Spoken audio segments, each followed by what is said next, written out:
Chapter 10 from Barbara. When wave forgets to follow wave and beats upon the sandy shore, then, and not till then, will I think of thee no more. Grant. On Lone Arrow's return to his old haunts in the Sandusky Valley, having taken less than 2 weeks for his journey, counting his time resting in the camp on the Auglaize, he presented himself at the Beaumont home one afternoon, and for an Indian, submitted with very good grace to a volley of questions that were put to him by all members of the family, but the more especially by Barbara, all of which he answered after his own fashion. He told them of their trip across the country, of how near they were to running into a large force of hostiles, and of their safe arrival at the camp on the Auglaize, all of which was listened to with deepest interest, although much of it was drawn from him a little at a time. Still they were able to weave it all together and form a perfect story of the whole. When an opportunity offered, he gave Barbara the letter entrusted to him, and his quick eye took in the flush of pleasure which came over her face as she received it from him, and went off by herself to read it. Before he left, he said to Barbara, when he found a chance to speak to her, "And no one here.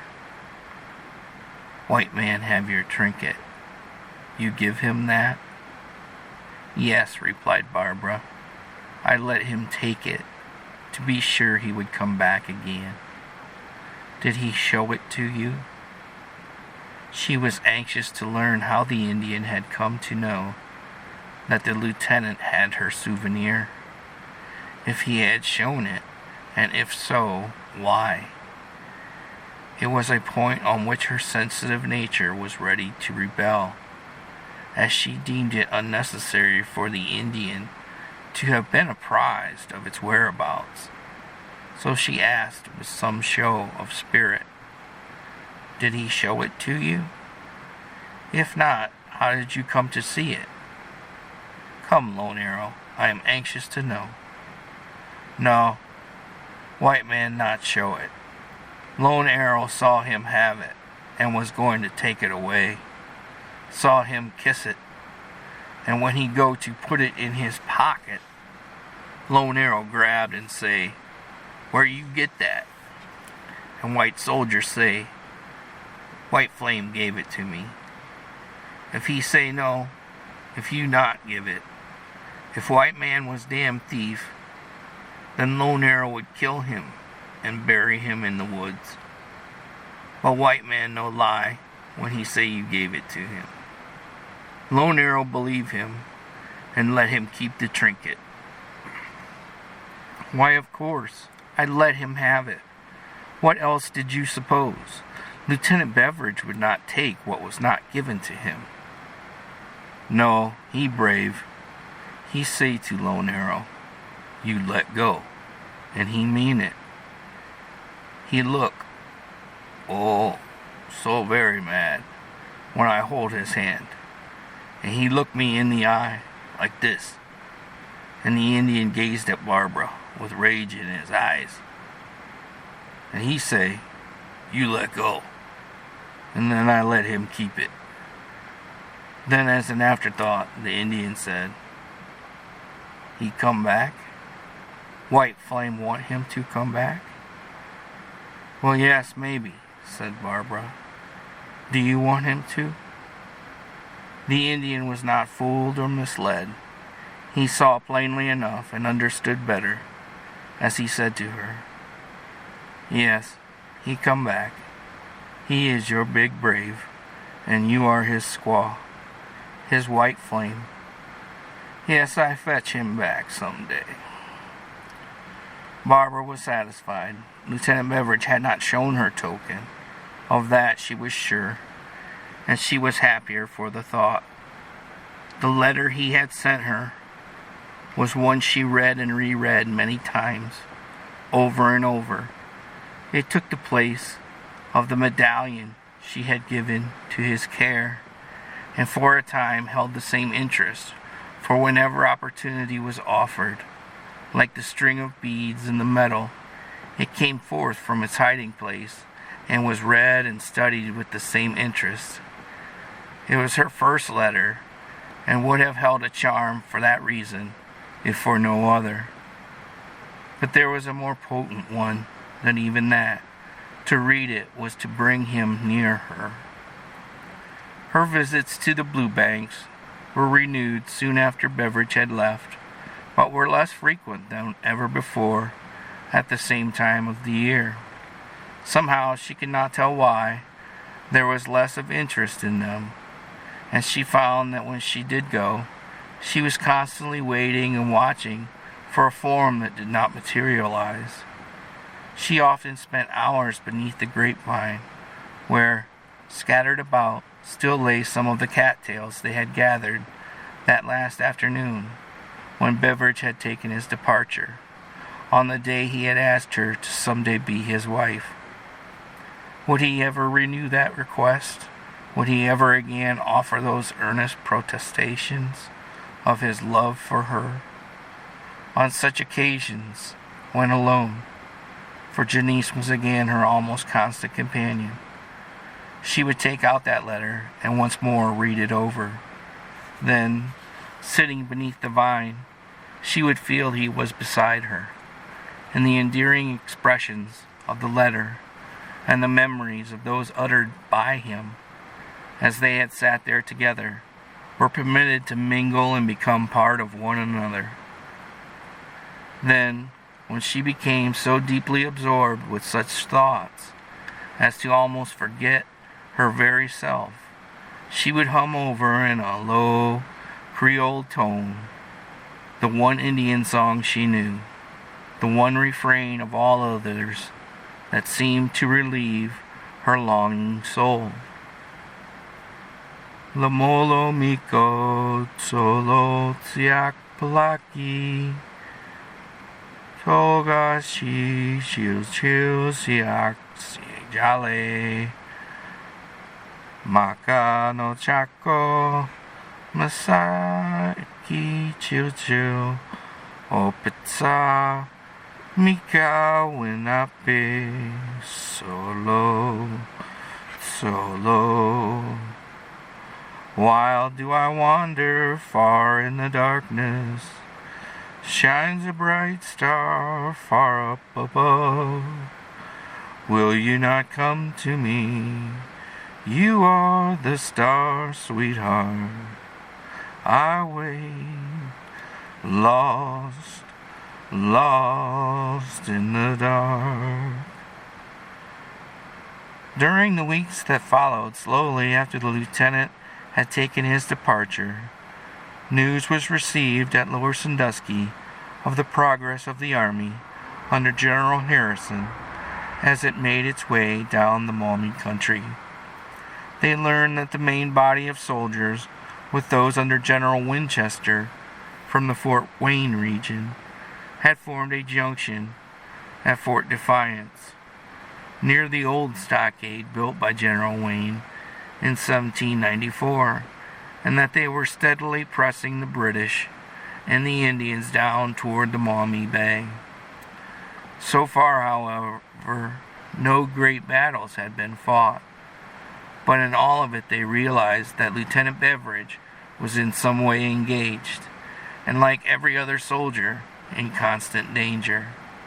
This itself gave uneasiness to those who had known him, and as they heard nothing from him, they were most naturally, continually fearing the worst. News had come to them through a party of surveyors who had visited the site of Fort Stephenson, that it was quite probable a corps of observers might be established in the Sandusky Valley at the fort for the purpose of keeping up a line of communication between that place and Fort Defiance on the upper Maumee. These to be operated as the two extremes of the right and left of the army as it proceeded in its movements against the invading army on its way toward the Detroit country. Out of it all, however, there came no real satisfaction to Barbara. The party of surveyors remained in the vicinity several days, then took their departure, and nothing more was ever heard of them or the scheme. Naturally, the Beaumonts hoped that with all these movements, something might transpire that would send Lieutenant Beveridge over into the Sandusky Valley once more. But day after day went by, and with the rising and setting of every sun, there came, instead of him, the same disappointment. Unaccustomed to war and its rigid rules, they did not understand the reason for his absence.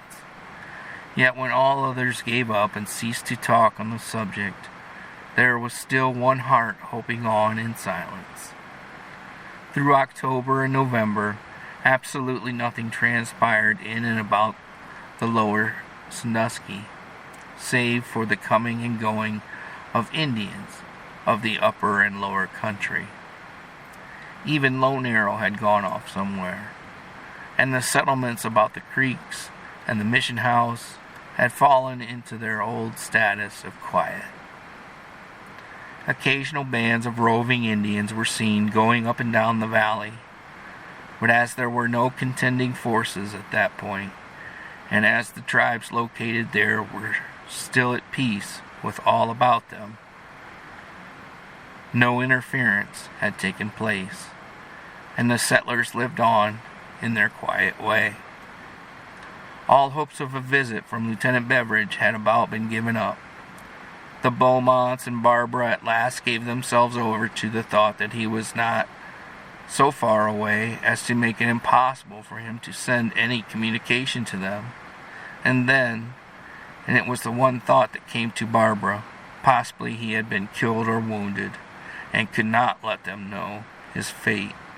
Or still worse, he had, she feared, forgotten them, and her in the excitement of his duties, as she had prophesied to him he might. She fought against this last with a heroic determination, and continually prayed for his safety. But in spite of the faith she had reposed in him, and the fervency of her prayers, these despondent feelings would overcome her, and not until Janice and she would get together and talk over the whole affair between themselves would she be able to relieve her mind of its fears and doubtings. Then for a few days her spirits would be brighter. But this was not to last much longer. The gloomy days of October and November, with their almost constant rains, gradually dragged their weary lengths along. Early in December, a force of soldiers and workmen appeared at Lower Sandusky, and it was soon given out among the settlers that they would proceed at once to thoroughly rebuild, and in every way possible put the old stockade in a perfectly defensible shape. What there was of it to be called a fort had stood for years, just how many no one could exactly say, and was almost utterly worthless, save to be considered a trading post. It had never been regularly built as a fort. It was composed only of logs, put in the ground on ends, the upper ends sharpened off. Altogether it covered but a small space of ground about the storehouse, where Indians and trappers gathered to exchange their furs and other articles for tobacco, whiskey, beads, teas, coffees, and such other goods of that nature as the trader would bring to the valley from Canada. Now, however, it was stated the orders were for the erection of a perfect defense. It was to be built on the old site, always considered the most available, and at a point where it would command a most magnificent view of the river for almost a mile downstream, without a single object to obstruct the vision. The force sent out to execute the work was under a Colonel Perkins and a Captain Norton of Connecticut. It was not large, only a gang of workmen and a small force of soldiers to guard the work as it progressed. Still, it gave something of life to the neighborhood. New pickets were set for the outside stockade, and a larger, new inside defense constructed. But so doubtful was the colonel in charge of its ever being used as a defense, that when the work was finally completed, it was not, to say the least, in any particular as perfectly executed as it might have been. And when Major Croghan came to occupy it, in the summer of 1813, he found it necessary to again practically rebuild it. During the time the forces referred to were engaged in the construction of Fort Stephenson, troops from Pennsylvania and Virginia, on their way to the Detroit country, passed through Lower Sandusky and remained in the vicinity of the stockade several days. These soldiers, the first in any particular number that had ever gone that way, with their drum corps and their banners flying, created no little commotion among the settlers, and for the time gave them all something new and interesting to talk and think about. To Barbara and Janice it appeared as a grand holiday. It gave them a relief from the usual dullness of their everyday life.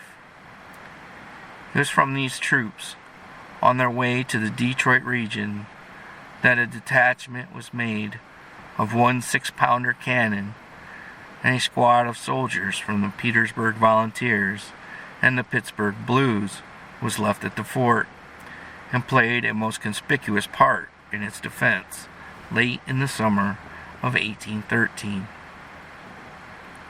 On the 20th of the same month, General Harrison and his staff, together with an escort of troopers under the command of Colonel Ball, put up at the fort for a few days and then set out for Chillicothe.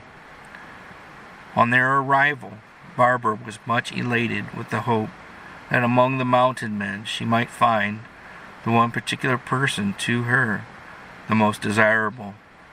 But he was not with them, instead at that time being far away in another part of the country, all to her, of course, unknown. Still the anticipation, although not realized, helped to pass many a gloomy afternoon. It was a winter such as the little hamlet of Lower Sandusky had never before known. The time consumed in the construction of the new fort, the arrival and departure of troops, the visits of the commander himself, were all matters of considerable importance, and constantly kept the little settlement in a state of excitement never before experienced. To them all it was a season of great wonder, and most naturally helped to pass over months that would otherwise have moved but slowly enough. Janice, ever vivacious and full of life, had fallen into the new current of transpiring events with a full enjoyment of the constantly recurring incidents of the season. She had found, as she called it, her affinity in the person of a Sergeant Bates, one of the soldiers at the fort, and she was so full of her own happiness that she imagined everyone else was the same. And to a certain degree, it had its effect on Barbara, and enabled her to be more like her own former self. To see Janice so light-hearted was something of happiness for her. Yet, in her secret heart, There was an unfilled desire, an aching void always, a constant longing she could not get rid of, do what she might. Among all the throng, there was one form lacking, one for whom she now constantly watched and waited, a footstep she was always listening for, and that did not come. To her, in spite of all the turmoil, in the midst of all the unusual commotion, there was yet a craving desire it did not satisfy. And as the dreary months dragged by, her heart began to grow weary in its waitings, in spite of the enjoyments of all those about her. Not a word had been heard from Lieutenant Beveridge, or of his whereabouts, since his arrival with the army after the trip through the wilderness.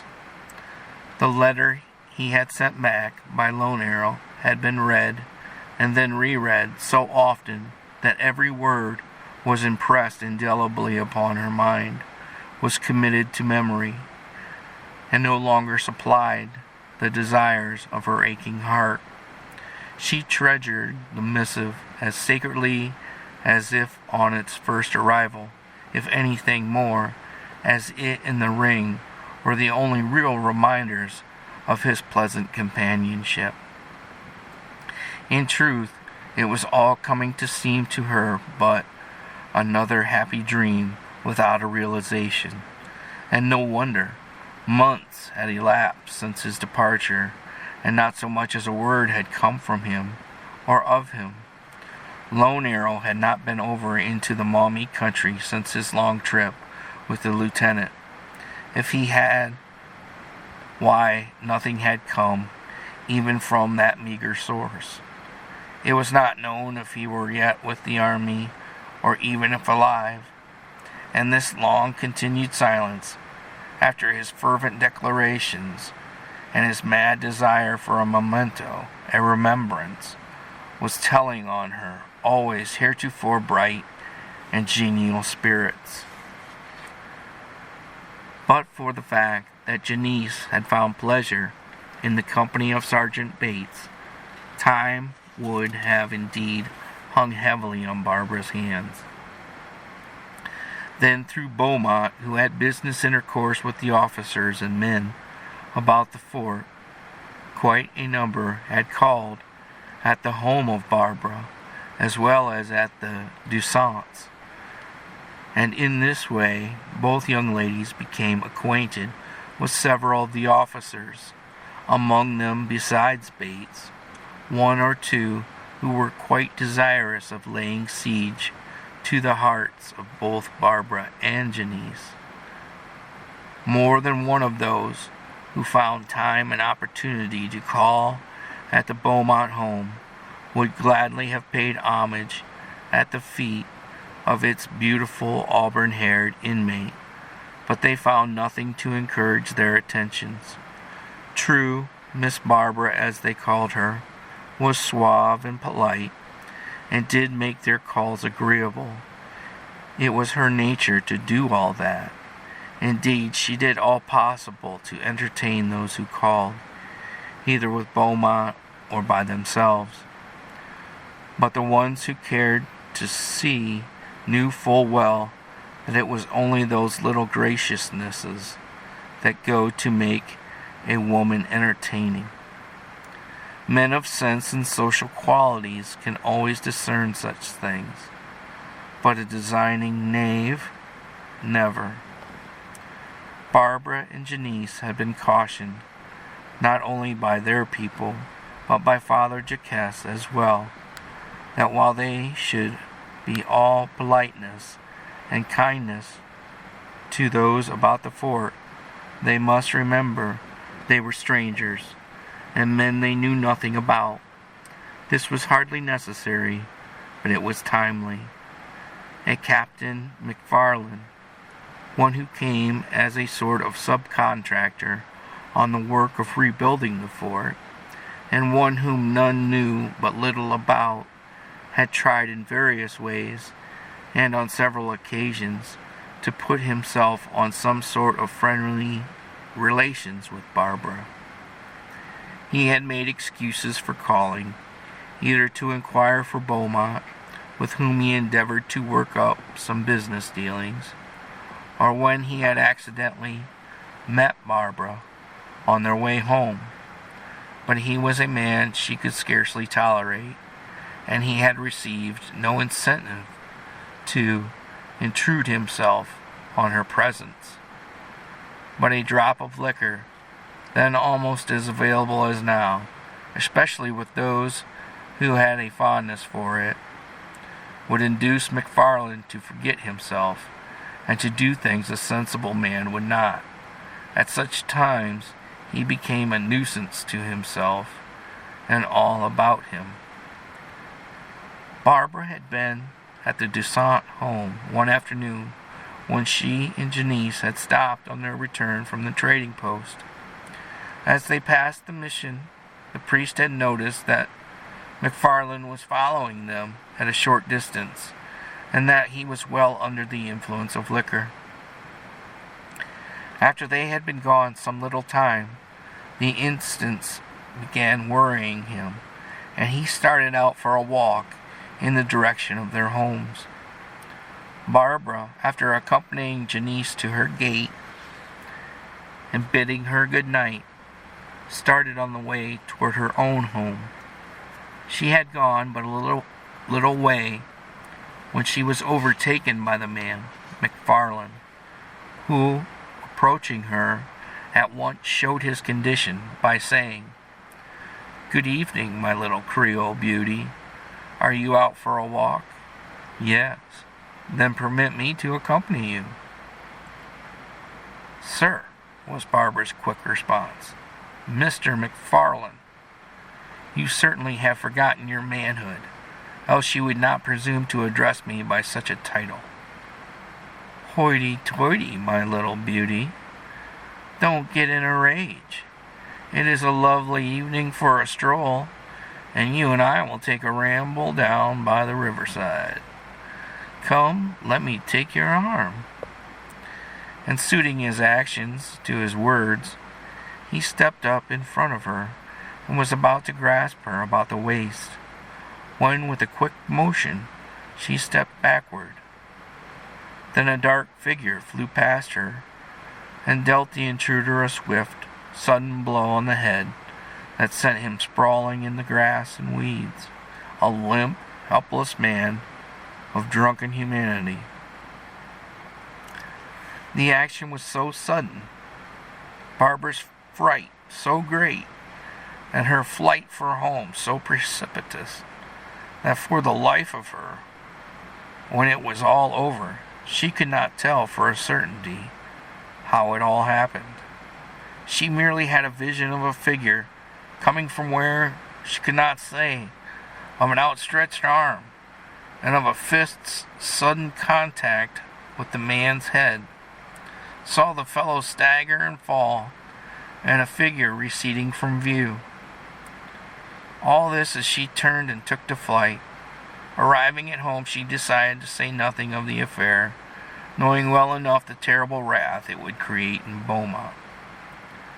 An hour or two after, when the drunken man came to his senses, when the potent influence of the liquor had spent its strength on his system, and as he was staggering on toward the fort, he ran into the arms of the priest, who said to him, "Thou son of the evil one, where have you been, and what sins have you committed that your step is so uncertain and slow?" "Oh, you prating hypocrite," replied the man, "don't try to add your blarney to my injuries, for let me tell you that drunk as I was, I verily believe it was you who dealt me that infernal blow, and if I was sure of it, you had better be in hell than let me have a chance to revenge myself. Talk not of revenge now, but take my advice, and get your miserable, drunken carcass from this vicinity before Beaumont, the traitor, lays his hands on you and wreaks out his wrath for insults offered his daughter Barbara. Make yourself scarce, and that at once, or the punishment given thee this night will be as boys' play to what you will receive at his hands." And the man, still weak from the effects of his debauch, dragged himself away toward the fort.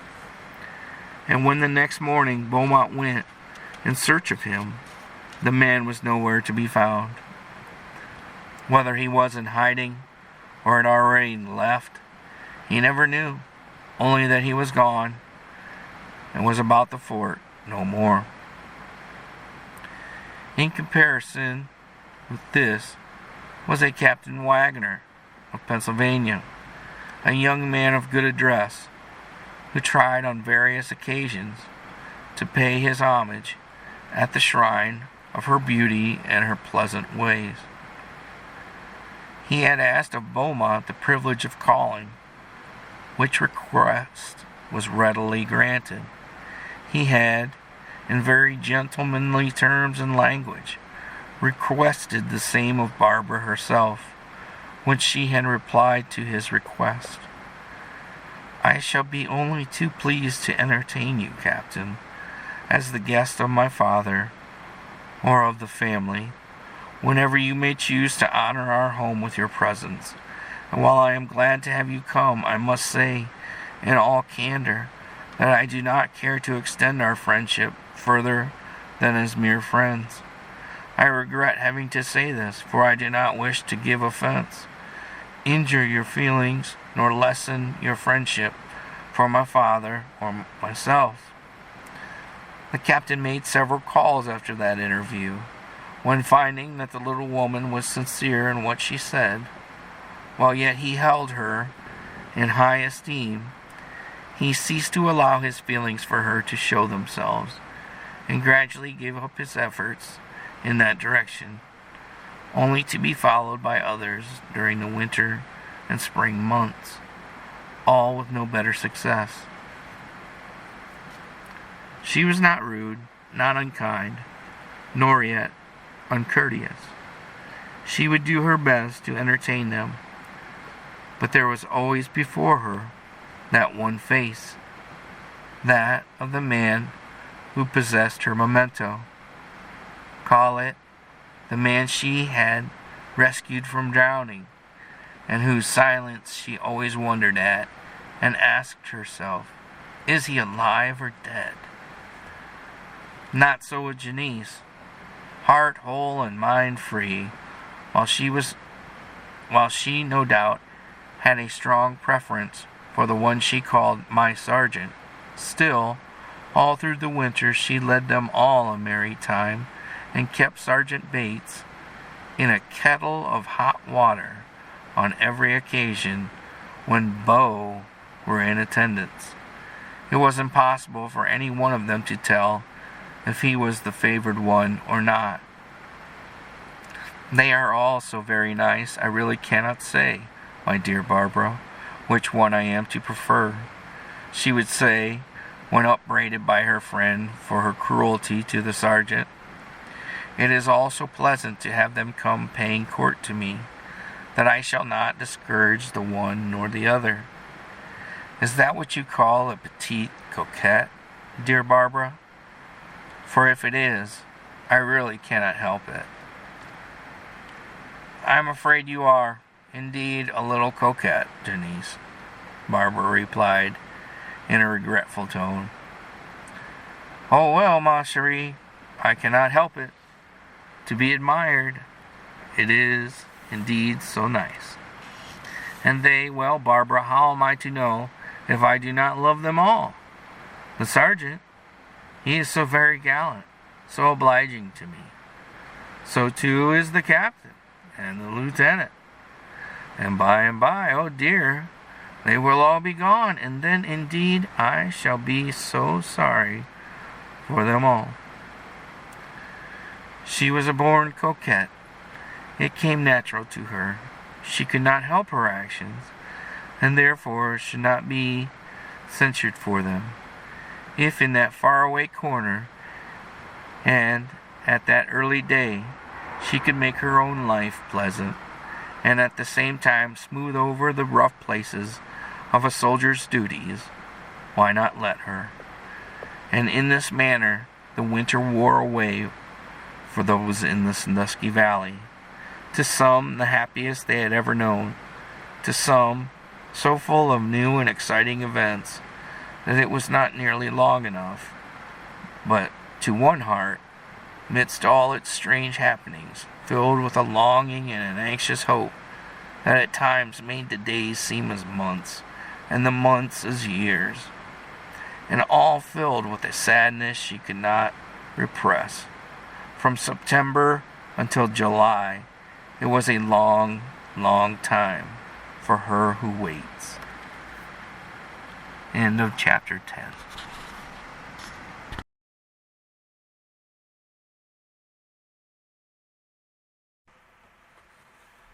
Chapter 11 of Barbara.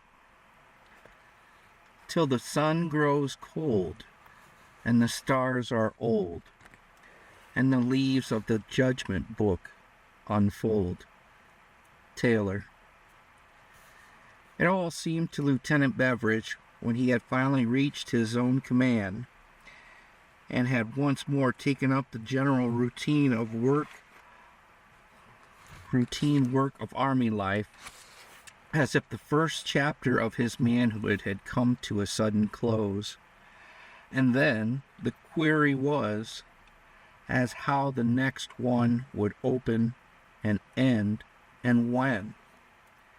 Had he been aware then of the length of time that would intervene before he could again have the pleasure of visiting the Sandusky Valley, and once more seeing the woman in all the world dearer to him than his own existence, it is doubtful if he should have proven the good and faithful soldier he did.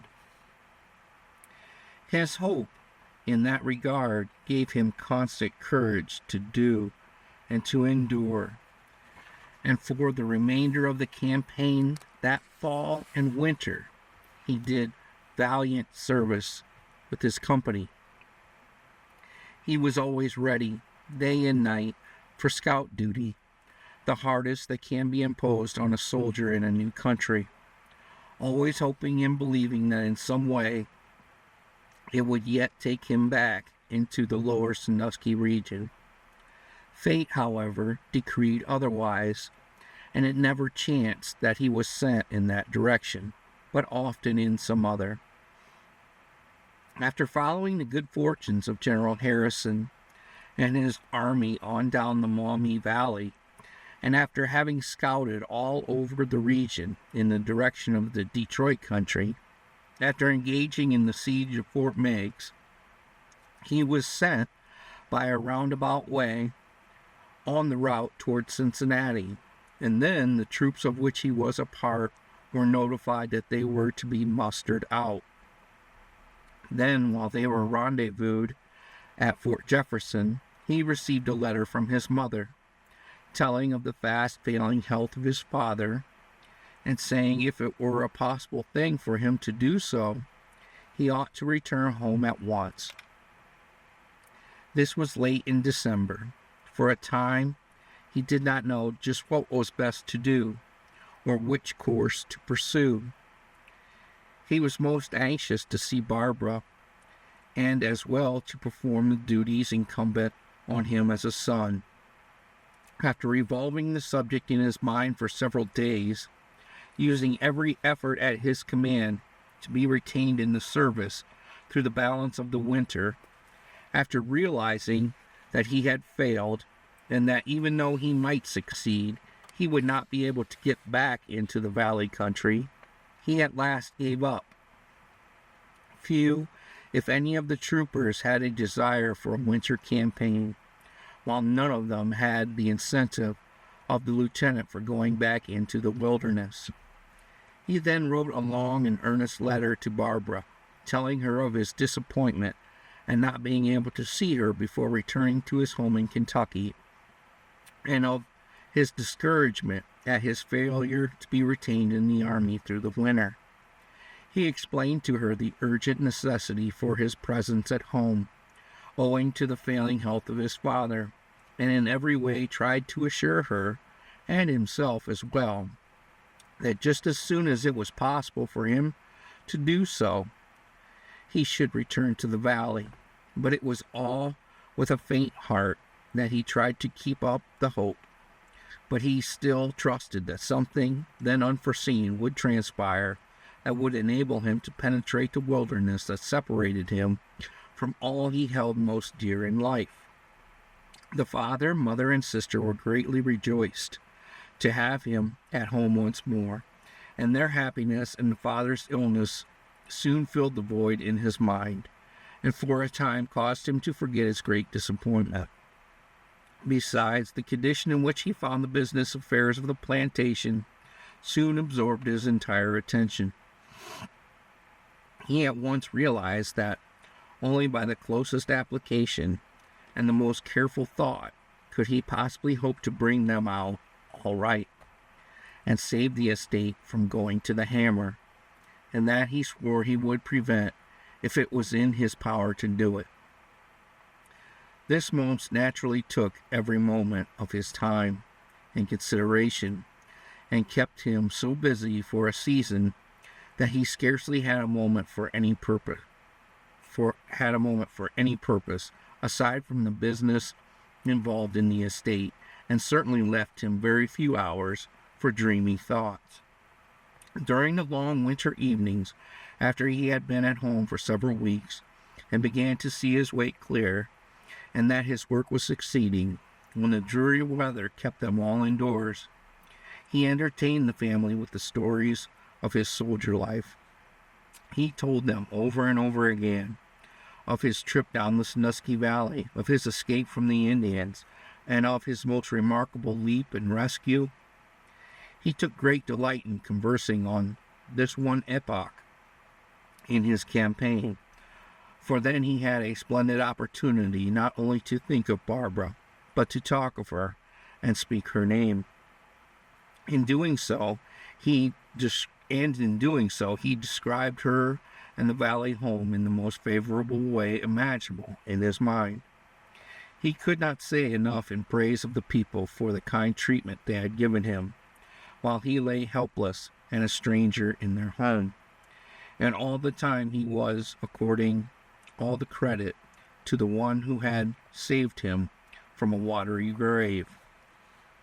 He told them of his long ride through the wilderness with the Indians for his guide, and of his arrival at camp, but he invariably returned to his story of his stay at the home of the Beaumonts, and had more to say concerning it and them than all the rest of his army experiences. The father was much interested in the stories and incidents of the war. Theirs was a family that had been represented in some capacity in every struggle through all their generations, and it filled the sire's heart with the inspirations of his own youthful days to hear his son relate his experiences. But it was the mother who took the most profound interest in his stories, for as she listened to them, she was, all unbeknown to the son, weaving a romance as well as he. Hence, when he made her his confidant, and at last confessed to her his love for Barbara, it came to her without any surprise whatever. She had known it before he told her, for when he spoke to her the first time of the incident of Barbara having rescued him from drowning, she felt but too plainly what the sequel most naturally would be. To her he talked by the hour, when relieved from the cares of the business, and she, like the true Kentuckian mother she was, listened and entered into the spirit of her son's evident earnest affections for the young woman whom he had met through such strange circumstances, and to whom he, without a doubt, was indebted for his life. Feeling this in every fiber of her soul, the mother herself could not have restrained the gratitude she had for the unknown Barbara. In one of their talks, Beveridge told his mother of how he had come to give Barbara the ring she had presented him with when he had left home for the army, and of the token that had been trusted to him in turn. He tried to explain to the mother the mystery that had seemed in his mind to surround the medal, and consequently the life of Barbara as well. Yet of it all he knew nothing whatever. All of it interested the mother for the reason that she could plainly foresee what the final outcome would be. One such as she, reared in the early pioneer days of Kentucky, days filled to overflowing with romance and story, when the family circle was in danger every hour, when incidents more strange than this of her sons were familiar tales. A mother like her, reared amidst the dangers of the Indians and the wolves, could easily understand how and why her son had become so deeply enamored with such a woman, as he had described Barbara to be, with a mystery hanging over her, as she the preserver of his life. She could easily comprehend it all. The only concern, the only doubt naturally to come into her mother heart, was if she were worthy of her son. And when he was talking with her one day, and spoke of his devotion for the maiden, she said to him, "If she is worthy of you, my son, and I pray God she is, and you someday make her your wife, and she comes to our home, she shall be to me as a daughter, in the place of the one who now rests in her eternal peace. It is my constant prayer, my son, that she may in every way prove the noble woman you take her to be. Mother, you have but to know her and see her great womanly qualities as I have seen them, and then there can be no doubt that you will love her as she does you already." Beveridge had replied, for he was ever full of praise of the woman who possessed his whole heart. All through the winter months, Lieutenant Beveridge was kept constantly busy with the affairs pertaining to the plantation, and the collecting and payment of outstanding obligations. He worked at that as he did everything else, with all the energy he possessed.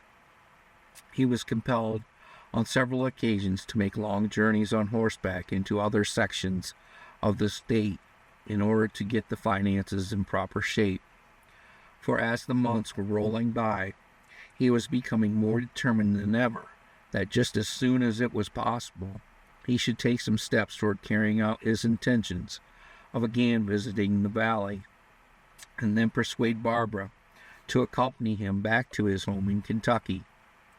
For a time after he had reached the old plantation, which was in December, he kept looking for a letter from Barbara in reply to his, and wondered that none came. He had written to her from the army on the Auglaize and had sent it by Lone Arrow. Then, when he found himself on his way home, he had sent her another. After a while, when he had time to sit down and think the whole affair over, he concluded he should not expect a reply to the first, as naturally she could not know where to address him, and then possibly the second may never have reached her. If this should prove to be the case, then what must she think of him? With no knowledge of his whereabouts, how could she well write to him? And then, possibly, she had written to him, and her letter may have been lost. Then he took time to sit down and write her a long and fervent letter, stating how he had longed to hear from her, of his writing to her before, and fearing that she had not received either of his letters, he would try once more. He poured out his very soul in the effort to convince her of his continued love for her, explained how busy he was kept with the business of the plantation, of father's illness, and of the long and earnest talks he had indulged in with the mother, told her all in detail of his present surroundings and daily life, and of his determination ere long of in some way returning to the valley country. This he addressed to Miss Barbara Beaumont, Lower Sandusky, near Fort Stevenson, in care of Army headquarters at Chillicothe, to be sent through with military mail. It was an extensive superscription, but now that he feared for his other letters not reaching their destination, he wanted to make sure of this one if possible, and he hoped the address might carry it through all right. Then for days he could scarcely think of anything else but of a reply, and the thought that if both his former letters had failed to reach her, what must she think of him and his conduct? It would be nothing strange, he said, when he considered the condition of the country and her remoteness from civilization, if his last had been lost. It could not help but worry him, the more he thought of it. He had promised to write her, and to return to her with her tokens, and now, if she had not received a word from him since he had left the valley, what must she think of him and his apparent perfidy by this time? For days the thought kept him in a state of perpetual torment, and his mind in such a condition as to almost completely unfit him for any sort of reasonable mental thought or labor. The fear of what she might think, that he had forgotten her as she had said he would, when he again reached the army and his home, set his brain on fire, and the only relief he could find was in taking long and furious rides about the plantation and surrounding country. No doubt but she imagined him to be untrue to every vow he had made her, and as a consequence he suffered the worst pangs of remorse. For a time after he had again written her, he trusted to others to bring the mail from Lexington, but the suspense becoming too great, he at last took that duty upon himself, and then made daily trips to the post office and back, returning always empty-handed, and it soon began to look to him very much like the letter that never came. Each hour his spirits grew more despondent, and his disappointment greater, as day after day went by with no word from her he loved so devotedly. It was not till sometime in February of the next year that the answer to his last letter, reached him. Then it set him all aglow with a desire to at once penetrate the deep wilderness lying between the Ohio River and the Sandusky Valley, and it was only when all the impossibilities of such a trip were explained to him by his father, and after he had been fondly chaffed by his mother for his impatience, that he reluctantly gave up the thought, and once more endeavored to devote himself to the business so much in need of his best efforts. But it was all hard work after that, and as the spring began approaching, he was wrought up to such a determination to in some way get back to the region where all the hopes of his life were confined, that for a few days he was compelled to desist from all efforts at work of any sort.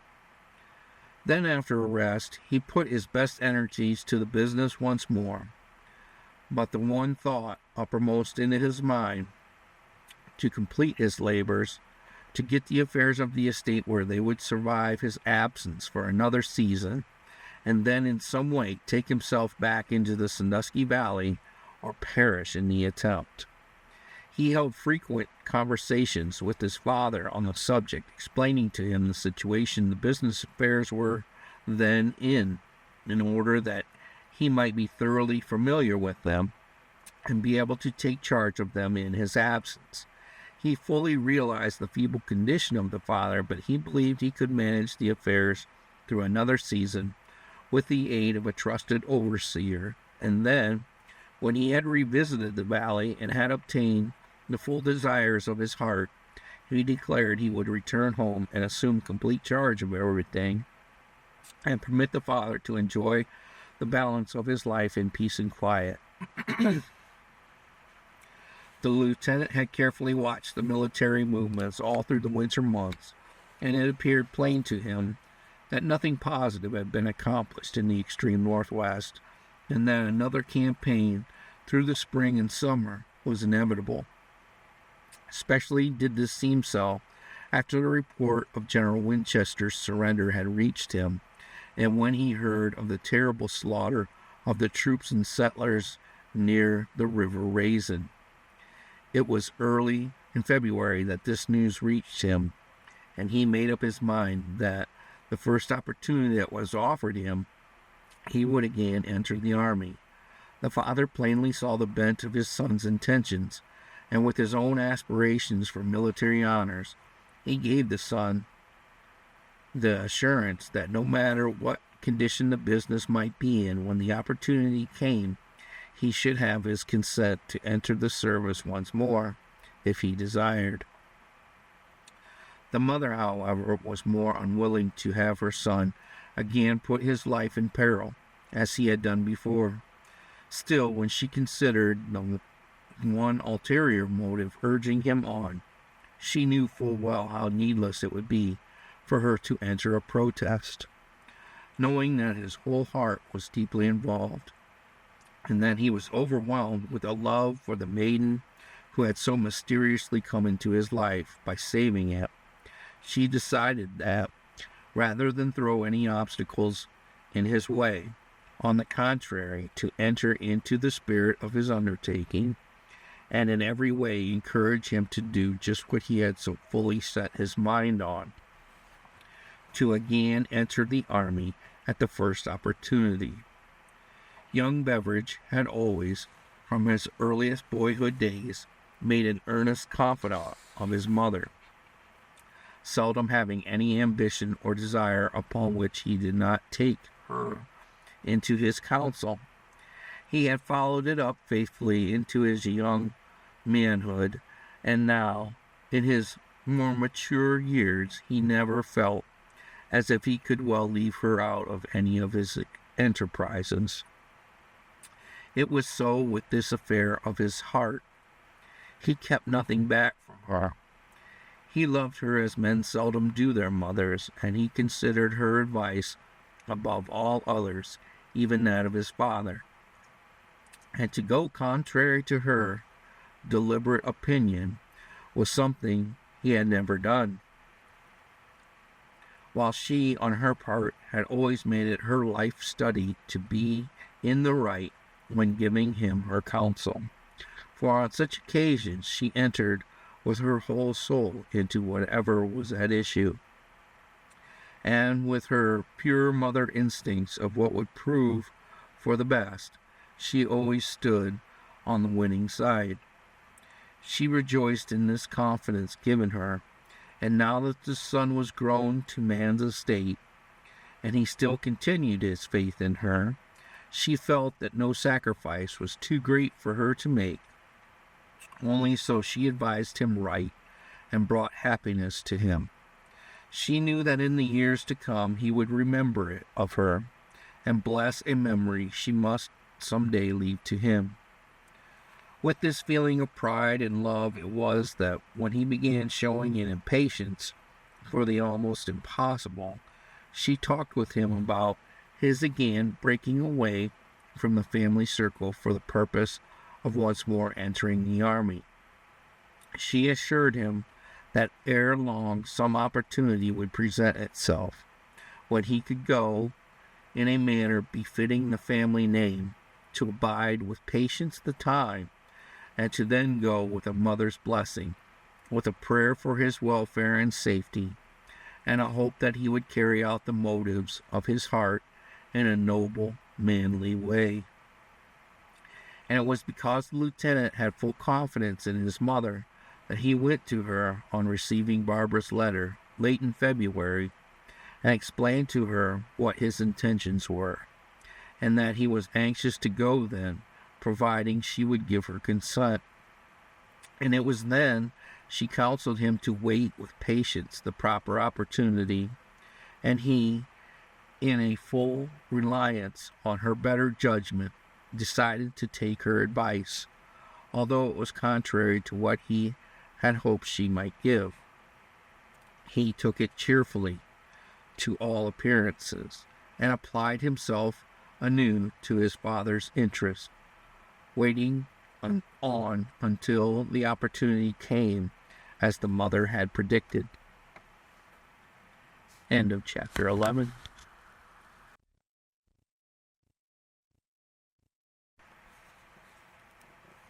Chapter 12, of Barbara?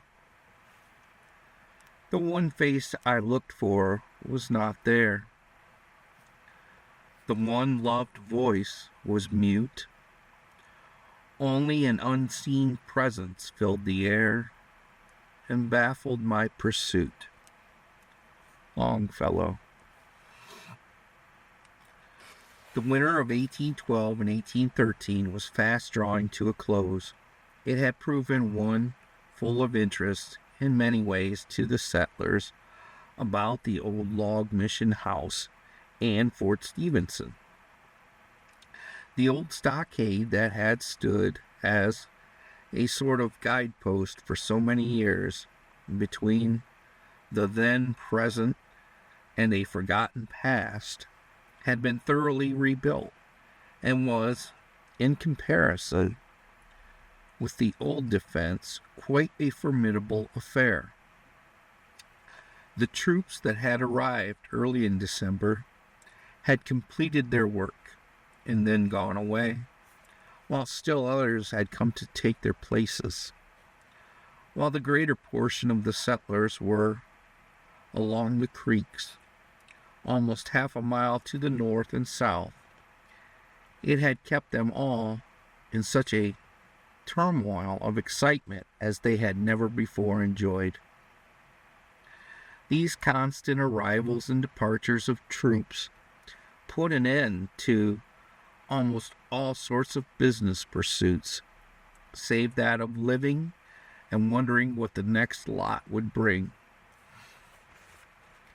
It was rare for a week to pass by and not bring its usual lot of soldiers, either of infantry, artillery, troopers, or pioneers, on their way to the west, the latter employed in opening roads through the great forests. These constant comings and goings kept up a hope in the mind of Barbara that they might yet be the means of bringing into the valley once more the man she had rescued from the Indians.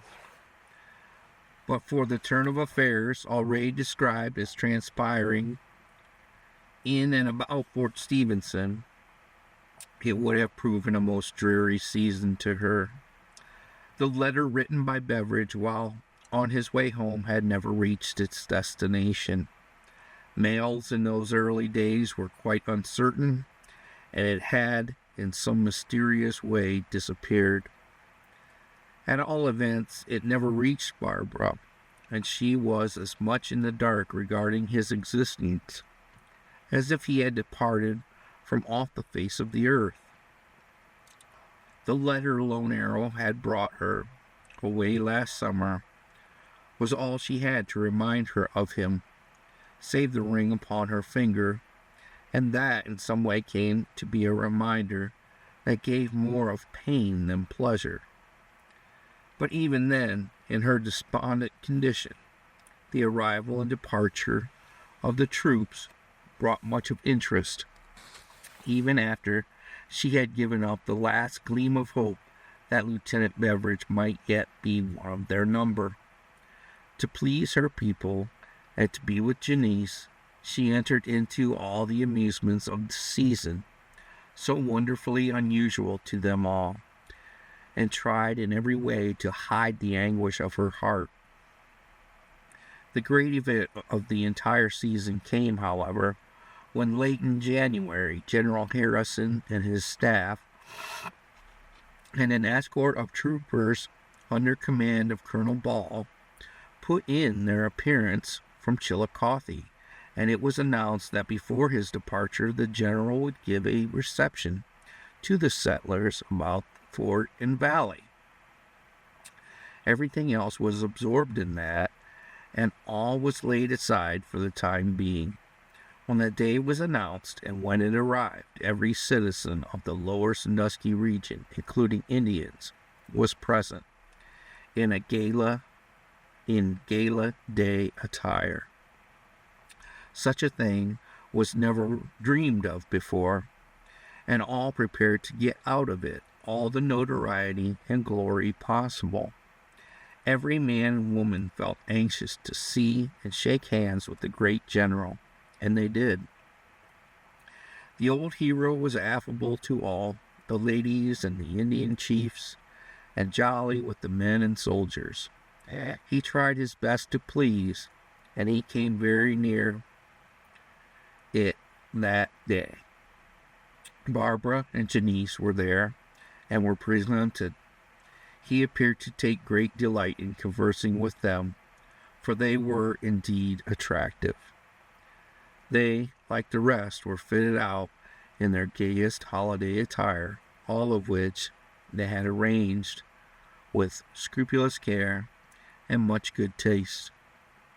Both had a faculty of appearing graceful in anything they adorned themselves with, and on this occasion both had been most successful in appearing in very becoming gowns and in that excellent taste which caused more than one soldier's heart to beat with unusual vigor. The general himself, old warrior that he was, showed that for grace and beauty he yet possessed a warm and loving heart. He had managed, after the first formal ceremonies were over, to again engage the two ladies in conversation, and to purposely prolong it with much pleasure. It was during this tete-a-tete that an inquiry was made by Barbara concerning Lieutenant Beveridge, when the general, in a tone of some surprise and no little chagrin, after having informed her of the lieutenant's return to his home in Kentucky, on the account of the illness of his father, added, "And now, since you have mentioned his name, I must offer you, Miss Beaumont, a most humble apology, for do you know that somewhere among my papers with other mail is a letter addressed to Miss Barbara Beaumont, Lower Sandusky, near Fort Stephenson, which came through from Chillicothe, and of which I hope you will believe me, my dear lady, I had not thought before since my arrival." The announcement came to Barbara with as much surprise as would a clap of thunder from out of a clear sky. She had only hoped of hearing something of his whereabouts, and with never a thought of receiving a letter. Asked only to obtain, if possible, a bit of information, to learn if yet he were alive. She had actually feared to make the inquiry, lest it might reveal to her a truth she had not dared to speak of, even to Janice, and yet had carried in secret all the winter, the fear that he might be dead. And now, so unexpectedly, to be the recipient of a letter from the man she loved above all else on earth was almost too much good news to believe, or that really could be true, and not until the well-worn missive was placed in her hands could she fully realize it.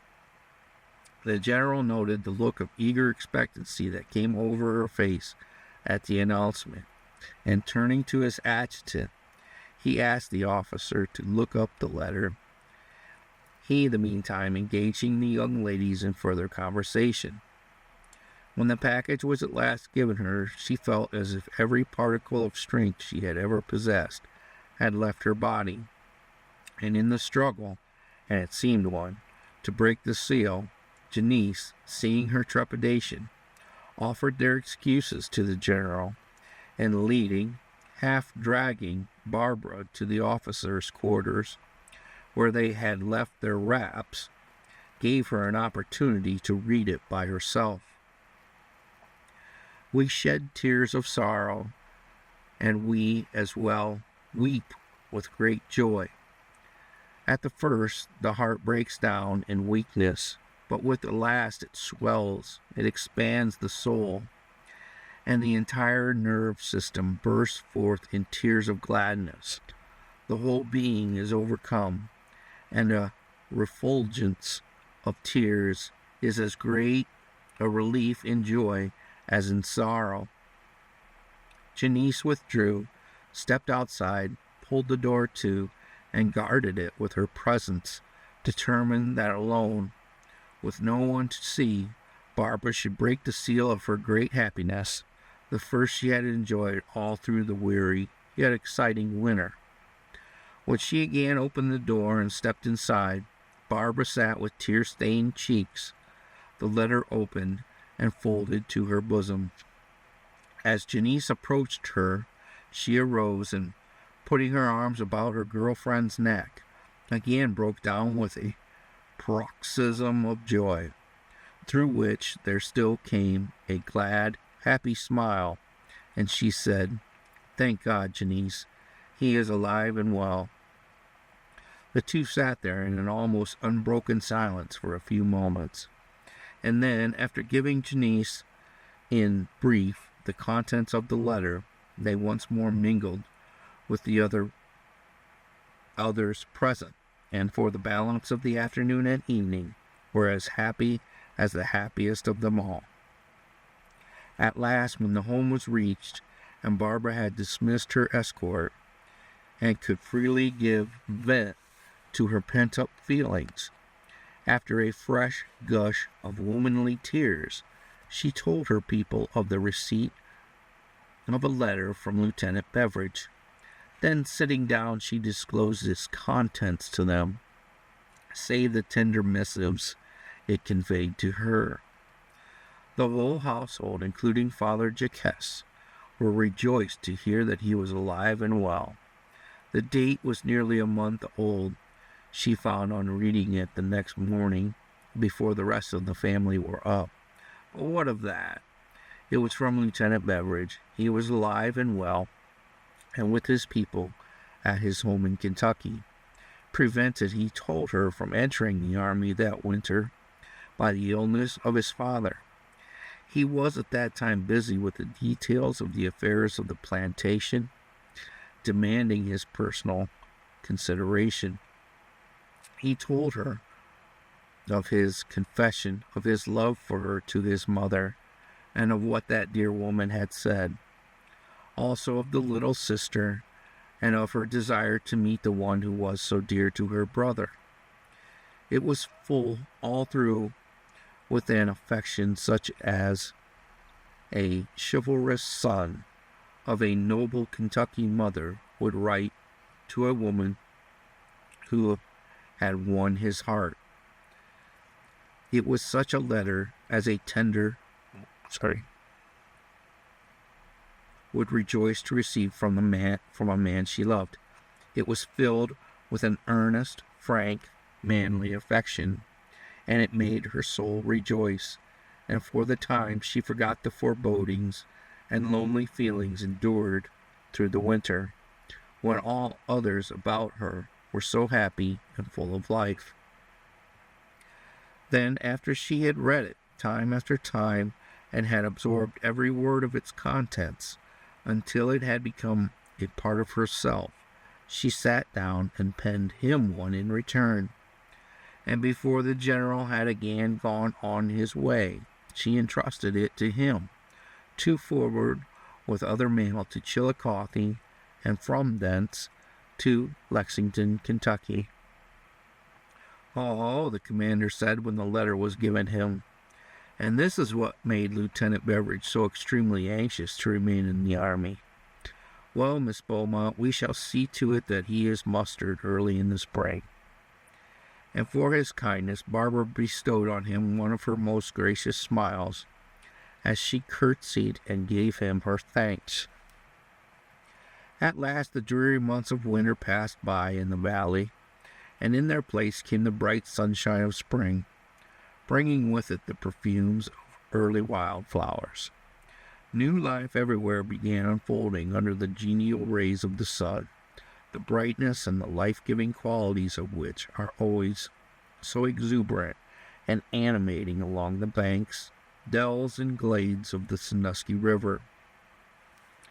Gradually, the soldiers at the fort had departed for other and more active scenes of warfare, until now only a small squad remained to keep camp. Janice missed Sergeant Bates very much, for all through the winter months he had paid the most assiduous attention to her every whim and caprice, and had thereby made her life almost as one continual round of enjoyment. He had gone with the rest on an order to join the forces at or near Fort Meigs, and Janice was now, because of his friendship and her pleasant associations with him, the more fully able to appreciate the loneliness of spirit that Barbara had endured since the departure of Lieutenant Beveridge. They had once more renewed their wanderings up and down the river banks, seeking together, as it seemed most natural to them, the genial rays of the early spring sunshine.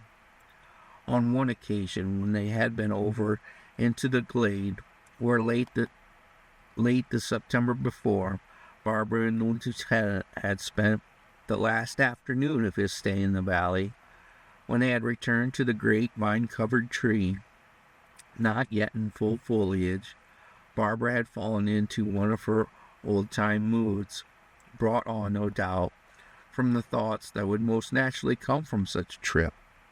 After studying her for some moments, Janice said to her, "Barbara, dear, let me, as your very best friend, say something to you, and have it taken as it is meant. Through all the weary months that have dragged their slow lengths along, you have been trying to hold in your heart a holy memory, trying bravely to sustain yourself alone. Now, do it no longer. We all guess your secret. We all know it. And in our love for you, you have tried in various ways. And in our love for you have tried in various ways to cheer you up. But you have gone on, hugging a great emotion to your bosom, in an endeavor to keep it out of sight and to yourself, trying to keep us, your friends, in ignorance of your grief.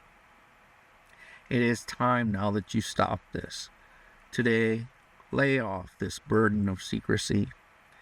Give it up to us, to me, and realize what a relief it will give you when we can sympathize with you. Do you doubt my honest love for you, Barbara?" This was said as they sat on the log beneath the vine, where often Barbara and the lieutenant had sat, and let a love grow strong that now was really making both miserable, as lovers are wont to do when far apart, yet cherish a misery they seem to enjoy. Barbara had sat in silence for some time, her hands resting in her lap, and clasping a great cluster of wildflowers, a part of those they had gathered. Sat, statue-like, looking off she knew not where, deeply absorbed in reveries of a happy yet lonely love, so deeply absorbed as to appear not to have heard the words of Janice. And she had uttered the last sentence as a sort of final appeal to all she had said before. "No, my dear friend Janice, I do not doubt. I know you love me, and indeed do I love you in return. Then trust me. Believe, Barbara, it is for no idle curiosity that I seek the confidence. It is my very great friendship that prompts me, and the wish to help you bear a burden, your burden of love, for that is what is breaking your heart. Oh, my dear Janice, I do believe in you and your sincerity. You are indeed my very dear friend, and there is no reason why I should not trust you with my confidence. But for you, my life would indeed have been a dreary one the past few months. Forgive me if I have appeared to grow selfish and have tried to live within myself. I shall confide in you. It may have been wrong, perhaps not just what the belles of social life would have done, sit there and reveal to her companion the longings of her heart, her doubts and fears, her hopes and anticipations. But in her lonely life, friendship and its confidences counted for much. It was what she was longing for, and when thus appealed to, after a great struggle, with her feelings, some of languishing hopes, some of expectant joys. Her great heart secret was given up, and she found solace in the consolation offered. The friendly words of Janice, who herself had so recently felt the first sharp piercing thrusts of Cupid's arrow, were as balm to Barbara's tired heart. She talked again of her rescuing the lieutenant from the Indians, told of how she had cared for him at her home, and how almost unconsciously she had let him come into her heart, of how she had tried to fight it down before and again when he had made his pleadings of love to her. She repeated his description of his home as he had given it to her, beautiful in her imagination, and of his apparent fondness for his mother and sister, all of which had created in her mind a sort of hallucination. Told of his placing the ring on her finger, and of her having trusted to his keeping the only treasure in her possession, her medallion. Told her, too, of his pleadings for her love, and of how unconsciously she had given it, of their parting, of his letters full of love and promise, and at last of how she loved him now and longed day after day for his return, which to her now seemed so remote a possibility. "I cannot help it," she said, as a finale to all she had told Janice. "In spite of all my efforts, he has entered into my very being, has taken possession of my every thought. I have fought against it all until my power of resistance has given out. It has been in vain, and now all that is left me is to try and wait with a patience well worn out for his return, and with the continual fear that the hope may never be realized. It may be that another, with more in her life, more to attract and occupy her mind, with goings and comings here and there, would not have given up all the secrets of her heart, even to so dear a friend, and to the same extent. And still, they have been known to do so, and to gossip over it as a precious morsel, until far more favorable circumstances, with less of reason for it. The confession did her good. She felt better for having confided in her friend. It was an opening of her heart, and it let in a bright ray of sunshine. At the close of her talk, Janice said, "He will return, Barbara. Of that I am sure. Does he not say so even in his last letter? And then the ring. It must have been the wedding ring of his mother, for he says in speaking of it and his letter that it was the first gift of his father to his mother. Why, Barbara, no man, certainly not having the qualities we all know Lieutenant Beveridge to be possessed of, would barter away so sacred a thing as his mother's wedding ring, the love token of his mother. Oh no, he loves you and her too much for that, or to be false to you. Why, what would that mother say or think of such a son?" God bless you, Janice. You do cheer my soul with your faith. You are a very dear friend, and I am always happier for your consolation. "And now listen, ma chérie," said Janice. "I too have a very sweet secret to reveal to you in return for your confidence, and then you may rejoice with me. I have a letter from my sergeant from over in the Maumee country that he tells me he hopes to be able to come back in the Sandusky Valley soon. He is now with the Army at Fort Meigs, and says he longs for an opportunity to come and see me. Will that not be nice? Oh, so perfectly lovely when he does come. Dear Janice, I assure you, I hope your most cherished dream may be more than realized. If he comes, and I hope he will, what a party we shall have. Oh, he will come, if the opportunity shall offer. He cannot well stay away. And if he and the lieutenant should come together, then really, what shall we do?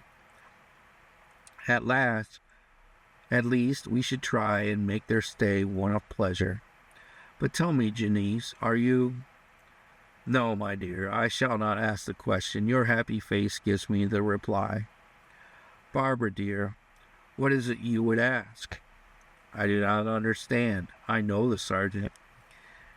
He has asked me to be his bride, and I do not know what answer I shall give him yet. You see the soldiers. Ah, well, they are also very nice. Only they were so plenty but a little while ago, and now, ma chérie, they are all gone that we cared for. And it is so very lonely to have them as, what is it you call them, a beau? It is few there are here in the valley that one cares for. And do you know, I believe I love them all, the soldiers, I mean, and especially the sergeant. He is so lovely, so beautiful in his uniform, and that mustache, and he walks so straight, like this. And Janice strutted off, with her chin up in the air, with all the dignity of a drum major, and then went off into a peal of merry laughter, with all those Creole attachments of hers, and soon had Barbara as merry as herself.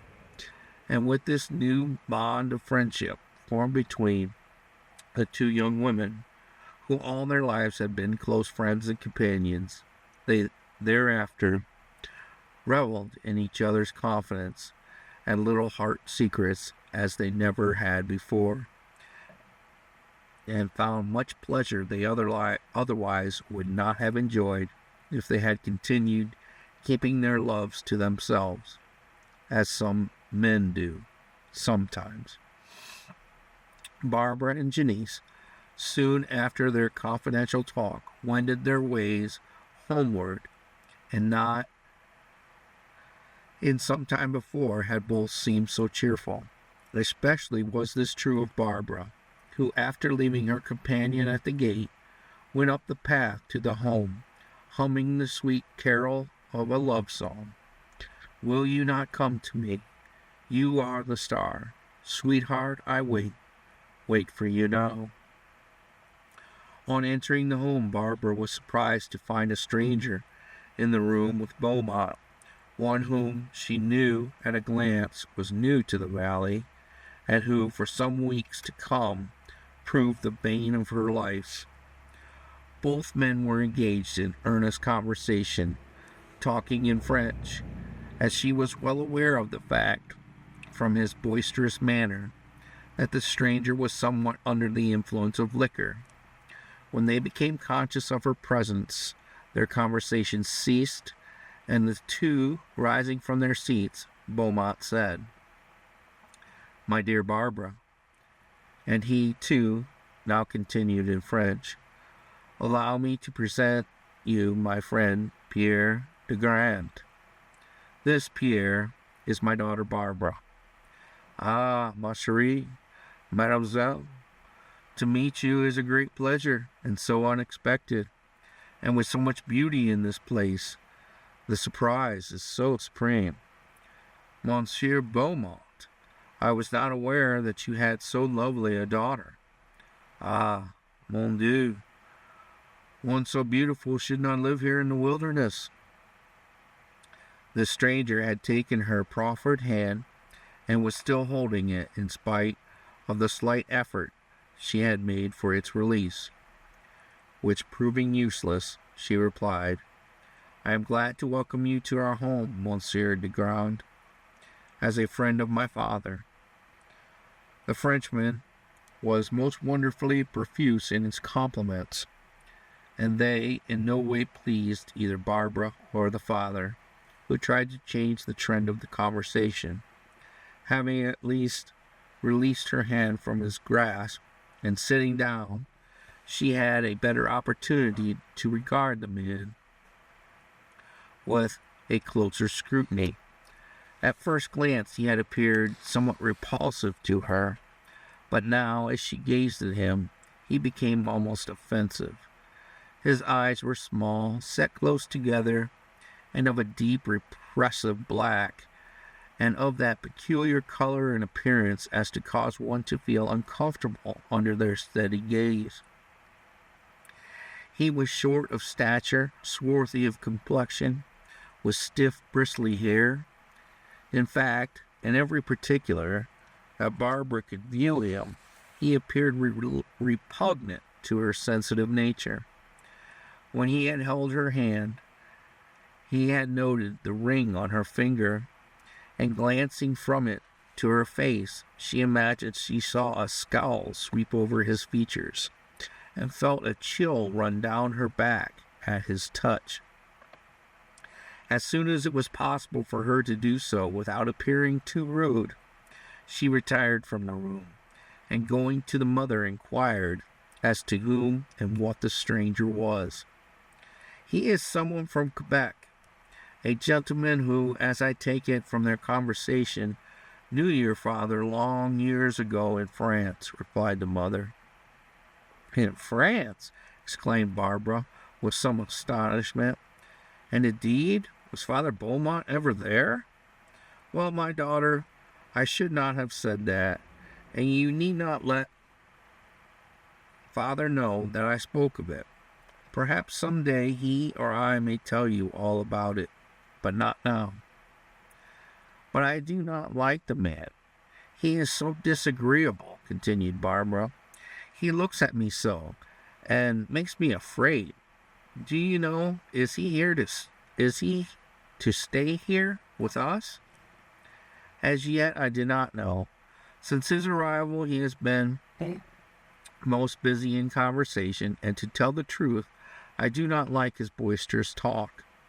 He assumes too much for a stranger, and he talks of war, and of a force that he says will yet come here from Canada, and with the Indians assume control of the valley in the name of England."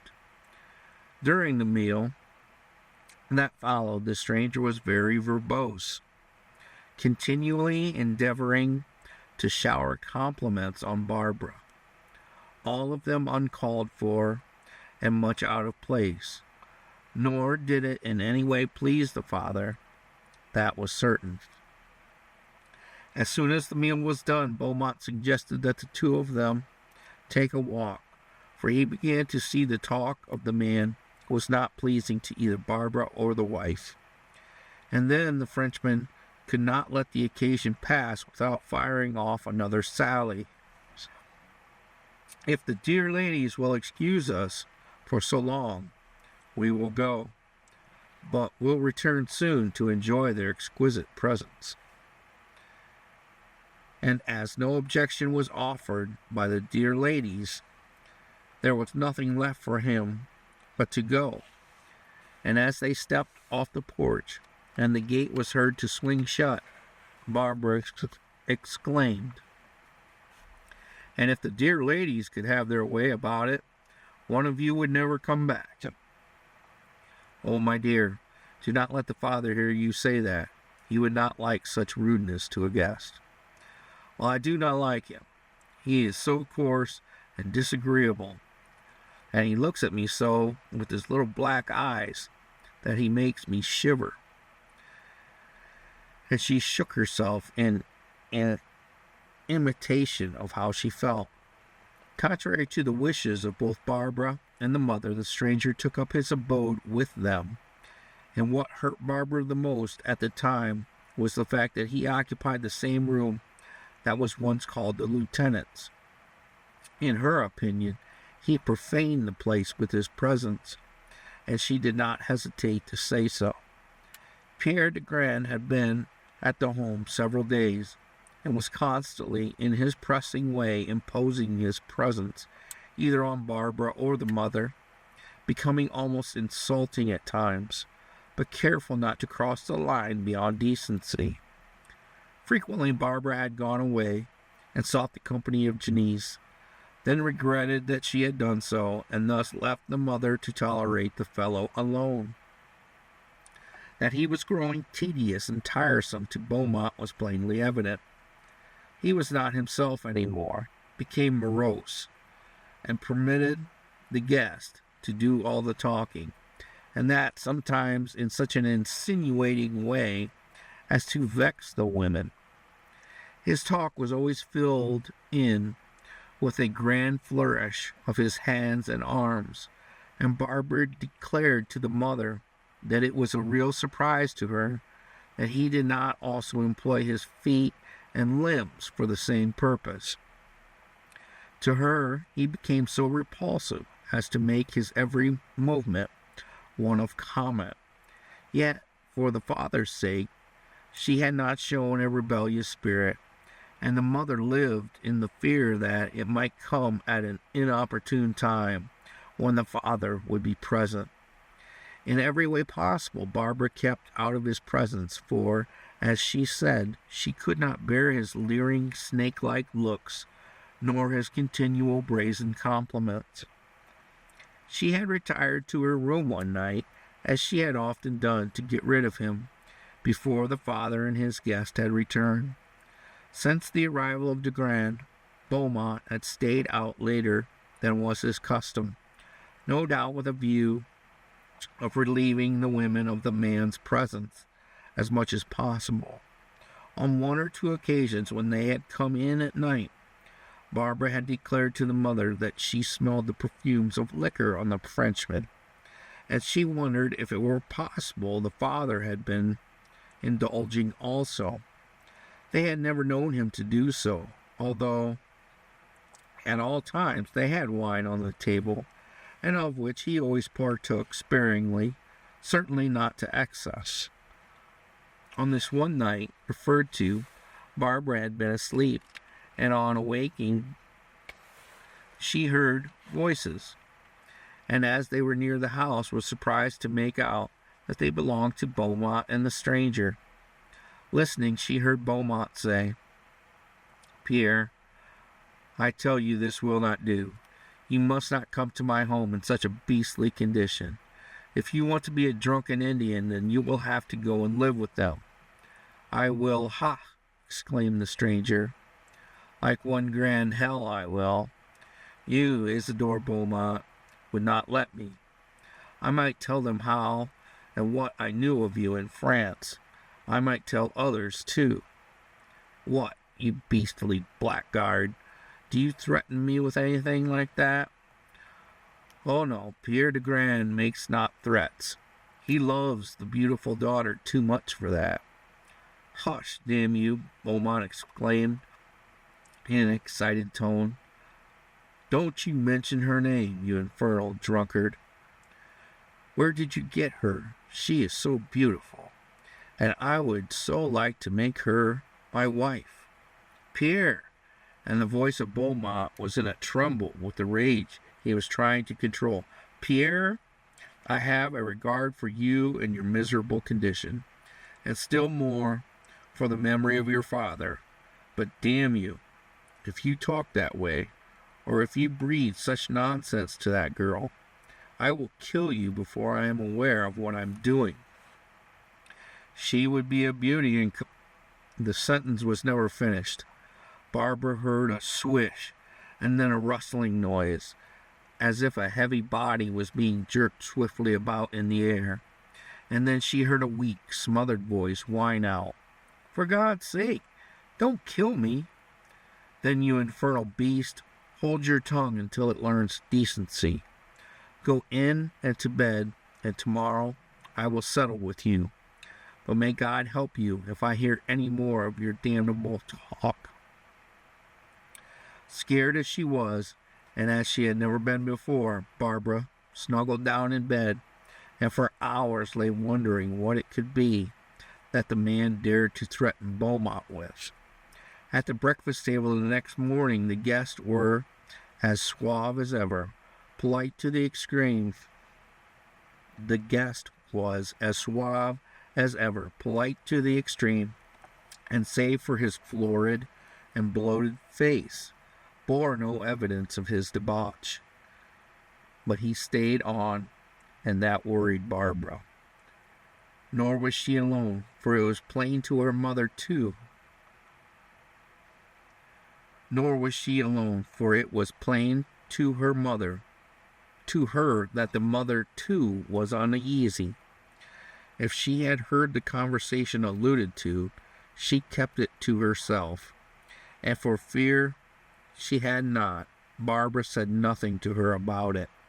If both heard it, then both were keeping their own counsel. With each succeeding day, the stranger became more repulsive and unbearable to Barbara, and she would declare to the mother one afternoon that she would endure it but little longer. He continually followed her if she ventured out of the house, even if she went but to see Janice, and he begged to accompany her. And in spite of all the rebuffs she gave him, he would do the same thing over at the next opportunity. The turning point was nearly reached one day when he followed her to the grapevine tree near the river, and on his bended knees implored her to marry him and to go to Quebec. "You shall be one grand fine lady if you become my wife, with not a thing to do but wear fine dresses." When he first began, the thing was so absurd in Barbara's mind that she let the fellow go on. But when he dropped on his knees and begged his fervent appeals, in the meantime endeavoring to get a hold of her hands, his very touch seemed so repulsive to her that she cried out, "Sir, if you do not cease your incessant nonsense, I shall report your conduct to Father Beaumont, and he will kill you. If he doesn't, then I shall. Don't you dare follow me again.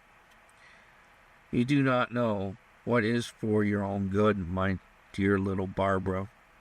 You go with me. I can keep you in the grand style to be my wife. It is not a pleasant home here for such a lady." Just then, when it seemed to her she could hold her indignation no longer, she saw Bernard coming toward them, and as he came up, the insolent Frenchman took himself off. For a moment she felt inclined to let Bernard carry out his request to deal summary justice to the fellow by throwing him in the river.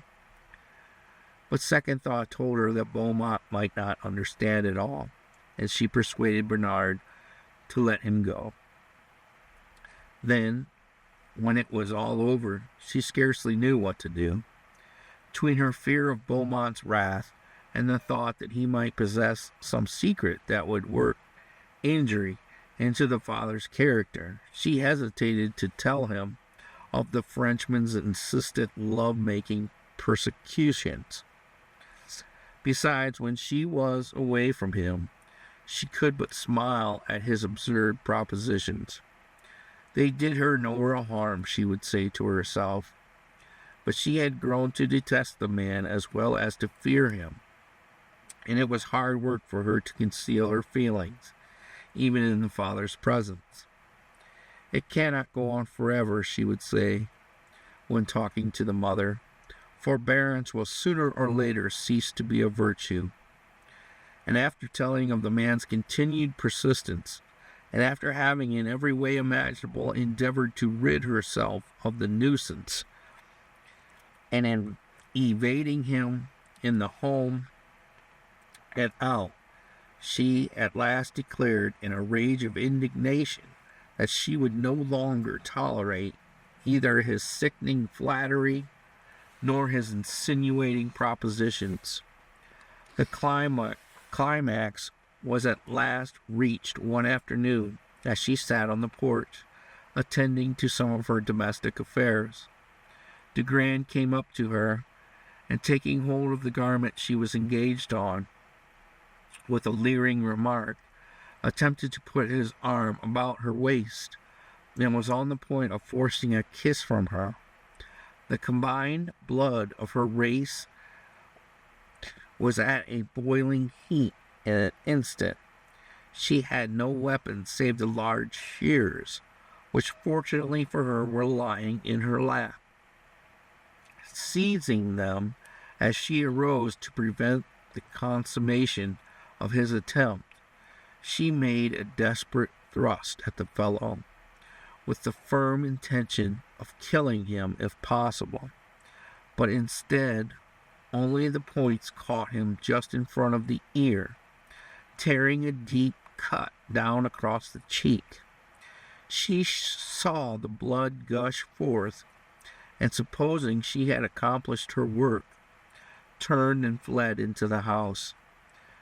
The Frenchman was not so drunk but that he had realized his danger, and when Barbara flew at him, all her usual peaceful and serene dispositions gone, looking as fierce as a caged tigress at bay, ready to kill in defense of her honor, the bloated brute fell backward off the porch. Supposing she had killed him when she saw him fall, and the blood flowing down his neck, she ran into the house and exclaimed, "Well, I have done what I said I should. I believe I have killed him."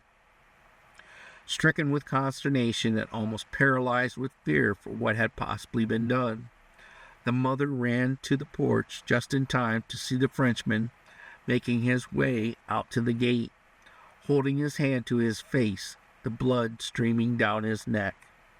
Relief now took possession of her, and turning to call Barbara, met her standing in the door, statue-like, with a monster pistol in her hand, her face still livid with indignant rage, and a determination to kill the man if she had not already, and he still remained on the premises.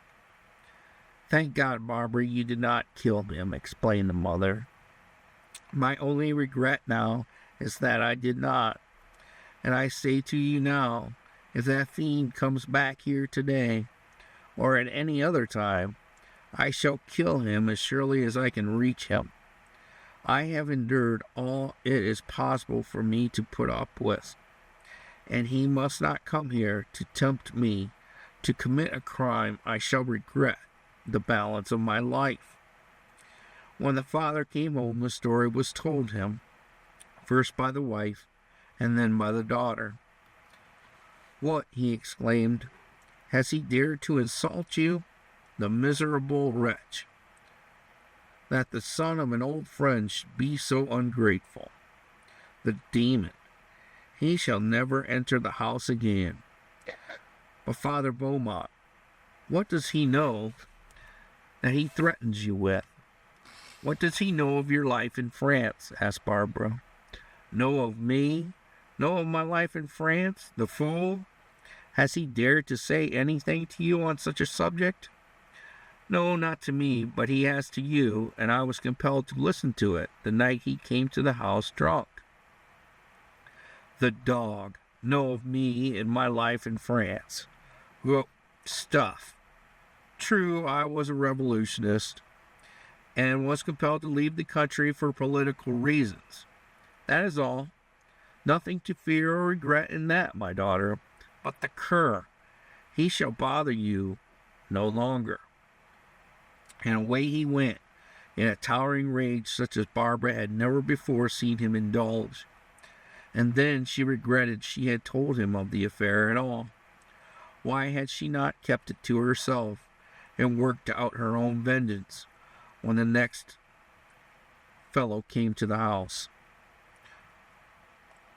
Why let someone else get into trouble over something that concerned her alone? She and the mother sat there in the home, in fear of what would happen if the two men should chance to meet. It was unbearable, and at last Barbara started after him. When she reached the top of the hill, she was greatly relieved to see Beaumont and the priest in earnest conversation. Then, feeling that he was in safe hands, she returned to the home. Fortunately, Beaumont had met Father Jacques while making his way toward the fort, and the man of peace seeing at a glance the towering rage Beaumont was in, inquired the cause. When told, and Beaumont declared his intention of hunting the fellow up and wreaking his vengeance on him, the priest said, "Now see here, Beaumont, you are in no reasonable condition to meet that man now, nor is he you, for at this very moment he is up at the post, drunk as a piper, and it is no errand for you to go on now. There is a better and a far different way than that, and I want you to take it. You go home and leave the whole affair to me. Yes, now, but you must," continued the priest, when Beaumont protested and showed a disposition not to comply. "You will do a great injury to yourself as well as to your family if you persist in this madness. Go home, and as your friend I promise to dispose of this bothersome fellow." It was hard, but the hesitancy and the words of the priest had resulted in cooling his anger. At last he turned toward the home and left the Reverend Father to perform the mission in his stead. Nor was it the first time the man who stood as their spiritual advisor had settled difficulties for these strange and excitable people about him. He had an influence for good and for peace with the worst of them that they could not understand. It was too often with them a word and a blow, and not unfrequently the blow came first, and then with a sharp-pointed knife. The priest knew but too well what it would mean to allow Beaumont, in his rage, to come in contact with the drunken Frenchman, and that he himself could best perform the work. Too long had he pleaded with these rough people to peacefully stand by and permit them to come in collision with each other, if it was in his power to prevent it. And so tonight he again assumed the aggressive for the man he knew to be too honorable and useful to be permitted in his present temper to attempt to carry out his designs, which in the end meant the commission of a crime. It was late when Pierre de Grand came staggering along on his way past the mission house toward the home of the trader, and was met by the priest. "Where are you going at so late an hour, my son?" inquired the Reverend Father, as he put out his hand and laid it on the shoulder of the besotted man. "To hell for all of you, you long-robed devil," was a reply, as he attempted to stagger by on his way. "Possibly that is true, but let me advise you not to go to the home of the Beaumonts, or you will think you have arrived at your destination sooner than you had intended. Turn about and seek a shelter elsewhere, with the wild beasts of the forest if you choose, for with them will you be as safe as with the Beaumonts. You have persisted in your maudlin love-making to his daughter until, if you were to go there tonight, your life will not be worth the reckoning." "The damned traitor! Does he want me to expose him?" almost shrieked the excited man. "Little does he care for your exposés, only the insults that have been forced on them. Indeed, my son, there will not be enough of you left to expose, to view, if you go there tonight. Take my advice, return, retrace your steps, go anywhere but there, not now, nor at any time in the future. You have made a fool of yourself, have turned a friend into a most bitter enemy, and may the good Lord keep you out of his way. Now go." Taking firm hold of the man, he turned him about and started him on his way toward the fort. Where he went, the priest was not anxious to know, but it was not to the Beaumonts, of that he was sure. The fellow hung about the vicinity for a short time longer, becoming a general nuisance, and finally, one day late in June, he was loaded on a boat bound down the river and for the Detroit region with the furs of a lot of trappers. And that was the last seen of him about Lower Sandusky. It was believed afterwards that he was in the employ of Proctor, the English general, and that he had come apparently for a visit with Beaumont, but that his real business was to learn all he could concerning the newly constructed fort. If he were a British spy, then his drunken condition must have kept him from learning much, or else there was nothing of benefit in his report. Once after, when Beaumont was down toward Detroit, he saw the fellow, and he came very near playing the traitor off on the Canadian authorities as a spy. As for Barbara, while the fellow was about, she scarcely ventured out of the house, and when she did, it was with the avowal that if the man met and molested her, she would kill him as she would a snake. Her blood was aroused. She had been imposed on in her desire to treat a friend of Beaumont's with common courtesy. All the time, however, she was persistent in her declarations that the father must not interfere in the affair, but must leave it to her to settle, in case the opportunity should again occur. Fortunately for them both, they never met afterward, and it was left for the foster father to suffer at the hands of the Frenchman, when months after they chanced to come together. End of chapter 12.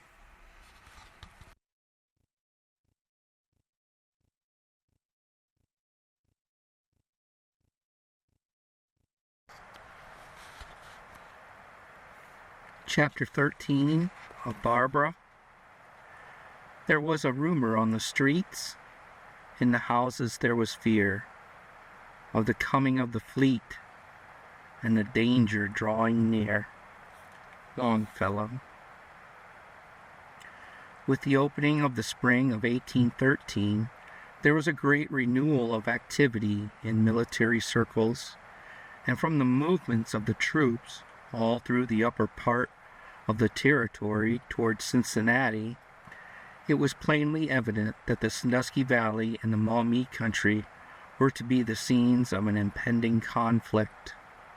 During the winter months, Harrison had found it almost impossible, most of the time, to move either troops or supplies, and with the exception of the army about the Detroit country, nothing had been attempted looking toward a conflict.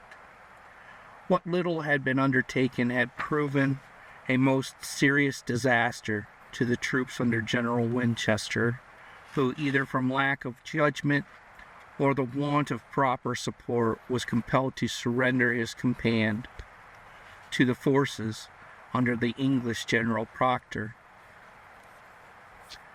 This had once more rekindled in the breast of the savage warrior Tecumseh a great desire to renew his conquests with the Americans for the possession of the Northwest, especially of the two valleys.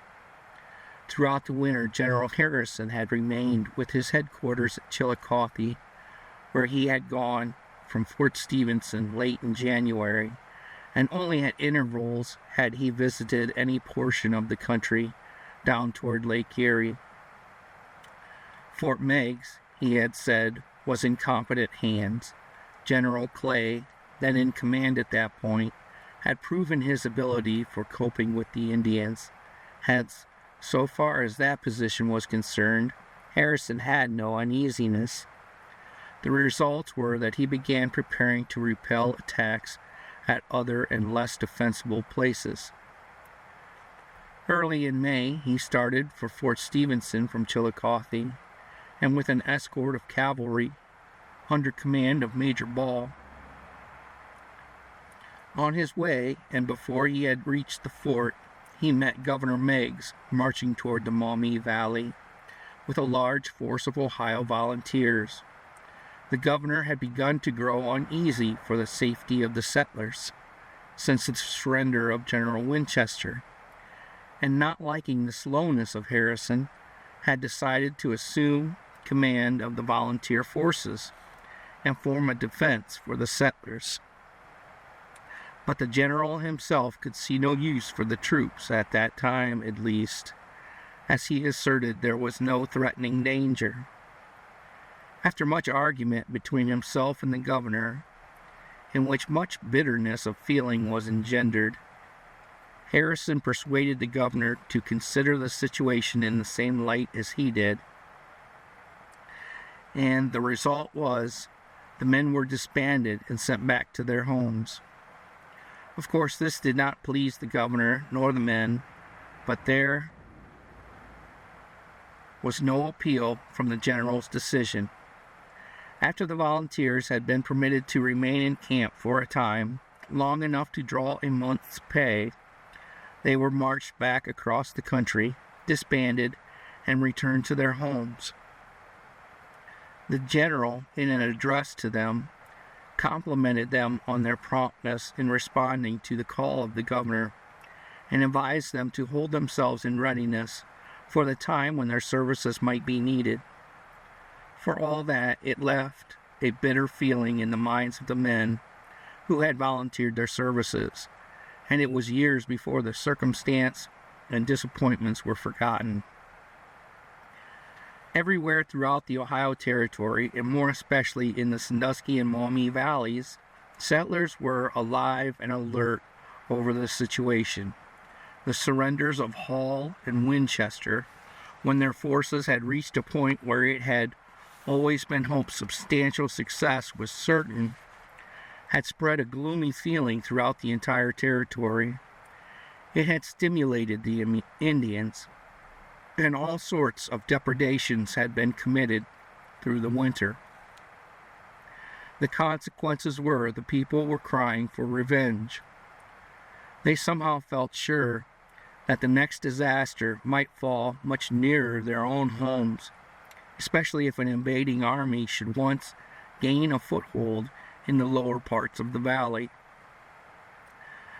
There was much discouragement everywhere.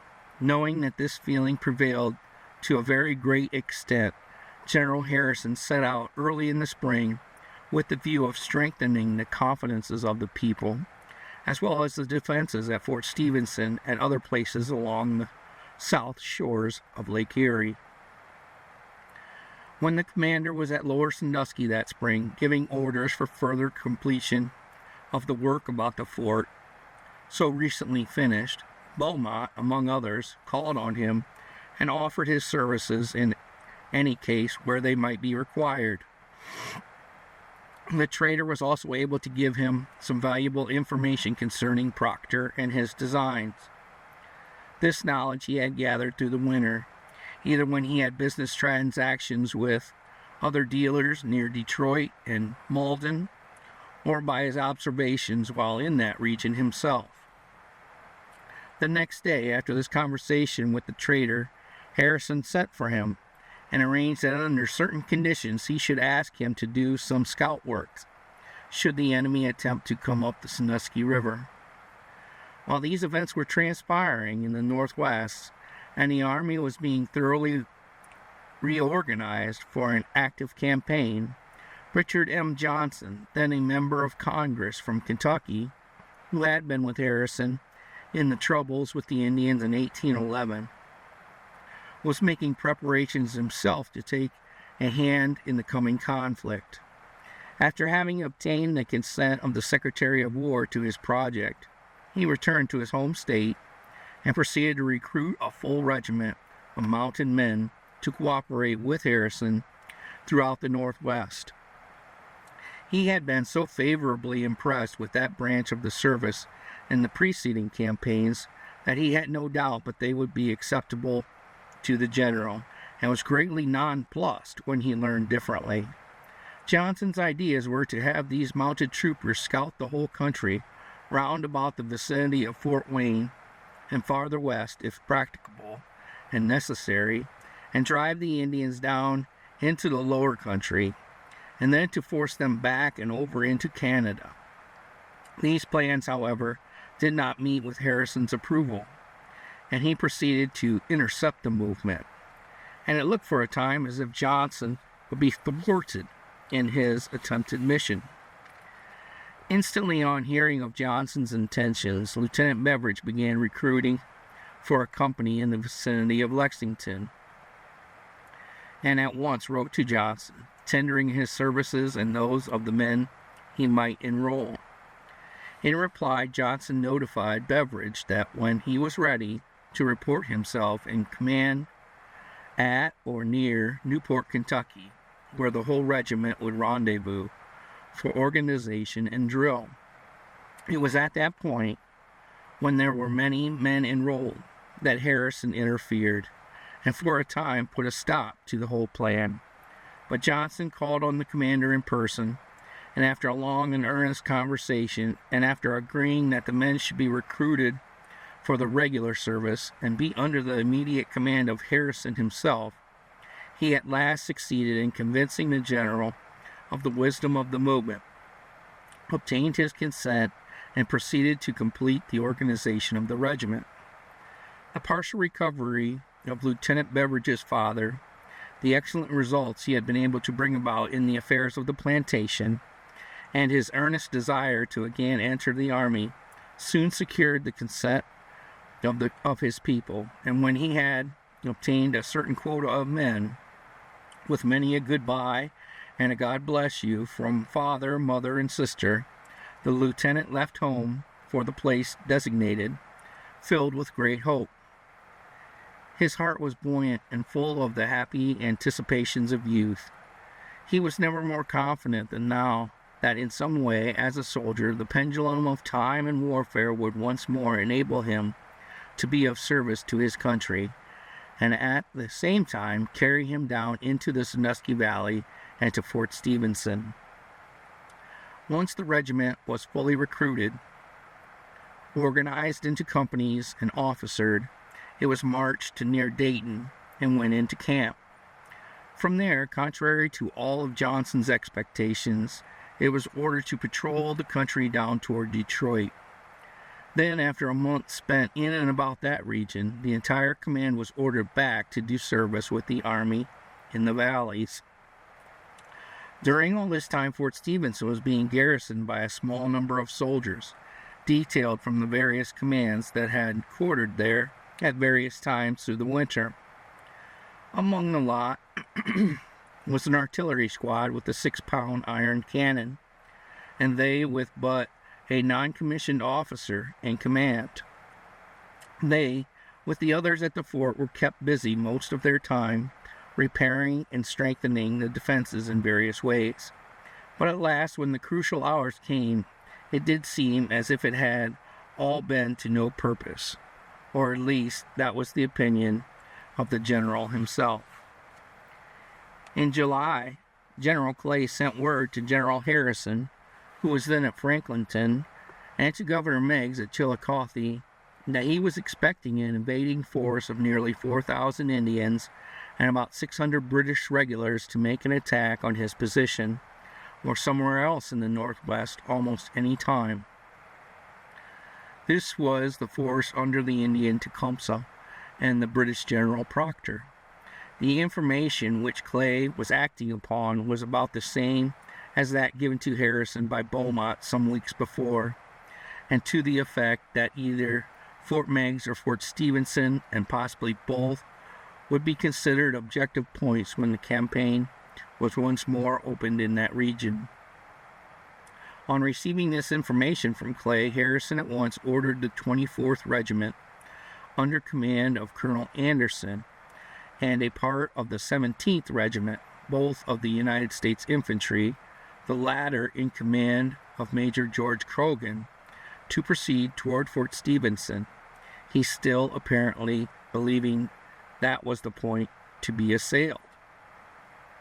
On the 20th of that month, General Harrison started for the same place, with an escort of cavalry commanded by Colonel Ball. On the way, he was met, far up the country, by scouts in command of Lieutenant Beveridge, with the information and specials from General Clay that the Indians and British were reported to be at the lower bay of the Maumee and that an attack was looked for at any hour. The general ordered the lieutenant to retrace his steps at once and notify Clay that a sufficient number of troops were then on their way and would reach him as soon as they could march across the country. Then he sent one of his own couriers to intercept Colonel Anderson and his regiment and directed him to march toward the Maumee instead of Fort Stephenson, while Major Croghan should continue on toward Lower Sandusky. The general himself started across toward Fort Meigs. In accordance with orders, Major Croghan proceeded on his way to Fort Stephenson. His command was a small one, composed of parts of 3 companies, most of them volunteers from Kentucky, nearly all young men, and known as Kentucky sharpshooters. The major had never been in the vicinity before. He had seen but little or no actual service, but he came of a family whose record as fighters was unsurpassed, a nephew of the famous Colonel Clark. He was a safe man into whose hands any sort of a perilous undertaking might with safety be entrusted. And when General Harrison ordered him to proceed on to the Lower Sandusky, it was without a thought but that he would reach the place in safety, and once there would stay, no matter what issue might come up to confront him. The detachment reached the fort late at night, after a long, tedious march from near Chillicothe, made in July weather.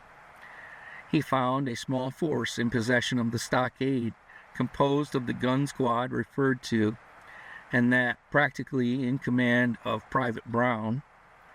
They had been there since the winter before and had devoted their entire time to gun squad drill.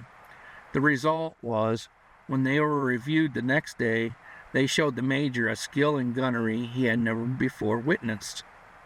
The march had been made to the fort along the trail from Seneca Town, down through the present site of Ballville and into the stockade from the southwest. The consequences were the settlers were not aware of their presence until they awoke the next morning and saw a new American flag flying from the peak of the flagstaff. Lieutenant Beveridge, with his company, on the return from the Detroit country, had been first assigned to duty up the Maumee above Fort Defiance. But when affairs began assuming an active shape, he was ordered back for service under General Clay. Gradually, he felt, he was nearing the goal of all his ambition, but it was extremely slow, and at times he almost gave up all courage and hope. When he was sent to meet General Harrison, he wished with all his heart that before he was ordered back, he might be sent toward Fort Stephenson. His orders from the general, however, were so explicit for his immediate return to Fort Meigs that he lost that chance. The first, he said, he had in many months. It was a sad discouragement to all his cherished hopes. Before leaving Fort Winchester to go to Fort Meigs, all unexpectedly, he one day ran into Lone Arrow, and never before in his life had he been so glad to see an Indian as then. Each greeted the other like old acquaintances with a hearty handshake and a how. But when Beveridge began making inquiries about the people in the valley, and about the Beaumonts in particular, he was sadly disappointed at being told that he had not seen any of them in weeks. To his questionings, the lieutenant obtained no satisfactory answers. The Indian had no information to give. That did not satisfy Beveridge, however. He thought the old guide should be loaded down with knowledge of Barbara and the Beaumonts, whether he had seen them or not. And in his disappointment, he felt as if it would be a pleasure to give his old friend Lone Arrow a good hammering. But he wisely refrained and instead exerted his energies in further efforts to pump some sort of information out of him. He gave it up at last as a hopeless task, and then decided to entrust a message to him, which he was to deliver to Barbara, if by any chance he should go back into the lower Sandusky country in the near future. But he had grave doubts of its ever being delivered to her.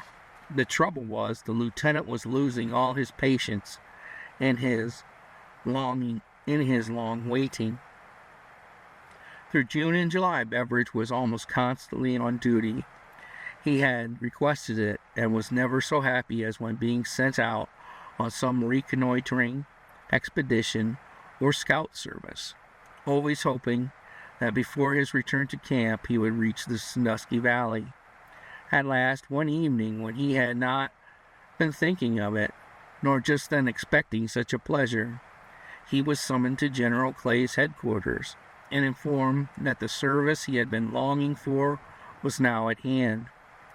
He was directed to ride across the country and into the Sandusky Valley with important dispatches to be delivered to General Harrison at Seneca Town. If he had been filled with hope and expectancy before, it was as nothing compared to what he now experienced. His heart was full of a feeling he found it impossible to express in words. He could scarcely believe it to be true, and was fearful that something might possibly transpire to deprive him of the pleasure of his whole lifetime. The desire of months and of his whole being was about to be accomplished and realized, and he hardly knew how to contain himself. Would he be able to see Barbara? Would she be the same to him? From September to July, it was a long time, almost 10 months now. In that interval, many things might have transpired. Many changes may have taken place. No matter now, he said to himself after summing it all up. It will soon end. For if once he ever got over into the valley, it would have to be a pretty stringent military order that would prevent him from taking the time to see her. And he felt sure she would be glad to see him, but suppose she would not, and his heart stood still for an instant. And then he called to his mind her letters. They would not lead him to think so. But it had been so long a time, surely. His thoughts were feverish, and he could scarcely sleep through the night, so rapid did his imaginings come and go. And as for eating, that eventful morning of his start, why, that was out of the question. His instructions were given him late that night. The dispatches he received very early in the morning, just as he was ready to mount and ride away on an errand he had wished for since he left the old home in Kentucky. He was to proceed with his detachment directly to Seneca Town, there to report and deliver his dispatches to General Harrison. Part of the troopers would return at once to Fort Meigs. The balance, with the lieutenant, would proceed down the stream to Fort Stevenson. From the latter place, they were to scout the country back to the Maumee. All this was, of course, subject to any orders that might be given on their arrival at Seneca Town from General Harrison or from Major Croghan on reaching Fort Stevenson. Properly equipped for the journey, they rode away in the first gray tints of the morning, the lieutenant with a heart so full of joyous feelings as to make him consider every man his brother and the whole world his kin. It was a trip he would gladly have undertaken, after he had received his private instructions, if he had known that every step of the way was filled with unknown and untried dangers. And indeed, so completely absorbed was he with the final results of his visit, for he had lost sight of the idea that he was on duty, that if he had been left to his own instincts and inclinations, he would no doubt have gone round and round, and at last have brought up at the fort again, without having gotten 10 miles away all day. Fortunately for him, He had a guide whose mind was not troubled with such thoughts, and the journey was made all right and in good time. While on their way through the forest, they crossed the same trail that the lieutenant and Lone Arrow had traveled some months before, and when it was pointed out by the guide as the one leading over to the Auglaize above Fort Defiance, Beveridge fell into a reverie of thoughts, both pleasant and disagreeable. If his route would only take him that way now, back to the valley, how much more pleasant it would seem than when he went over it before, and how long it had been since he and the Indian had passed that way, and how much had happened. Since then winter had come and gone.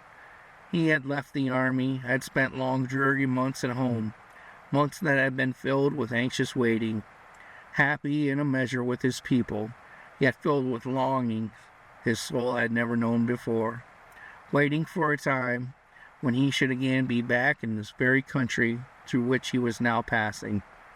And here he was in the army again, with duty calling him so near the goal of all his desires, and yet he must go on. His great fear was that on his arrival at Seneca Town, only 9 miles up the river from old Lower Sandusky, orders might compel him to turn about and retrace his steps to the Maumee without his being able to see Barbara. Well, he said to himself as he sat there musing, in that event he would crave the privilege of going by the way of Fort Stevenson, and if it were refused, oh, then he would go that way in spite of orders, and let the consequences be whatever they might. He would see Barbara. That he was determined on, and no power that he knew anything about should prevent it. He was finally called back to himself. After he had sat in the saddle and pondered thus, he knew not how long, by one of the troopers saying to him, "Well, Lieutenant, shall we unsaddle and feed here?" "No, I guess not. I was only thinking of a time, now almost 10 months ago, when myself and an Indian guide passed through this forest on a trip that to me was the loneliest and most unpleasant I had ever endured, and the like of which I hope I may never have to take again. Some 2 weeks before, I had been down in the Sandusky Valley on a reconnoitering expedition, had been wounded, almost captured, was in a measure, and have never since escaped, and on my way back to the army we took this route for the Auglaize. It was a most tedious journey, and the recollections of it fill me with some very peculiar memories. My stay in the valley had been more than a pleasant one. I had, fortunately, after escaping the Indians, and after having been wounded, fallen into the hands of some French people who cared for me in a more than generous way, and for 2 weeks made my life the happiest I had ever known. And you see, when I came to the old trail again, that I know if followed would take me back direct to their home, and to all that happiness once more, why, I was somewhat loath to pass it by without at least stopping, and in imagination drop a tear and a sigh to the memories of those days that are now away in the past. "Well, why not take the trail and from there proceed on to our destination?" asked the guide.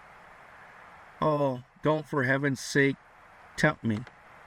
My orders are to ride directly to Seneca Town, then to proceed to Fort Stevenson. It is perhaps a pleasure deferred for a day only. Yet, when we come to the path that leads from duty to pleasure, that takes us past the vine-ripened fruit, expecting to return afterward and enjoy it, why, we cannot help but stop and contemplate. Yes, but the ripened fruit and the pleasures anticipated will be all the more appreciable when at last obtained, even after the long wait and tedious journey. Possibly that is all true enough, yet the doubts that are born of our own unknown being, that perchance duty or something else may at last compel us to go by another in an unknown way, and that in the end the pleasures or the ripened fruit may have been enjoyed by others, are what caused me to hesitate. But there is where the duties of the soldier come in, and all that is left for us to do is to go on.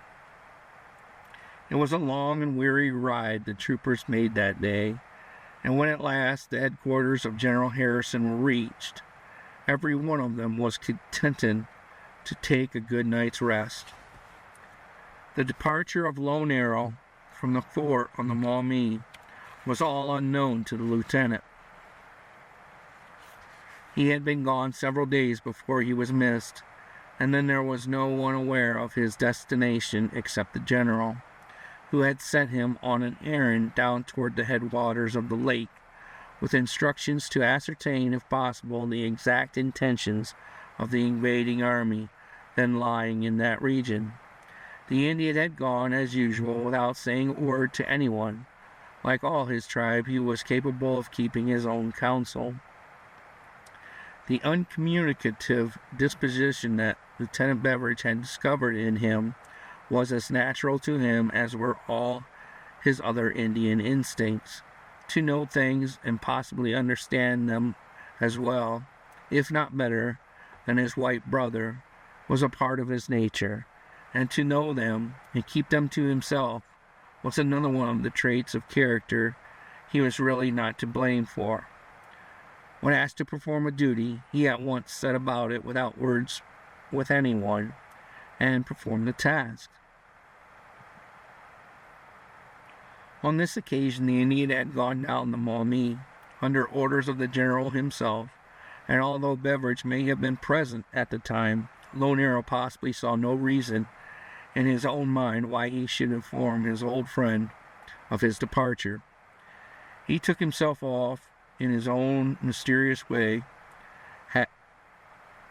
had gone down toward the bay, and there had fallen in with some of his own tribe, and through them learned all that it was possible for him or anyone else to ascertain, that an attack would sooner or later be made on Fort Meigs in some form not then known. Then returning, he reported to General Clay, and from there took his way across the country toward Lower Sandusky. He had then been there but a day or so when he presented himself at the Beaumont home, to find that Beaumont himself was absent, and had been, for some little time, on a business trip down the river and toward Detroit. The mother and Barbara were both glad to see the Indian, for he had not visited them in some time, and because they were more than sure that he must possess some sort of news. Besides, the husband and father had been absent longer than had been expected, and any one, a friend of the family, would be made welcome. After they had supplied the Indian with a good meal, the mother and daughter set about, in a cautious way, plying him with questions concerning the movements of the army, and then to ascertain if he were aware of the whereabouts of Beaumont, or whatever of information he might be possessed of, in the shape of army news. To them, his taciturn nature was so well understood that it was no longer annoying. They knew that time and patience were all that were necessary to obtain from him whatever of intelligence he might have, that they would care to know. It was only by slow degrees that Barbara at last succeeded in getting him to say he had seen Lieutenant Beveridge, and that he was at Fort Winchester, up on the Auglaize. This information set her all aglow with anxiety, for she felt that if he were there, it certainly could not be long until the general trend of affairs would bring him still closer. What did the lieutenant have to say? She inquired in a careless way, just as if the Indian could or would be able to repeat all the inquiries that the anxious lieutenant had plied him with.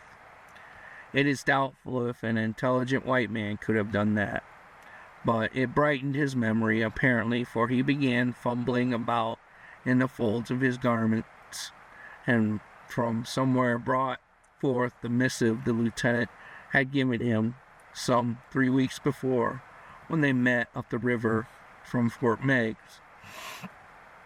Then, having obtained all her heart could expect, she left Lone Arrow to the mother, while she hurried into the house and by herself to read a message of love, every word of which removed a burden from her heart. It was blurred and dim from long handling by the Indian, yet every letter was as legible to her mind almost as if he had spoken the words himself. In it, he told her of the partial recovery of his father, and of the great and earnest love the mother had expressed for her. He told as much of his present army life as he imagined would interest her. Then he said, "I still retain possession of your tokens, dear Barbara, and only long for and patiently await the time when I may fold you in my arms and give you an opportunity to redeem it. It is all I have that was yours, unless it be your love, and the possession of the one and the hope for the other have kept alive in my bosom an earnest, undying affection for you, the one sweet being who is more dear to me than all my past, present, and future existence, the one dear soul who fills to overflowing all the aspirations for my future life and all its happiness. The keeping of that token has inspired in me a love that consumes with its desires, a love that has never for a single instant departed from my mind since the hour I left you in the low gloaming of that summer evening, now to me so long ago." It contained a promise, an assuring hope that now, since he was once more in the army, and so near, that ere many days the chances of war, with all its stern duties, would carry him over into the valley, and for a season at least, permit him to revel in the sunshine of her smiles and joys. It was full of his heart's longings, and it supplied, for the time being, all the anxieties of her earnest hopes. It gave Barbara as much joy and happiness as did the order given to the lieutenant to prepare for a ride over into the Sandusky Valley, and it had come almost as unexpectedly to her as the order had to him. Although of that good fortune of his, the letter contained not a word, as it had been written while up the river from Fort Meigs, at some time before either he or the Indian had joined the forces under General Clay. It was all too good news to keep. It filled her young and anxious heart afresh with the love she had held within her soul through all the weary months of winter and spring, and set her all afresh with expectancy and anticipation for the hour when once more she could look into the face of the one man of all on earth for whom she had ever felt a woman's pure and holy love. She went flying to her friend Janice at the first opportunity, and in the happiest of moods gave her the contents of the letter she had received, and fairly bubbled over with the thought that soon he would be with them once more. It was indeed a happy day for Barbara, and if Lone Arrow had not been an Indian, she would have felt very much like embracing him for the missive of love he had been the bearer of. As it was, she contented herself in showing him her appreciation and the hospitality she bestowed upon him. The foster mother, too, was happy with the delight she saw expressed in her daughter Barbara. She, with the rest, had noted all through the winter the gloomy despondency of her former happy nature, and was not slow in guessing the cause. With her, Barbara's happiness had always been the first consideration. She had noted, too, her cheerful spirits when these messages would come to them, almost from out of the darkness, and although only foster mother as she was, she knew that these marked changes told but too well the merging of the young and happy girlhood into the mature and fully grown woman. And now, when this letter came and filled the daughter with so much of happiness, the mother too was happy, and in her French expressions said, "It is so very good once again to see the Barbara also happy when she gets the letter, and if she could have one each day, it would be very pleasant." And when Barbara had told Janice of her great joy, she was almost as happy as her friend, and exclaimed, "Well, did I not tell you so, that he would come again? Oh, my Barbara, these men, they do so sometimes worry the ones they love, and they do not seem to know it. And they themselves, they think they are the ones who suffer. But it is not so. They make us to suffer the most. Oh, I know. And they do not seem to care sometimes. But the lieutenant, why, my dear, he is so full of love for you that we all can see it. And that is what I so much admire. Oh, ma chérie, if the sergeant too would come, then indeed I would too be happy." It was plainly evident from this that the heart of the little coquette had at last fallen victim to Cupid's fascinating sentiment of love, that she was fast growing weary with waiting for the return of the sergeant, and that his prolonged absence was weighing heavily upon her doubts and fears. For days after the receipt of the lieutenant's letter, Barbara was filled with a supreme joy, such as she could express in no other way than as it was shown in her intercourse with the people about her. She was supremely happy with the anticipation of his coming, and her every action displayed the buoyancy of her young spirit. Lone Arrow had a long and serious talk with his young braves on this last occasion of his stay with them, and before he went away again. His people still remained at peace with all about them, and he tried to impress them with his belief that it would not be long until there would be a possibility of the war coming into their own valley, and of the dangers that would continually exist from roving bands of hostile Indians, even before the struggle should come. And while he admonished them to be careful in maintaining their peace, he as well told them of a duty they owed to those about them, who had always shown them their friendship by acts and deeds. Above all, he asked that they see to it that no danger nor harm came to Barbara and her people, more especially from these stray bands of Indians. One morning in July, soon after Lone Arrow had again taken his departure from more active and exciting fields, the settlers along Glen Creek woke up and found a lot of the young braves camped on the banks of the river near their homes, but nothing strange was thought of it. They had seen the same thing many times before. It was only mentioned as one of the passing incidents of their lives, for it was a custom of the Indians, year after year, to wander up and down the stream, fishing and hunting, camping here and there, at their own sweet will, with no one to question their motives or their reasons for doing so. So that now, if they were camped on the high bluffs at the Blue Banks, or on the low ground near the creek, there could be nothing strange in it. But the truth of the matter was that when their young chief had intimated to them that White Flame and her people might be in danger at the hands of reckless roving bands, these braves who loved her as they did their own squaws, and who remembered all the kindnesses of her people toward them and theirs, decided that for the present they would be where they could readily offer service if it should be needed. And to do this, they took up their teepees and pursued their fishing and hunting only a little farther up the stream. They said nothing to the Beaumonts concerning their motives. There was no need to.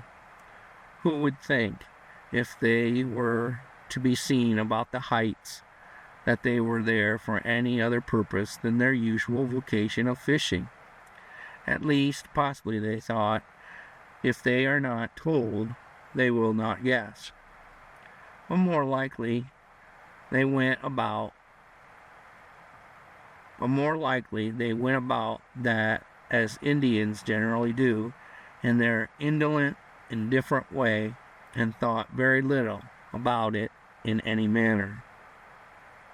And all through the month of July, when Barbara and Janice were roving up and down the stream, or in the nearby woods, it was no rare thing for them to see the young braves wandering along the banks as well, indifferently engaged, as was their custom.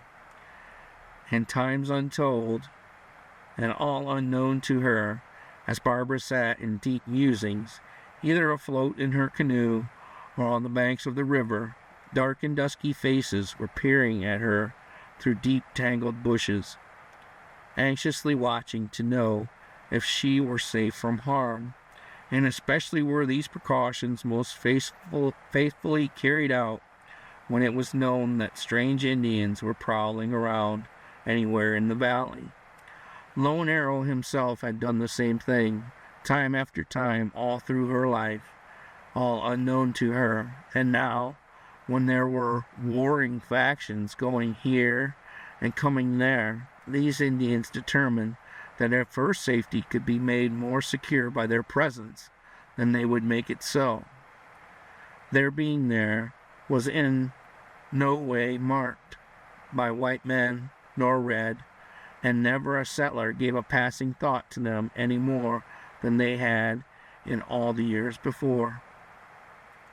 From time to time, the Indians moved their camp from place to place, first on this side of the river, then on the other, and in all of it, they only managed to keep the Beaumont home and those about them in sight, and it was they who were the last to leave the neighborhood when war finally reached the valley. Not until they knew for certainty that Barbara and her people were safe elsewhere did they go back to their home, to their own camp. And then, even, it was said, a line of communication was kept up, and a knowledge of her whereabouts maintained all through the struggle. The tribe had determined that, come what might, she should not be harmed. Yet of it all, none but they were aware. The Indians preferred that what they were doing should remain a secret. They were a neutral people, and must not interfere with the affairs of others. But in this case, they told themselves, they were performing a duty for kindness shown them, and they would take the chances of war if it were necessary. End of chapter 13.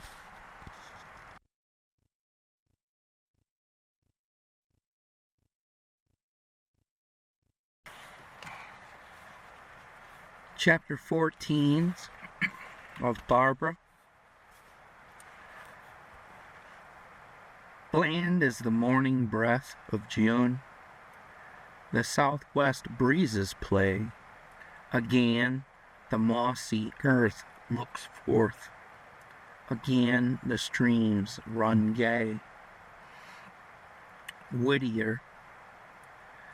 It was now the dreamy month of July, and all the earth in the valley was quivering in the fervent glow of the heat and life it gave. June, the month of roses and wildflowers, had come and gone. Nature was now at its very best, a time when that misty haze rises from field and stream, from hill and glen, when all find enjoyment in the cooling shade of some great spreading tree, to sit and dream of the past and the future. It was just such a day as this, full of its heat and haze, that had induced Barbara to once more seek her old haunts along the banks of the creek and river shore. All day long she had felt, she knew not how to define it, only that she was possessed with a great longing, with an intense desire after something inexpressible, the feeling that comes to some, if not all, natures, in this, the fruitive fullness of the year, of something wanting, an expectancy that to her had come so often in her life. She wanted to be alone, and as she rode up and down the stream, she sang over again that melancholy Indian song. While do I wander far in the darkness, shines a bright star far up above.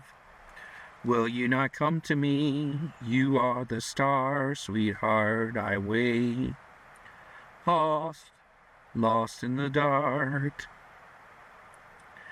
At last, as if exhausted, as if all had failed to satisfy her, she pushed the canoe ashore and listlessly seated herself beneath the old grapevine's welcome shade.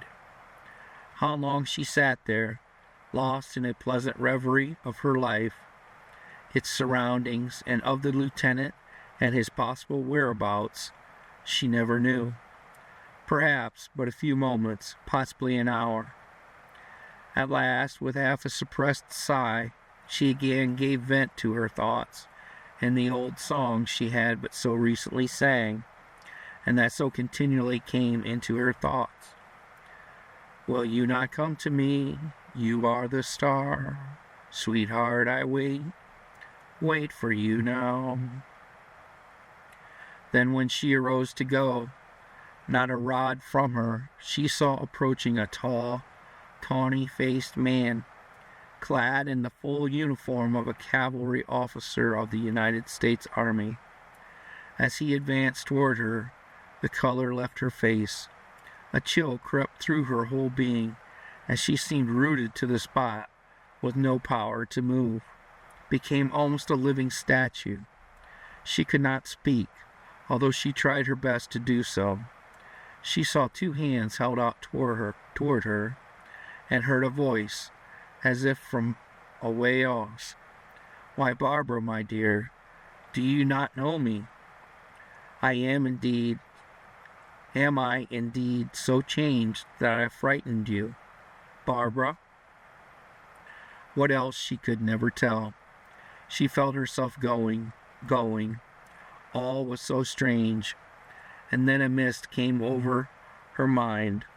Two strong arms, she knew, were clasped about her waist, and then her eyes closed in bewildering thoughts. It appeared to her an hour. To Beveridge it was but a few seconds, as he held her thus in his arms, all his own for the moment, if never before or again. Unknown to her, he pressed her still closer to his breast, and on her full, rounded, and half-open lips he printed his kiss of love, the kiss of an ardent Kentucky lover, full of passion, full of his earnest, anxious affection, murmuring to himself, "My Barbara." Slowly her eyes began to open, full of wonder and surprise, and as their gazes met, she beheld the familiar features of him, now so full of his manly love, whom she had so longed for. His face was so close to hers that she felt his warm breath upon her cheek. Putting an arm on his shoulder for better support, she could only say, "It is you, in truth, my lieutenant." That was all, but it was enough, and the lieutenant could not have asked for more. Holding her thus, close to his bosom, the temptation was too great, and again as she spoke, he drew her still closer to him, and once more printed full upon her open lips a kiss that she in turn gave back to him, as full of love as was his own. All his months of longings, he felt, were over. In that supreme moment he had forgotten everything in the ecstasy of his joy and happiness. He then gently led her back to the seat she had so lately vacated, and sitting down beside her, took both her hands in his own. "Truly it is I, Barbara, come to claim my own. Come as I promised, in the now seeming long ago. Come to return to you, if you so desire, the token you gave me at our parting," and with a pleading look that denied what he said, take back the one I gave to you. The one I entrusted to you will I receive back, but the one you gave me and placed on my finger I do not care to part with, unless," and she withdrew her hand from his for the moment and looked at the ring, "unless the mother demands it, or you shall ask it. Neither do I ask, nor does the mother desire its return. It is yours, Barbara, not for myself alone, but from the mother who with it gives her love and a blessing. In her faraway Kentucky home she awaits not only my return, but your coming. It is my wish as well as hers, dear Barbara, that you wear it unto the day when you are my wife, and she shall call you her daughter. May it not be so? May I not, dear Barbara, now take away with me your promise to be my bride?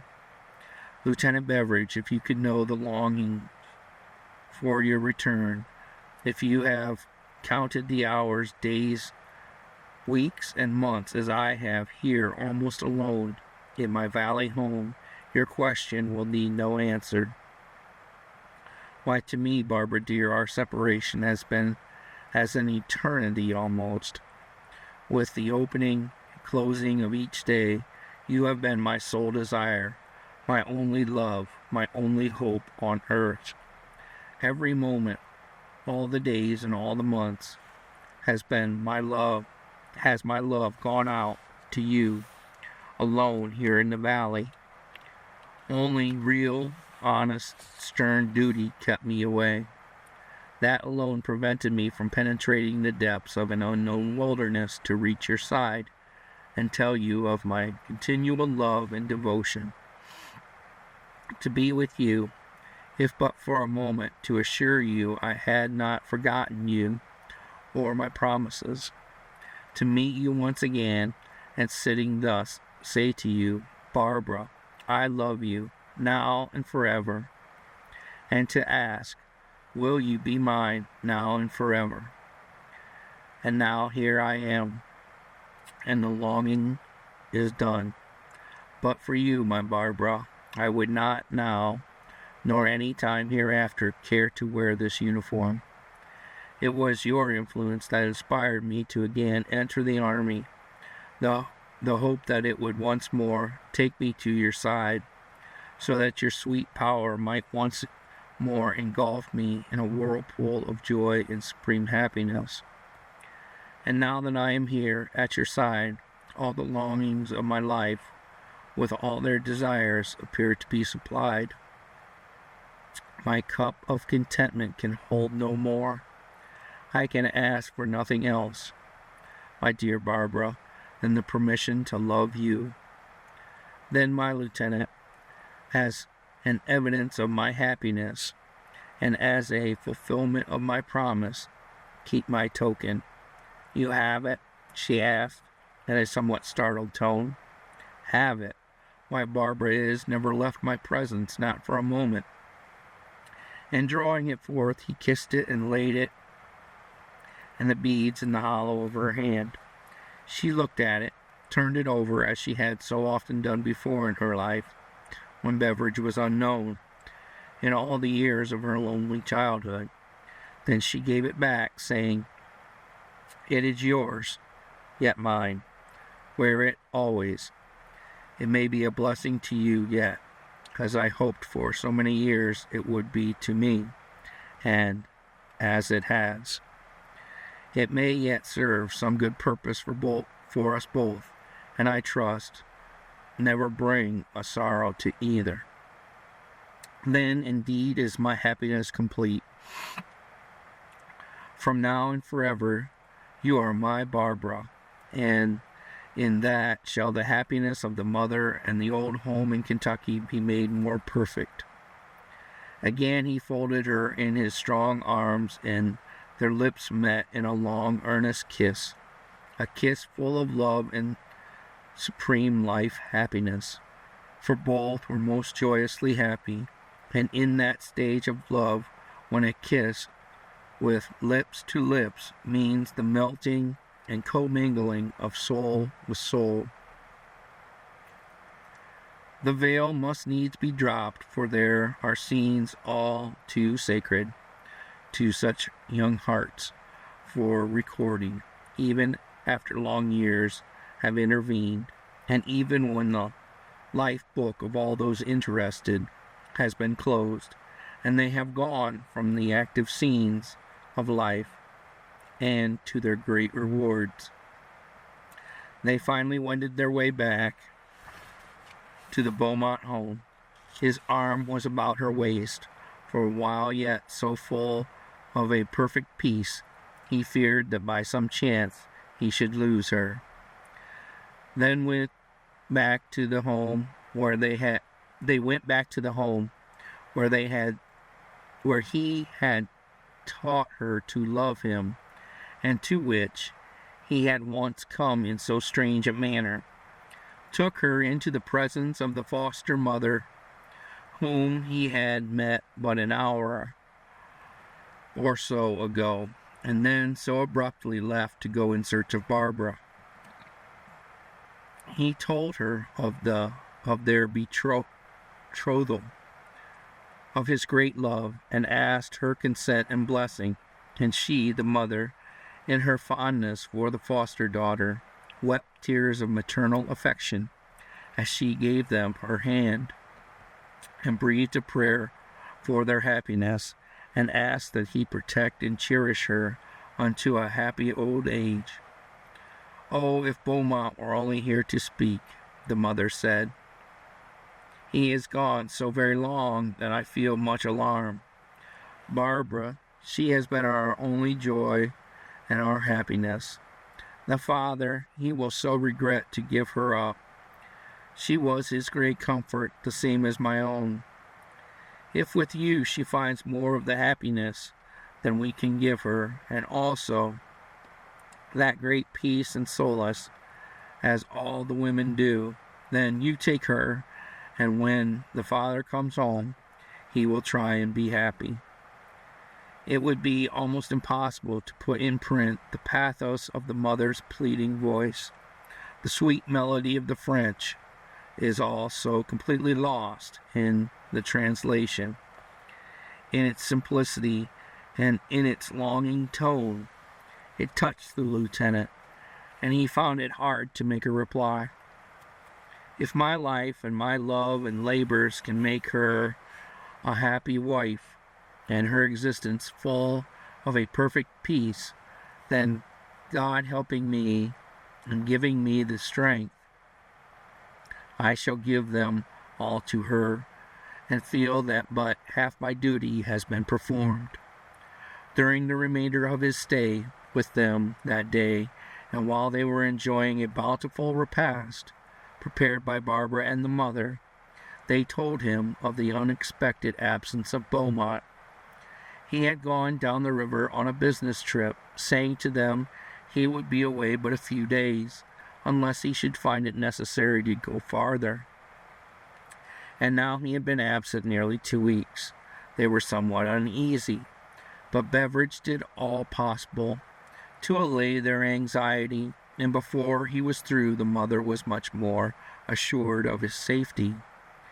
They did not know, nor did the lieutenant, that really Beaumont was off on a mission in the interest of the army, having gone toward Canada at the request of General Harrison.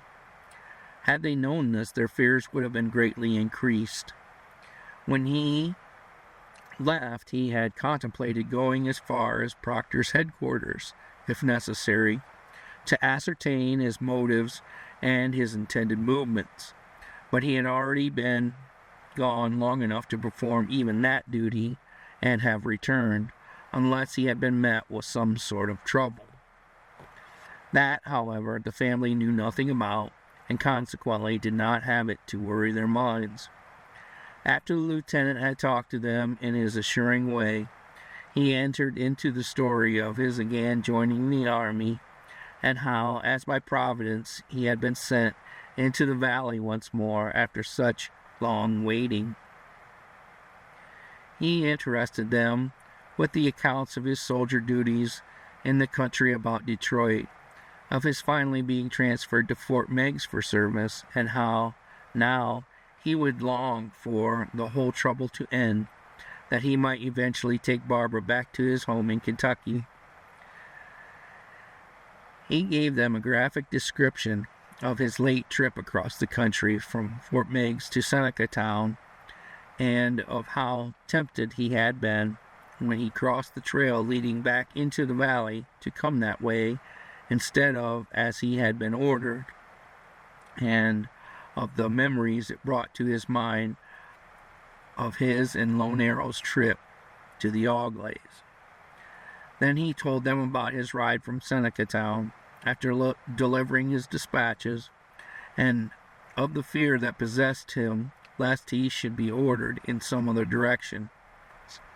On my arrival here, after reporting to Major Croghan and learning that we were to remain overnight, I at once obtained leave of absence for the balance of the day, and here I am, the happiest man in the whole valley. You are no more so than we are, I can assure you, Lieutenant, said Barbara. And it was easy to believe it, when looking at her cheerful face, for she was an ideal picture of contentment, as she sat listening to Beveridge's talk. Her whole soul was expressive with the joy she felt at his return, as she could not help showing it. And if the father were here to be so happy with us, then it would indeed be so grand, said the mother. It is his absence that gives me the trouble today. I cannot understand why he can be so long on his journey this time. He never was before on so short a trip. Something unusual has occurred to detain him, replied Beveridge, who himself began to have doubts if all was as it should be, possibly from listening to the wife's fears. Then besides, he could not help but consider it a dangerous portion of the country to be in just then on any sort of business. After their meal, he took a walk over to the fort, promising them to return and spend the evening. Arriving there, he was informed that his stay might be of several days' duration. The major said to him, Lieutenant, you may arrange to have part of your troopers return to Fort Meigs in the morning, with some trifling dispatches I may prepare. The balance may remain for other duties. If you prefer, you may go in the morning, or wait until orders are necessary. Major Croghan, nothing in the world would give me more pleasure than to be permitted to remain here at the fort for a few days. I was down in this valley last September, at which time I came very near being captured by a band of roving Indians. When I escaped them as by a miracle, I was unfortunately wounded, and then captured by a most beautiful and accomplished young lady, the daughter of the trader, who is now away on some sort of a trip. Beaumont, I mean. Oh, I see you are trapped. Well, Lieutenant, you better stay, for let me tell you, I am a young man myself, and that little lady has not altogether passed my observation unnoticed. To be candid with you, if there wasn't another one, at least her equal for beauty, why, I'll be damned if I wouldn't fix your orders so you would have to leave this very night. Why, Lieutenant, you are a lucky dog, that's what you are. Captured, ha-ha! Well, let me warn you, just look out for your captor. More than one of the boys were smitten during the past winter. There are many compliments hidden in your remarks, Major, but the most pleasing thing of all is that I am to have the privilege of remaining over tomorrow," was the lieutenant's reply. "My, the great joke, Lieutenant. I have half a notion to change my mind and work up some excuse for sending you away. Why, damn it, what right have you to such pleasures when the rest of us poor devils are languishing here in this infernal, out-of-the-way place, dying almost for the want of female society? And here you come, a stranger to the fort and the valley, and you are claiming all the privileges." "Yes, but Major, you must remember, I claim a title only by right of captivity, and then, if you will excuse me, I am not a stranger. If I am not mistaken, my seniorities date back beyond any of you in the fort. Back to last year. Who of all your command were here in September?" "Well, we didn't come as captives," rejoined the Major, laughing. "No more did I, but was captured after my arrival. And let me tell you, I came in something of a hurry, too, with a pack of yelping devils at my heels, every bloody one of them anxious for my scalp. And I'll tell you the whole story someday, Major, for your kindness and for permitting me to remain over." "All right, Lieutenant. Try and report to me at least once a day, and the balance of the time shall be yours."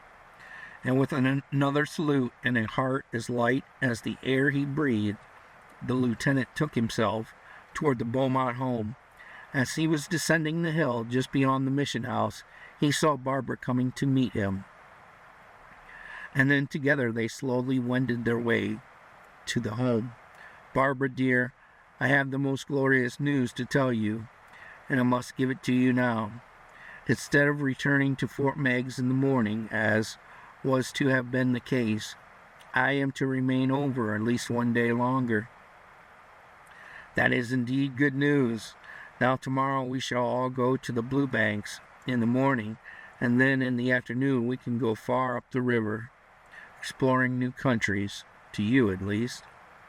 "That will be splendid, sweetheart, but tell me first, who are all of us, and how are so many to go in a boat scarcely large enough for two?" asked the lieutenant. "Who are all of us? Why, yourself and I. Who else did you suppose were going on any such trip?" "Well, that is plain enough and thoroughly understood," replied Beveridge. They were really both of them too happy for serious conversation, and in this strain the talk was kept up until near the home, when a more serious thought came to the lieutenant. He tried his best to persuade Barbara, now that they were betrothed, to have the wedding take place before he left for Fort Meigs. She listened attentively to his pleadings for a time, yet from the commencement her mind had been made up. "There is no way of knowing, Barbara, what the fate of a soldier may be," he went on to plead. "If we are married, and I were to fall in battle, you would be my wife, would bear my name.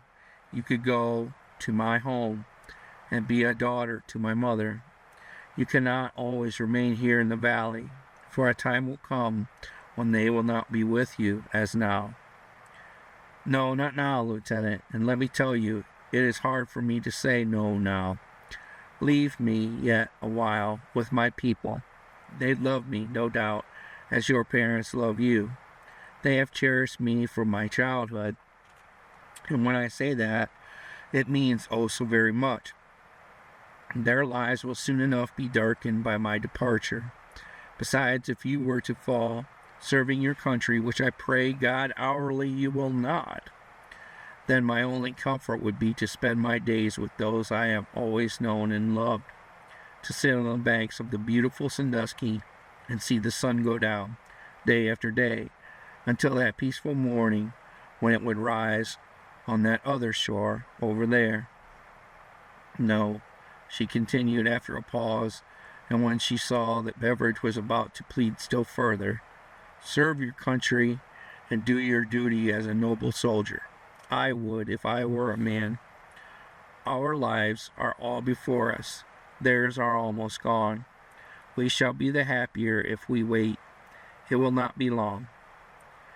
She gained her point, won as women do always on questions of that character, when they are right, and they generally are. He consented to wait and gave himself over to the enjoyment of spending the few hours given him by the order to remain at the fort for a day or so longer in Barbara's company. Whenever the opportunity was offered, they were wandering up and down the banks of the river or floating on the stream in her birch bark canoe. They visited the blue banks and every other point of interest together, and while at the top of the cliff he prevailed on her to sing again the song, the last lines of which he overheard when he surprised her at the grapevine arbor the afternoon of his arrival. She complied, but gave them in the Indian tongue, save the last 3 lines. Will you not come to me? You are the star, sweetheart, I wait for you now. So that he really did not get the full and true merits of the stanza, but it was all he had heard before, and he was satisfied. They were both extremely happy, not caring to look into the future, and apparently unconscious that it was not to last always. The troops had been gone but a few days when the lieutenant was summoned to the major's headquarters and ordered to prepare to take dispatches over to Fort Meigs and to be ready to leave early in the morning. The detail was given him about 4 o'clock in the afternoon, and from then on he proceeded to devote the balance of the day and that evening at the Beaumont home in Barbara's company, planning for their future, of what they would do and how and when, all of which, like other similar plannings, were demoralized and practically destroyed and set aside by transpiring events not then foreseen or thought of by either. When he left for the fort that evening, it was with the promise to take an early breakfast with Barbara the next morning. He hoped, he said, as they stood on the porch, that it would not be long until he would be with them again, but of his own knowledge he was as much in the dark as they were as to his future orders and where they might possibly take him. One of his regrets at leaving was much on account of the continued absence of Beaumont. The mother was growing more uneasy each day, as was Barbara, who yet did her best not to show it, and the lieutenant himself began to think it strange, but refrained from giving the last intimation that there might be some trouble in his continued absence. The fears and anxieties of the mother and daughter naturally began to tell on him. When he reached the fort that night, although it was late, he went direct to the commandant's headquarters and inquired of him if he knew anything concerning Beaumont's absence or of the business he had gone on. Much to the lieutenant's surprise, Major Croghan told him that Beaumont had undertaken nearly 2 weeks before to proceed to near Detroit and from there into Canada on a mission for General Harrison. It is time he had returned, said the major. It should not have taken him more than a week, but it may be the information sought after was not easily obtained. I regret that the man has undertaken such a task, was Beveridge's rejoinder. That is work younger men should perform. His family is not aware of what has taken him away, naturally supposing it to be some business of his own, and they are becoming much worried at his continued absence. If I thought it would relieve their minds, I would tell them, but that might make it still worse. Let me suggest that you talk with the daughter. First, ascertain if she has any suspicions of the errand he is on.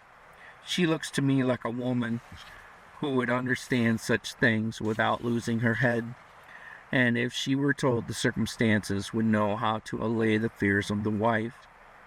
The suggestion is a good one.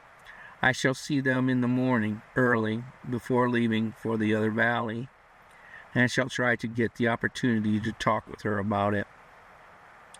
When he went over in the morning, in the very early gray of the awakening day, when he was about halfway from the mission house to the home, Barbara came out and met him, looking so fresh and happy that he did not have the heart then to broach a subject he feared might cause her distress.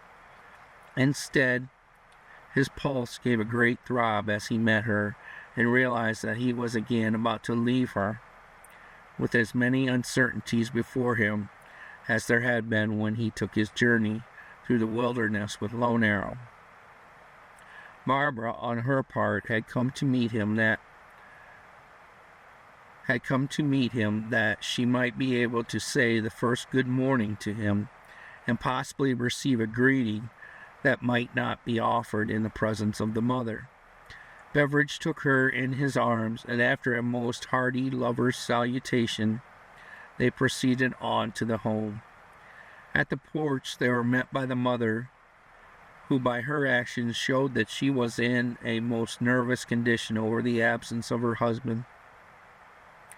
Beveridge encouraged her in every way he could, and when they sat down to the breakfast, her mind was much more tranquil. After the meal, which both Barbara and the lieutenant seemed to enjoy, the more, perhaps, because it was partaken of in each other's presence, he gave the mother his adieus, and then persuaded Barbara to accompany him part of the way back to the fort, with the same motive, no doubt, that had prompted her to come out and meet him. After they had reached the outside of the gate, Beveridge said to her, "Barbara, my sweetheart, I believe I never saw you more radiant and bewitching than this morning." And he put his arm about her waist, and drawing her to him in a fond embrace, pressed a kiss upon her fresh young lips as he did so. "The simple gown, the kerchief about your neck, and glorious waves of your golden hair all make you more fascinating to me now than on that long ago afternoon when I first saw you beneath the bushes. Now don't you attempt to faint here, my lieutenant, for I have no boat at hand," as she laughed heartily at the remembrance of the event and all its happy consequences. "But really, are you fond of such country simplicity, or do you say it merely to please? Barbara, dear, it matters little what it is, whether you are in silken robe or cotton gown. You are always the same to me. And do you know, you almost ruined my resolutions to be a good and faithful soldier. I want to throw away my commission and all its glorious prospects, and forever sit at your feet and adore you. That would not be the manly thing to do, Lieutenant. Everyone loves a soldier, and a noble soldier above all else. It is every man's duty to do what he can for his country. I should rejoice if Father Beaumont belonged to the army. Then, little sweetheart, let me tell you something. Beaumont is now performing a soldier's duties, and that is what is keeping him from his home." He felt her arm give a tremor as he said this, and when she looked up in his face, her features were wreathed in a smile of inquiry he could not well misunderstand, surprise and pleasure combined. "Yes, Barbara, Beaumont is off, over in Canada most likely, on a mission somewhat of the nature of the one that brought me to the valley the first time. I tell you this because you ought to know it, and so you may be the better able to strengthen the mother and not let her worry too much. Knowing it, you can the easier allay her fears. There's little doubt but that he will return before long now, but until he does, excuses must be made for his absence. I am indeed glad you have told me this. It was something that somehow I had surmised, yet could not see how he could do anything to benefit or be of service. There is only one danger. He is well acquainted and will have friends, but he has enemies there as well. Then she proceeded to tell him of the Frenchmen who had made their home his stopping place and the trouble he gave them and herself, of his threats against the father, and the fear that he might cause him trouble if they should meet. Beveridge felt that she was disturbed in spite of her assumed demeanor, and he said to her, "Do not let that, nor any thought, distress you. The father is abundantly capable of taking care of himself anywhere, and will turn up all right in a very few days. I have no doubt of it, Lieutenant, but if I thought that miserable wretch was giving him any trouble, why I would myself go to his rescue and wreak out on his adversary a revenge that is due him, and that I should delight in giving him." And as she said the words, her brown eyes sparkled with the spirit he had never before seen her display, that he so much admired in a woman. She was about to hesitate and to go no further when he persuaded her to continue on. "For there, you see, is Father Jacques at the mission house. Let us speak to him." He knew it would give him a few moments more of her company, a pleasure he could not bear to think of ending so long as it could be prevented. At the steps of the rude hut they met the Reverend Father, and he gave them a hearty greeting. "May the Heavenly Father bless you both. What brings you out so early? Are you off again, Lieutenant?" he asked as they came up and he took their hands. "Yes, off for the Maumee once more," answered Beveridge. Just then an orderly rode up, gave the reins of a horse he was leading into the lieutenant's hands, then turned and rode back to the fort. Holding the animal, Beveridge turned and taking the hand of Barbara, said to the priest, "Your blessing, Father."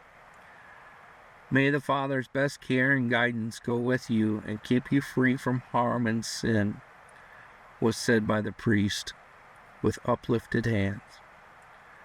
"Now, Barbara, my darling, I must leave you for a time."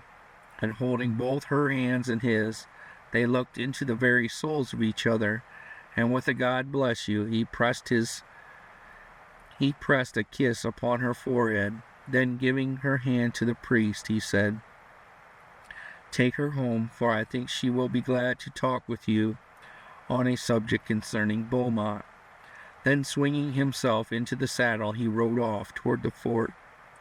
When he had gone a short distance, he turned and watched them, Barbara and the priest, pass out of sight below the hill.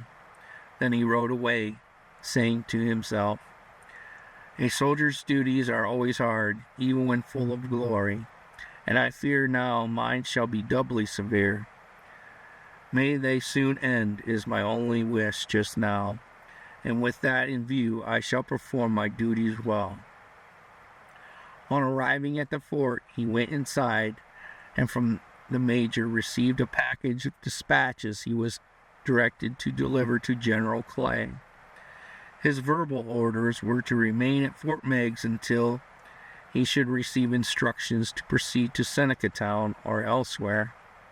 Then he and his troopers rode away while it was yet early in the morning, and after a long ride reached the Maumee, where all was commotion over an anticipated attack, the combined forces of Tecumseh and Proctor having been reported as at the lower bay. Word had already been sent to General Harrison, and it was in reply to this that Beveridge had ridden across the country that morning. On receipt of the news from the Maumee, Harrison sent a dispatch to Major Croghan to be prepared for an attack from the Indians, as he believed they would march across the country for that purpose. And with this were dispatches for General Clay, and it was these that Beveridge carried with him. End of chapter 14.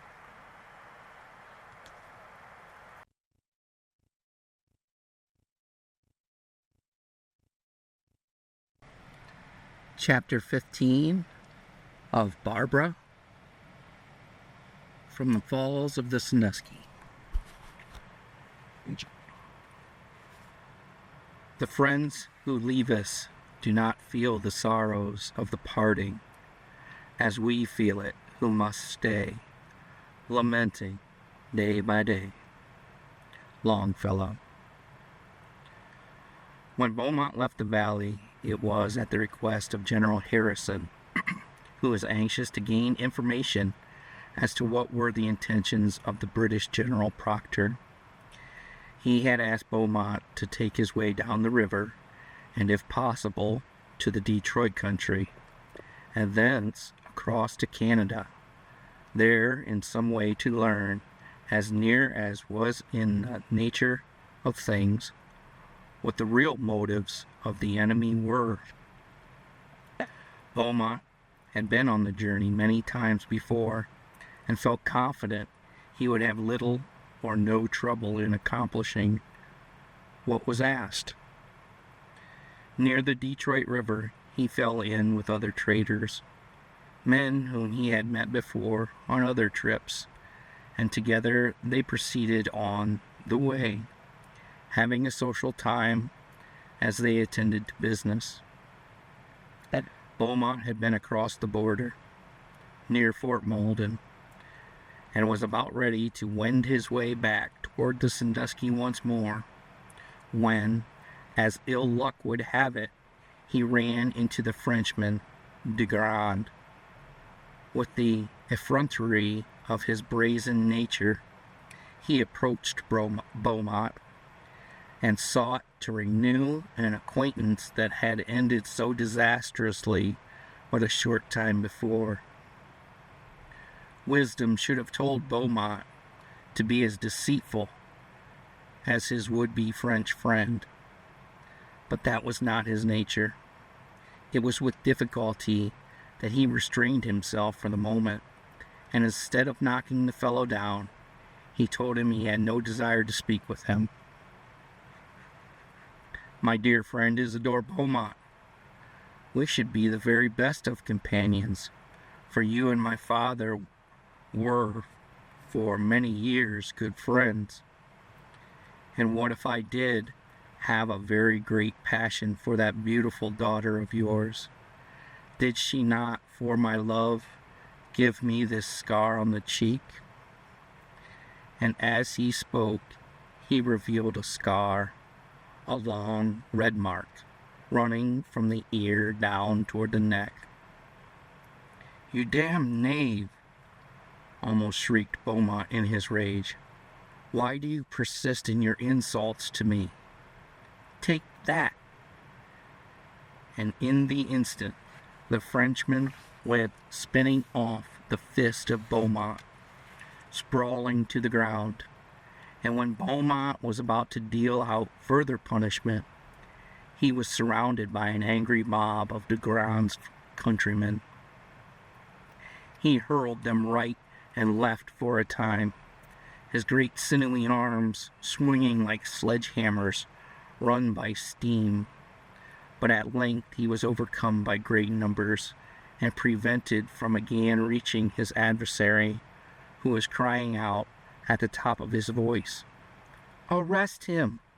Don't let him escape! He is one damn spy! He belongs to the Sandusky Valley, and he is here for no good whatever! Arrest and search him!" Not a friend appeared to speak in Beaumont's behalf.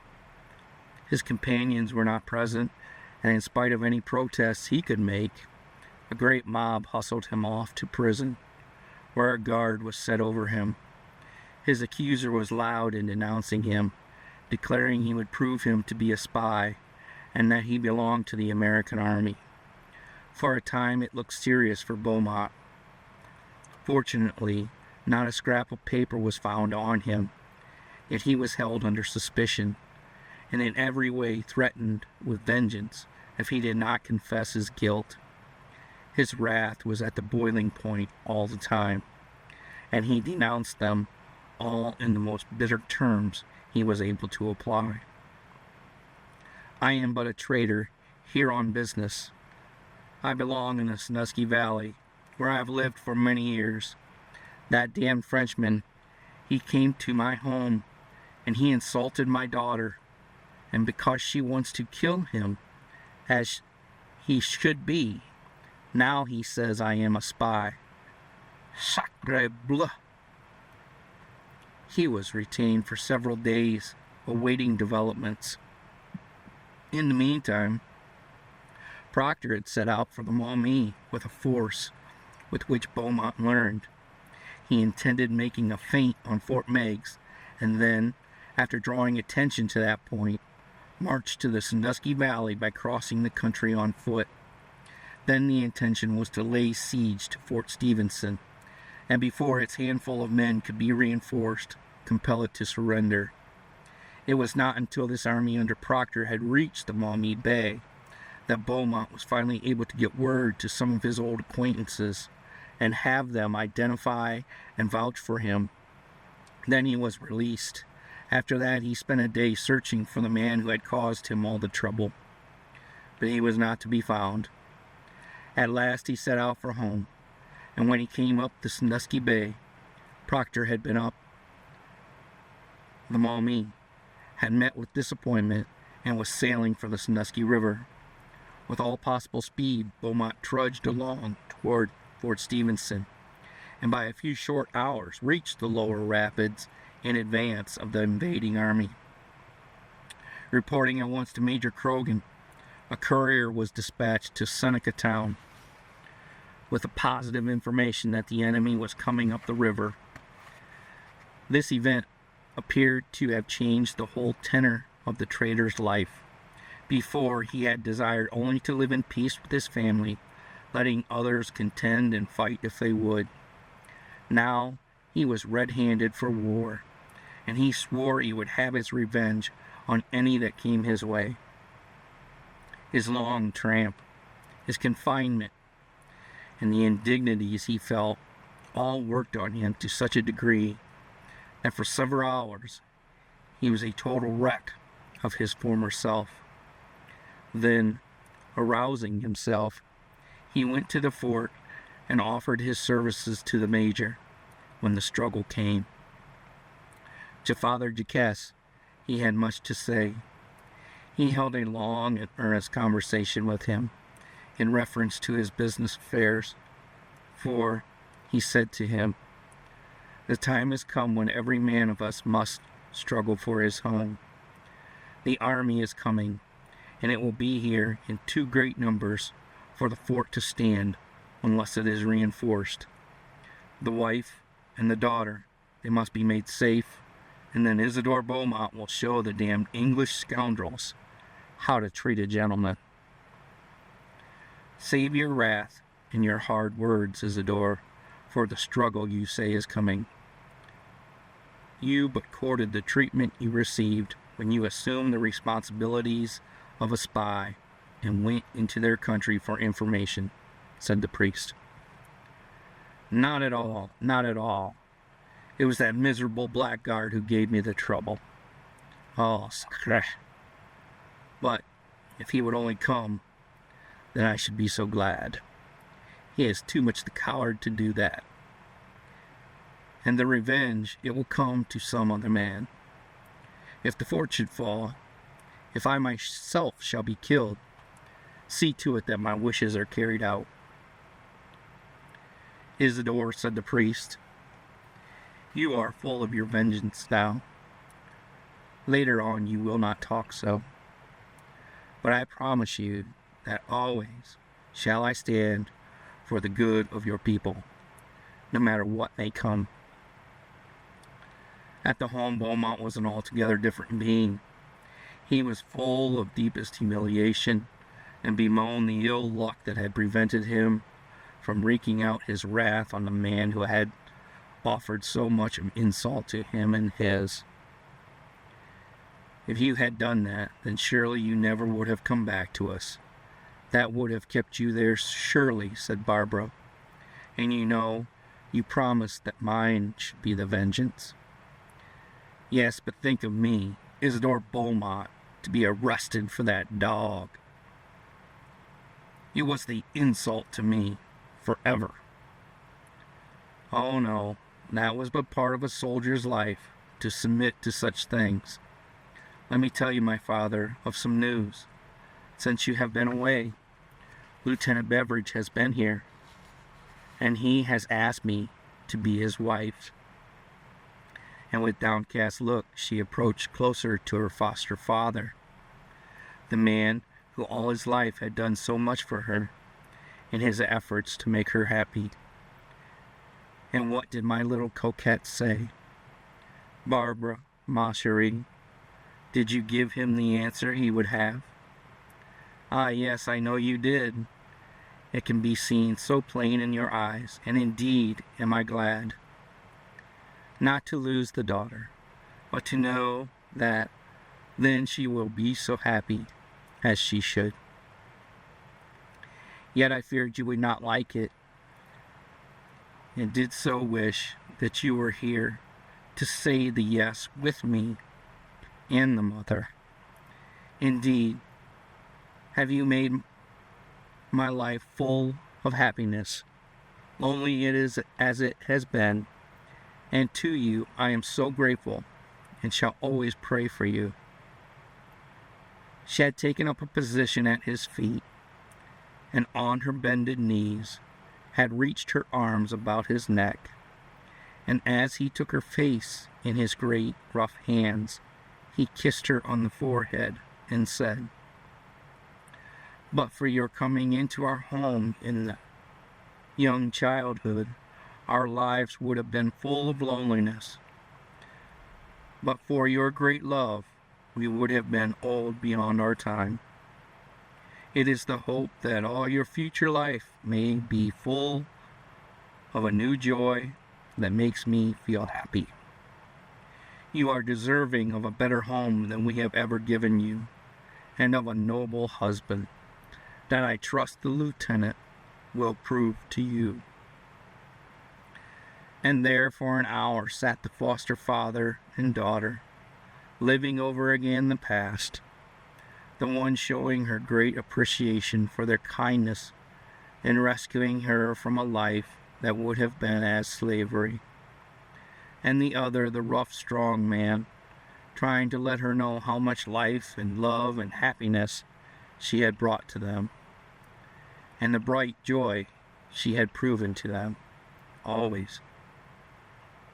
It was the last and the longest talk they ever had on the subject. It closed, leaving both happy and free from all regrets.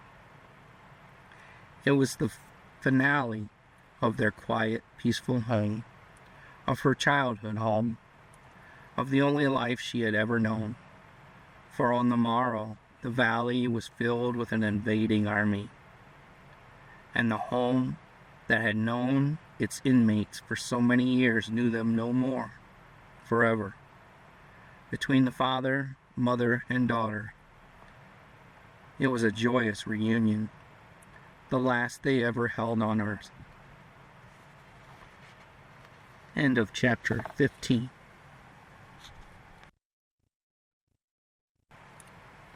Chapter 16 of Barbara from the Falls of the Sandusky. It is time, O passionate heart and anxious eye, that I stand by my pledge, e'en though I die. Tennyson. Just when the first defense was built, on the site of Fort Stevenson, is not of record. It is not even a fair subject for reasonable conjecture, as there is nothing to go by, save the occasion of Washington's visit to the valley in 1752. It was then selected by him as a proper position for a fort, but there is no record telling of any construction of any sort at that time, either for offense or defense.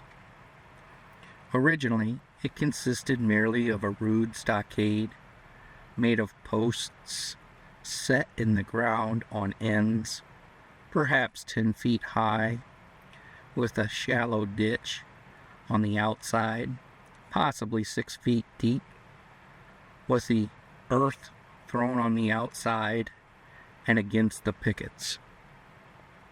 Afterward, or possibly at the same time, a log house was built within the enclosure of the stockade and was used for years as a storehouse or a trading place where Indians and trappers came to exchange their furs and other articles of commerce for whatever of supplies the trader might have on hand.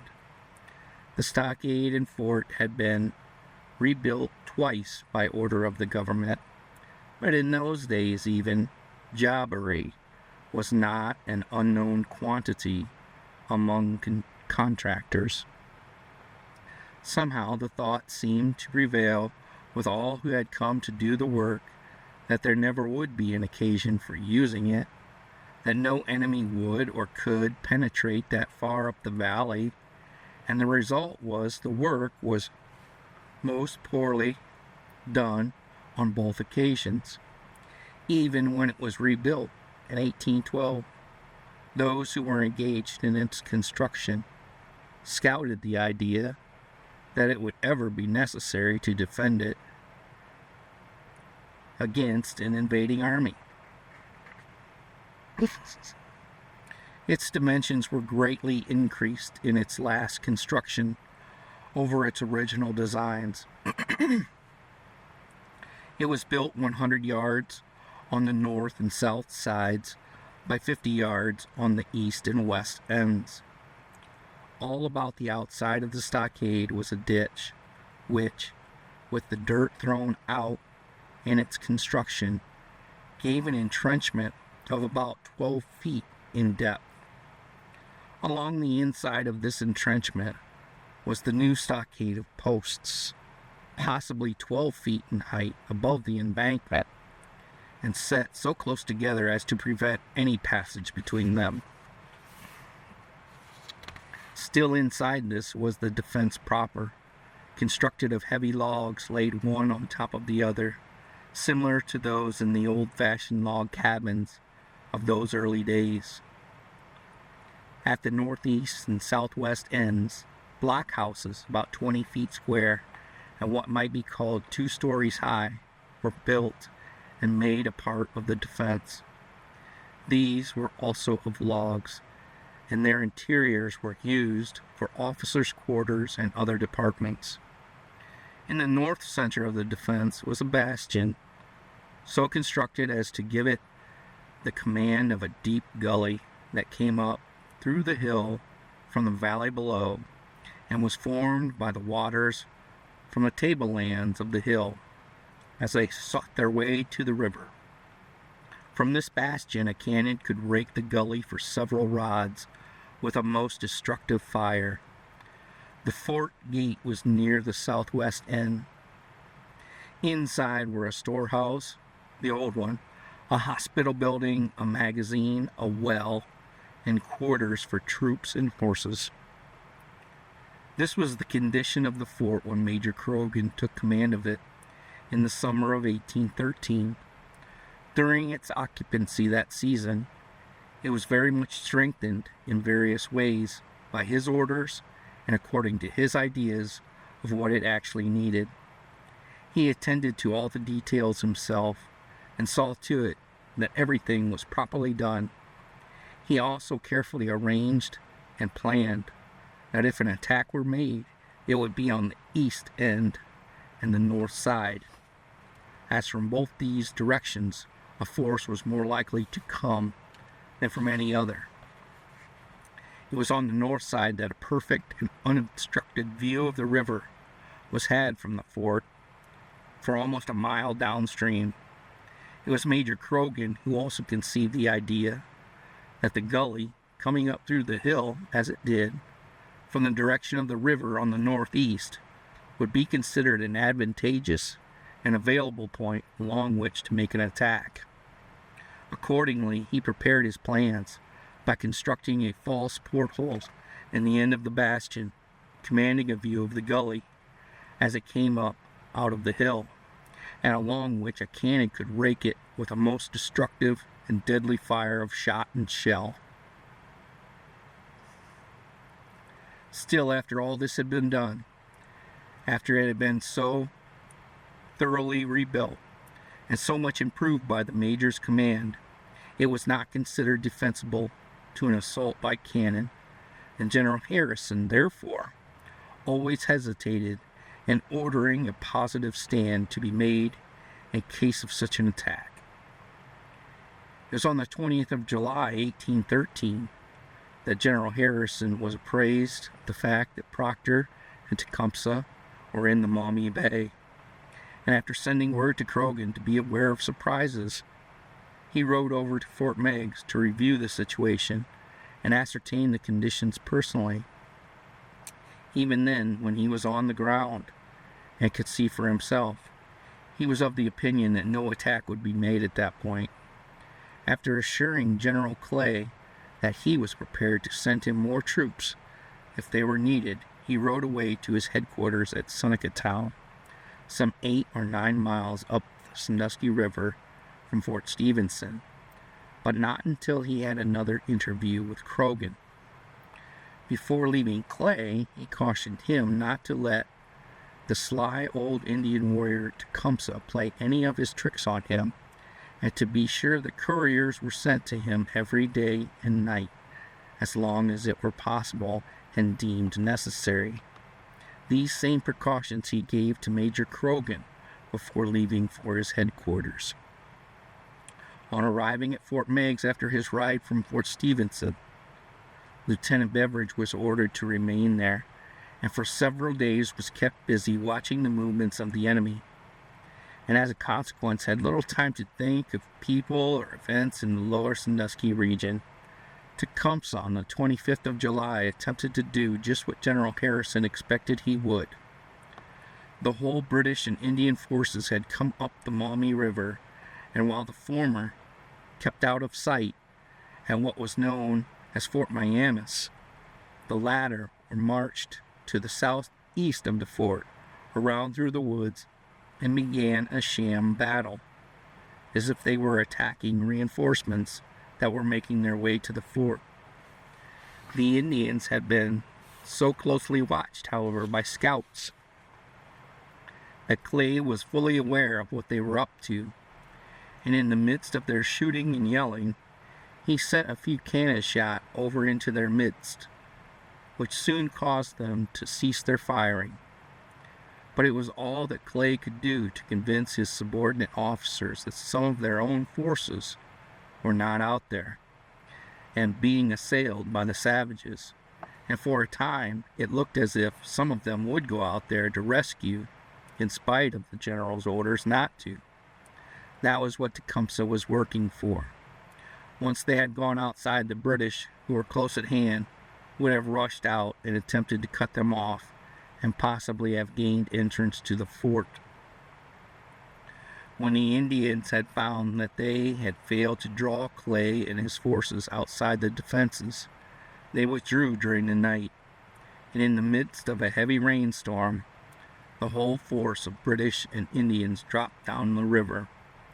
From that on until the 28th, Lieutenant Beveridge and his troopers, together with Indian scouts, among them Lone Arrow, were kept busy watching the further maneuvers of the enemy.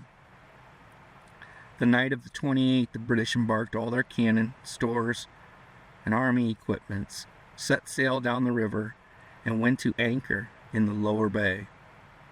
On the morning of July 29th, Lieutenant Beveridge was ordered to communicate with General Harrison and carry with him full information of every move made up to the hour of his departure. Soon after he had left, however, along toward noon of the same day, Indian scouts came to Fort Meigs and reported that a large force of Indians were marching across the country toward the Sandusky Valley, no doubt with the intention of devastating the country or for the purpose of attacking Fort Stephenson. Upon his arrival at Seneca Town, Lieutenant Beveridge was ordered to remain there, and after a short rest, be prepared for whatever service might be required of him. The next day, other couriers arrived and reported that the Indians were marching across the country. This report caused the lieutenant such great anxiety and fear for the safety of his friends in the valley that he went to the general and craved permission to proceed to Fort Stevenson and warn the residents of their danger. But not until Harrison had received word from a special courier, whom he knew was far down the river, supposedly transacting business with French traders, but really watching for Proctor's approach, did he consider Fort Stevenson or the people in imminent danger. And then it was too late for him to carry into operation his intended designs. Harrison himself did not believe that Major Croghan could be defeated by the Indian force said to be on the march across the country. But if Proctor, with his regulars and cannon, were to unite with the Indians in an assault, then he felt sure the fort would fall. Possibly with another man than Croghan, it might have. But he was there with other intentions. During their last interview at Lower Sandusky, General Harrison had said to the Major, "Should the British troops appear in force and with cannon, and you discover them in time to retreat, you will do so at once, but not until you have destroyed all the supplies. You must, however, be aware that to attempt to retreat in the face of an Indian force would be unwise. Against them, as your assailants, your garrison would be safe, no matter how great their numbers." When, therefore, Harrison received the news that Proctor was sailing up the Sandusky River and that they would attack Fort Stevenson, he at once called his generals and other officers in a council of war. 8 besides himself were present, and all were of the opinion that Major Croghan should vacate the fort without making an effort to save it or to protect the settlement. In fact, that he should do so on his standing order just referred to and not wait for other instructions. But Harrison believed he knew the young officer's bravery too well to think he would do any such thing until absolute necessity or orders compelled him to. That he came from stock that did not run at the first indication of danger, and that the great odds he would have to contend with would be counted as nothing. After spending much valuable time in useless deliberations that should have been devoted to starting reinforcements to the fort, he at last proceeded to send couriers down the valley with instructions to Major Croghan to abandon his position at once and march the forces to Seneca Town. Fearing some accident might occur, he sent the scouts by different routes, hoping that one, if not both, would be sure of reaching the fort. The order he sent to the Major read as follows: "Sir, immediately on receiving this letter you will abandon Fort Stevenson, set fire to it, and repair with your command this night to headquarters. Cross the river and come up on the opposite side. If you should deem and find it impracticable to make good your march to this place, take the road to Huron and pursue it with the most circumspection." This order was dated late in the day of July 29th. It did not reach the fort until nearly noon of the 30th, and then, so far as a retreat was concerned, it would have been the most impractical thing possible to attempt. Major Croghan, fully aware of the situation confronting him, had determined to stay and defend the fort and the people therein at all hazards. He had information from the same source as the general. He knew the strength of the force approaching, and, at a council held with his officers and men, had decided to stay right where they were and fight it out. Indeed, according to his standing order and the conditions surrounding him, he could not well have done otherwise, as the Indians were all about the fort, save on the extreme east side, between the fort and the river, before any word had been received from the general.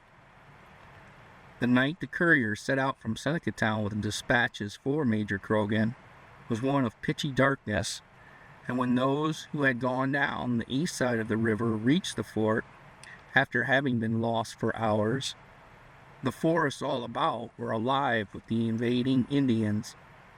Those who attempted coming down on the west side never reached their destination, but coming in contact with the savages, Some of them managed to make their way back to headquarters. On receipt of General Harrison's order directing him to vacate the fort and destroy it and all the supplies, Major Croghan, after another consultation with his officers, sat down and penned the following in reply, but not until they had thoroughly considered all their possibilities for being able to make a successful retreat. I have just received your orders of yesterday, ordering me to destroy this place and make good my retreat, which was received too late to be carried into execution. We have determined to maintain this place, and by heaven we will. This dispatch was placed in the hands of the scouts in a short time after their arrival, and they at once proceeded back toward General Harrison's headquarters, which place they reached in a few hours in safety.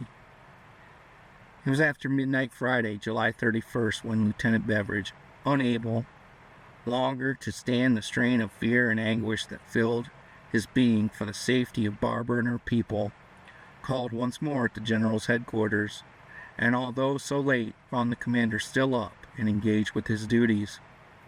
Gaining an admission, Beveridge pleaded for permission to ride down the river and warn the people, and if possible, get them to some place of safety.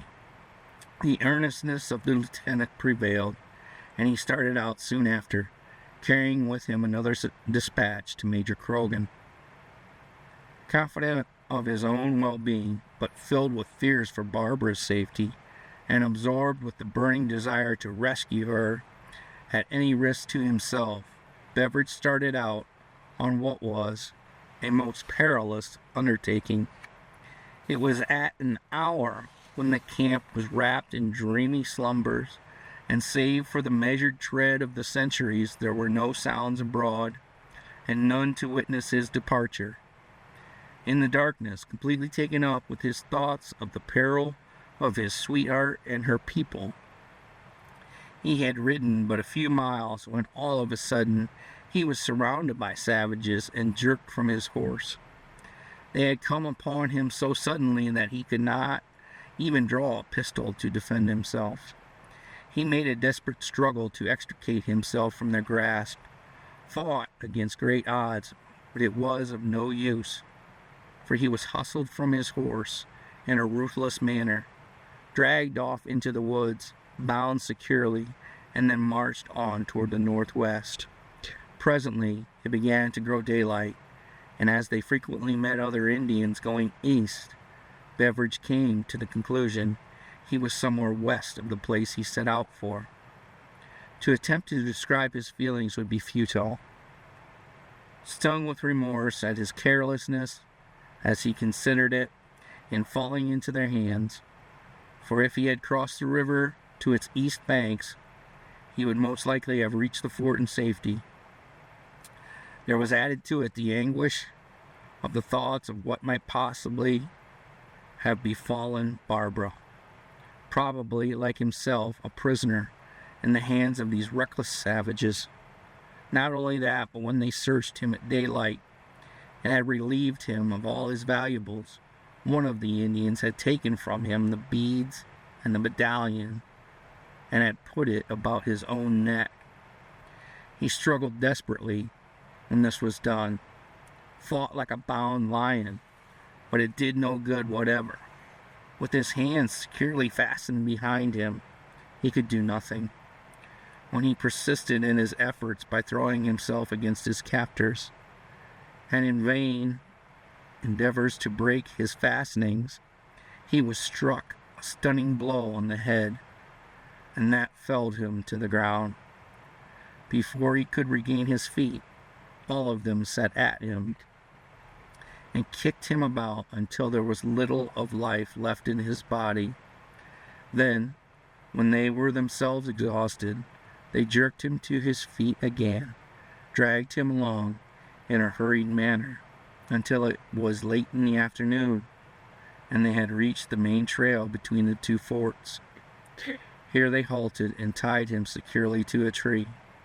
Thus he was subjected to all sorts of indignities, utterly helpless to defend himself.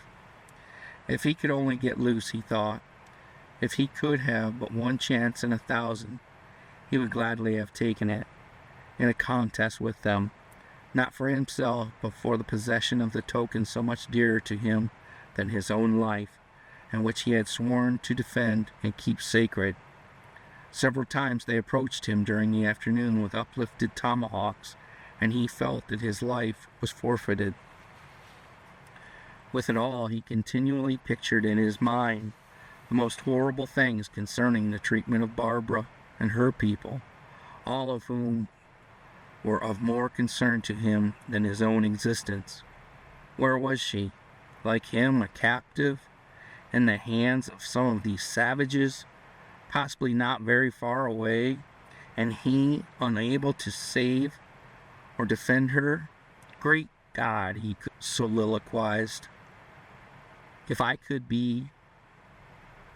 but be free to contend with them all, if even unto death, for that would be preferable to all this. Yet struggle as he might, he could not free himself. His efforts only exhausted him, and at last he desisted. All hope seemed lost to him. He could only await whatever doom might be in store for him. And as it looked to him then, when the darkness began gathering about him, his chances seemed as gloomy as the wilderness all around. There, alone in the forest, with not a single friend to miss him, or to look for him, or to bring relief. No one, save the general, knew of his departure for the fort, and he would suppose him to be there. He would try and wait, for he would have to wait and pray for some chance to free himself. Then he thought, even with 5 to 1, he could battle for the recovery of Barbara's medal, though he were to lose his life to each of them. With this end in view, he took in every situation about him, noting how the savages carried their weapons, their knives and tomahawks. Each of them, beside these sidearms, was possessed of some sort of a musket. If by any chance he could free himself, seize one of the guns, and then lay about him with it as a club, he believed he could brain the 5 of them before they could again overcome him. In his imagination he grew strong, and possessed the powers of a Hercules, when in fact, fastened as he was, with his hands behind him, and his body bound to a tree, he was hourly growing weaker and weaker. From the time he had been thus made secure, he had scarcely taken his eyes from the Indian who had his medal. He watched him almost continually, to see that he kept it about his neck. So intently would his gaze become at times, that he feared he was losing his reason. At last he gave up watching the charm as the darkness began settling down, and only kept the Indian in view. The coming gloom of the night was now his only hope, and he longed for it as he never had before. In it some relief might come. It possibly would give him some chance, he knew not what, to free himself. And he settled down and waited, with only a pain of lost despair, but waited and prayed, as his mother had taught him, asking God to send some relief, for strength to hold out, for his deliverance, and for Barbara's safety. His heart sank low, and as the darkness settled all around, it pressed him down with a sickening despair. But he clung to faith, somehow, that some way he would yet be relieved from his hopeless situation. How, he could not conceive, but he had hope. End of chapter 16.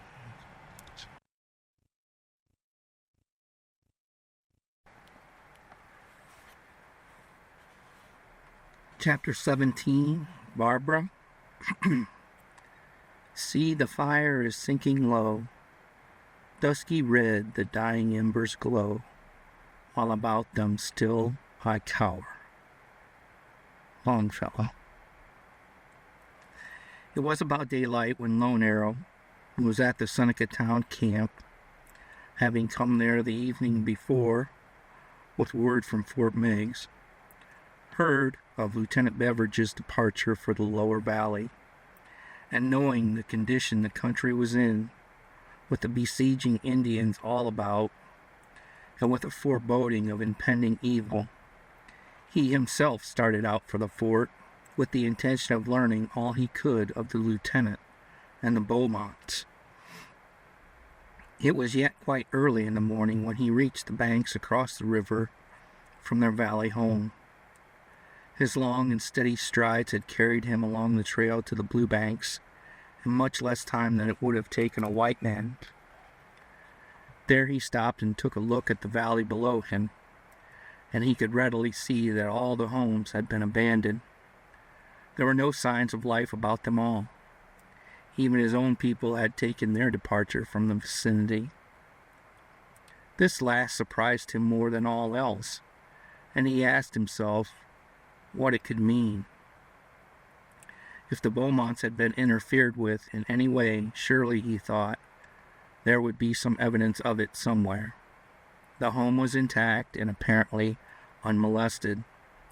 The absence of his own people, whom he knew had been in camp nearby, seemed to perplex him very much. For some moments he sat in deep study.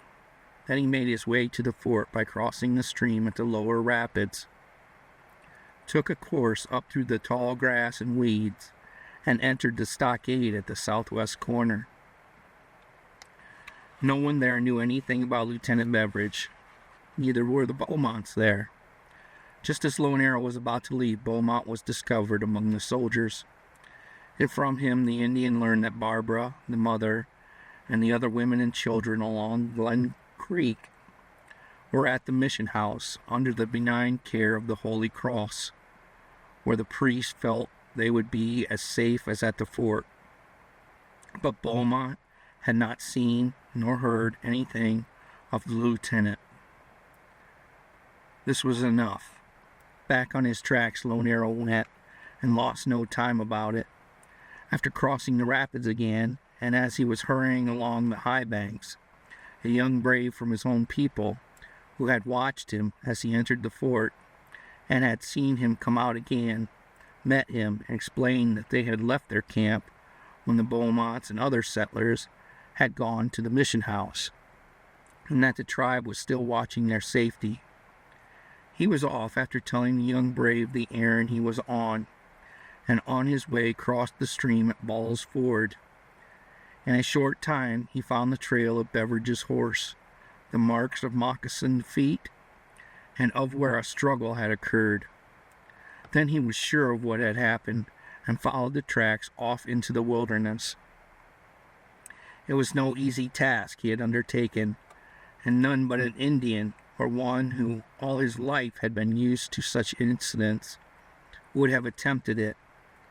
Not only did they have a good start on him, but before very long he was being confused by other trails crossing the one he was following, sometimes going along with the one he was on and then abruptly leaving it. Each time this happened he got down on his hands and knees, his face close to the ground, like the hound following the tracks of a deer, and thus succeeded in keeping along with the one containing the tracks of the lieutenant. Several times he appeared to have lost it, but after going back he would find it, and then hurried to make up for lost time. Proceeding forward was very slow work. Not only did these counter trails perplex him, but he knew he was likely to run onto other roving bands, and that might give him much more trouble. While his progress was slow, he kept steadily on, and soon felt sure he must be gaining on those he was in pursuit of. His movements were as stealthy almost as the snake that glided along in the grass, and then, at other times when he had made sure of all around him, he would go bounding off at a very rapid gait. Finally, away ahead of him, he saw a group of Indians near what he knew must be the main trail, at or near the spot where today rests the peaceful village of Woodville, on the Maumee and Western Reserve Turnpike. They might be the ones who had the lieutenant a prisoner, and it might be only another band. At all events, 'tis now his Indian tact and shrewdness must serve him well. Cautiously, and as silently as the ant that crawled at his feet, he moved forward, creeping low on the ground most of the time, raising his head above the grass and weeds to note his own and their whereabouts. Then for a time, with his ear to the ground, listening intently. Then with his head up again, he would crawl as far as he dared without knowing where he was, with reference to the band ahead of him. At last he reaches what he knows is the nearest point he dare approach. All he can do now is to wait. Wait with that patience that only an Indian seems endowed. Wait for darkness, or for some unknown opportunity. Wait and be sure that he himself is not seen. Yet, seen all they may do. And wait he did through long, tedious hours.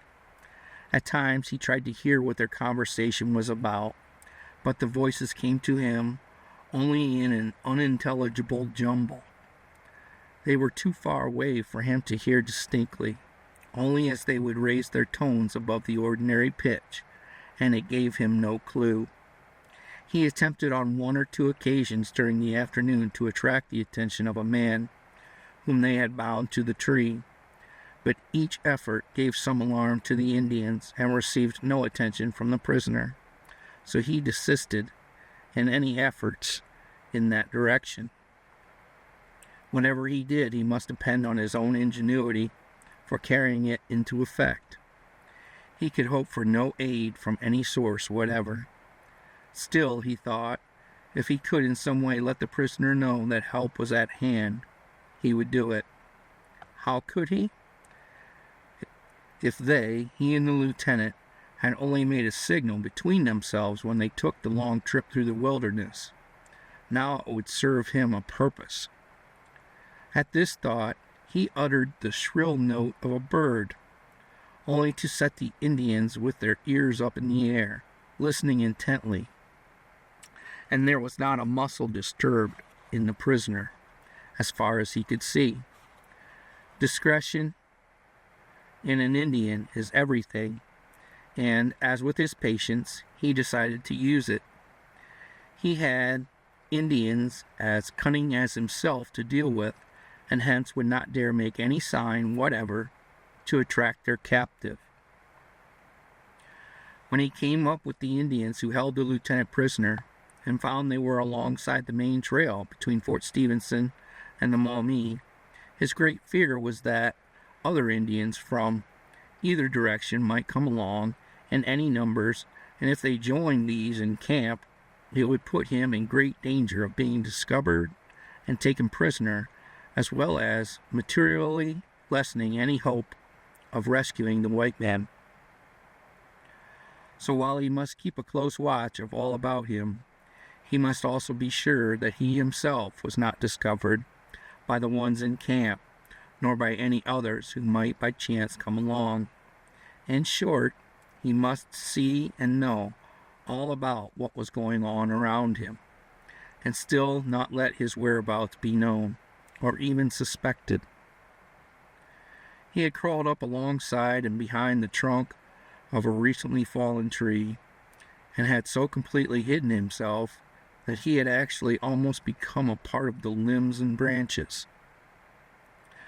There, where he could see and hear every move they made, and have the prisoner in view, he stationed himself and lay for hours, waiting, hoping that every moment might in some way show him an opportunity for the rescue. A chance, ever so small, would be taken advantage of. There were 5 of the Indians, and he was sure without a doubt they were loiterers from the invading tribes of Indians, but a few miles away in the Sandusky Valley. He could see Beveridge now through the branches of the tree, and a small clump of bushes beyond.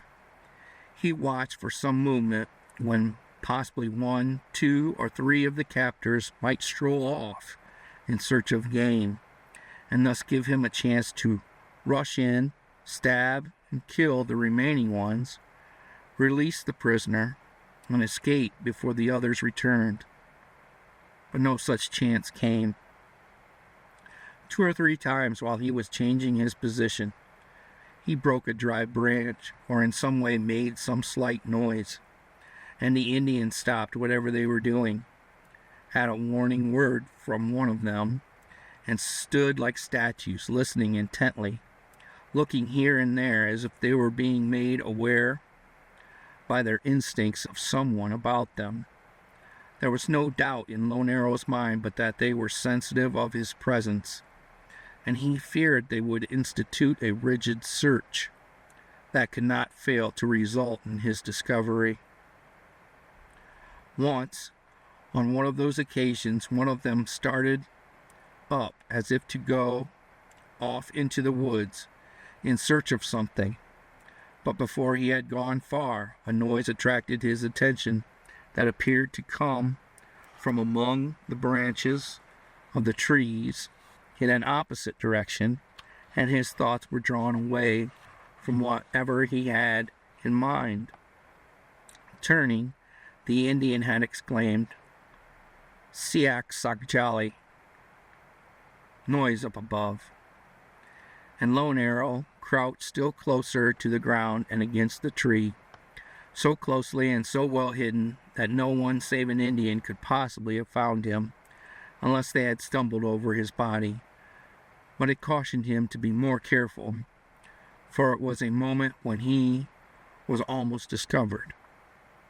He had evidently made some noise that they had heard, and they were filled with suspicion after that.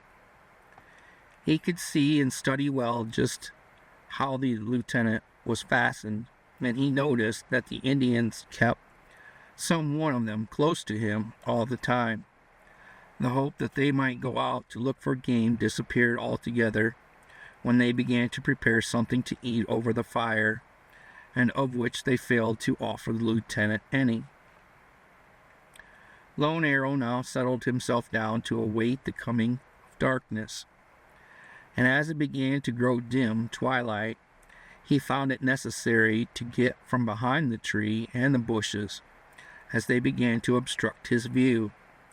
To do this, he was compelled to lie flat on the ground and pull himself along by slow degrees, putting out his hands in front of him and removing every twig or anything else that might make a noise as his body passed over it. At last, he stationed himself not 40 feet away from the group and could hear every word they said. They talked of the prisoner and of what they intended doing with him. If they remained where they were until morning, it was probable that others would come along, either from the Maumee or the Sandusky, and in that case, they would have the sport of compelling the native to run the gauntlet and of compelling the captive to run the gauntlet and of putting him through other tortures if left to themselves, and if for any reason they might be compelled to leave in a hurry, they would scalp and kill him, leaving his body to be devoured by the wild beasts. In any event, the prospects were not encouraging for the lieutenant, but fortunately he did not understand their talk and did not have that to worry his mind, whatever else was occupying it.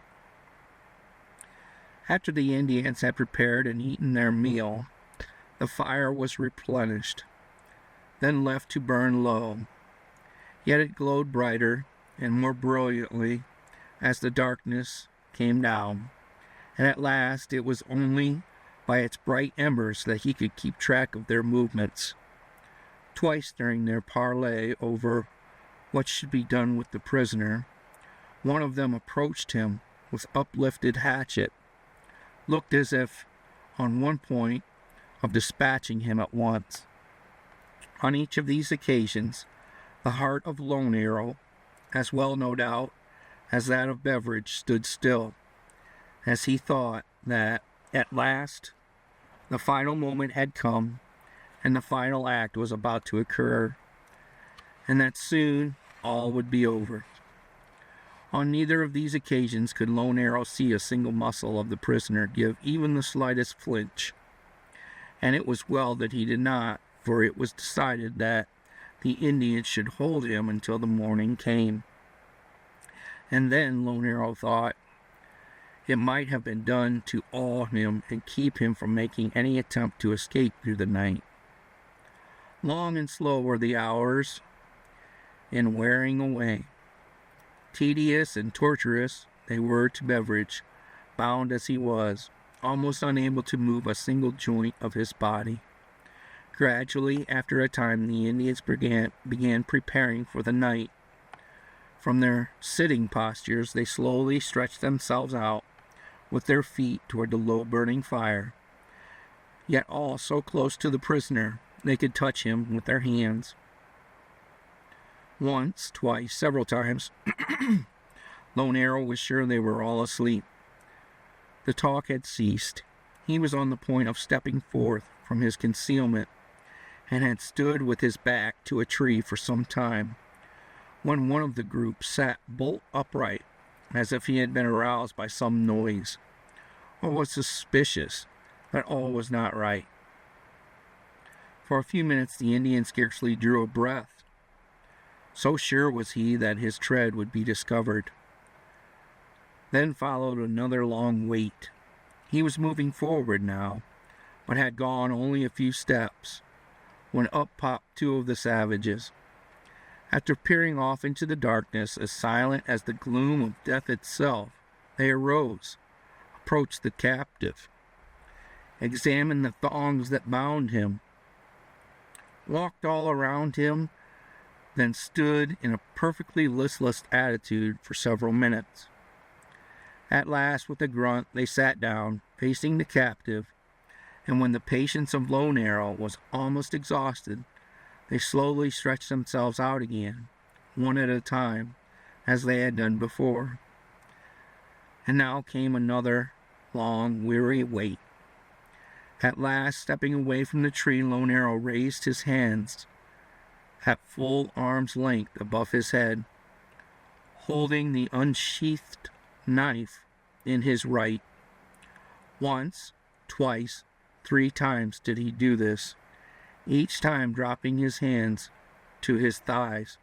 Before he was at all certain the lieutenant saw the movements.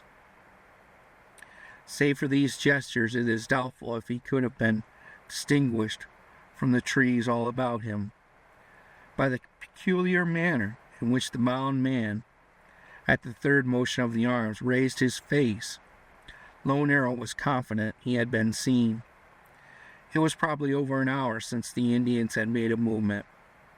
Now, Lone Arrow thought, was the time to act. Slowly, so cat-like was his gradual approach, that moments were consumed before he had reached the flickering rays of the now smoldering fire.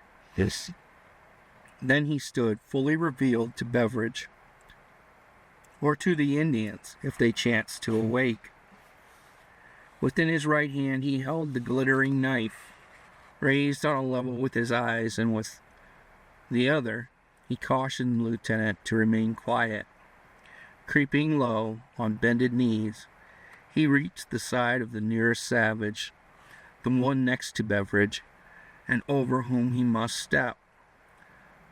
Like a flash the knife descended, buried itself deep in the breast of the sleeping warrior, while with the left hand Lone Arrow covered the mouth of the victim to smother anything like a groan that might possibly be made.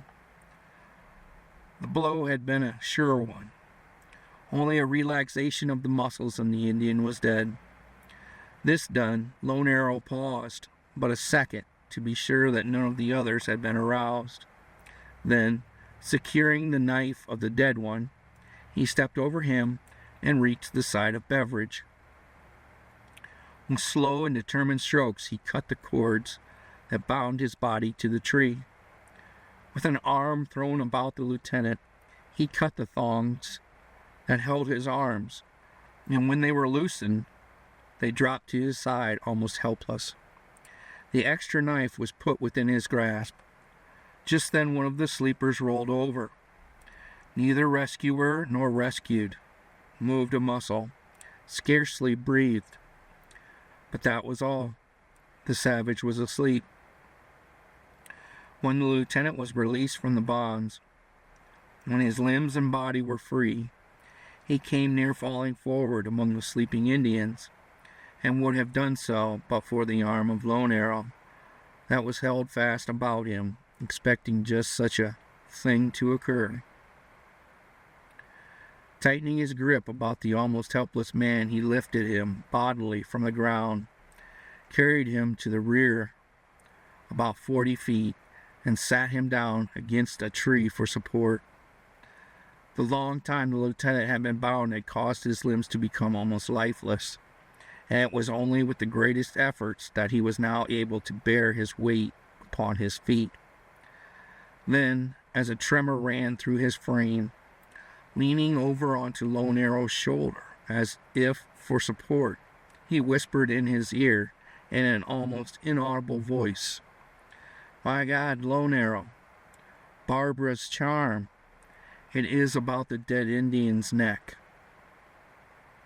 "Shh, I go fetch it."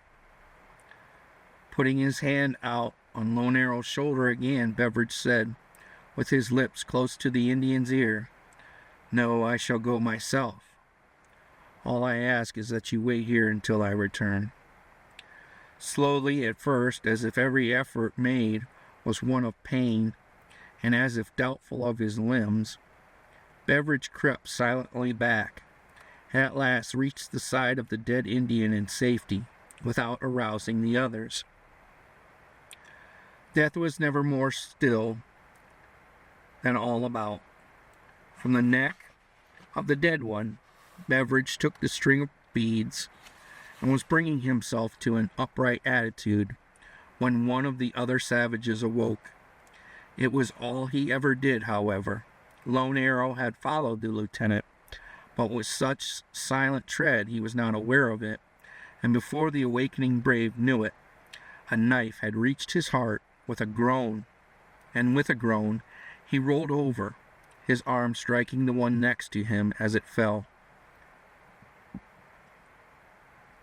Desperation now nerved Beveridge to instant action as quick as that of his Indian friend. He had the opportunity now that he had prayed for while bound to the tree. It was thrust for thrust now. As the savages sprang to their feet, dazed by the sudden awakening and the surprise, they were in no shape to cope with two such desperate men, both of whom were now determined to exterminate their foe. Beveridge was perfectly calm, but acting with the rapidity of lightning.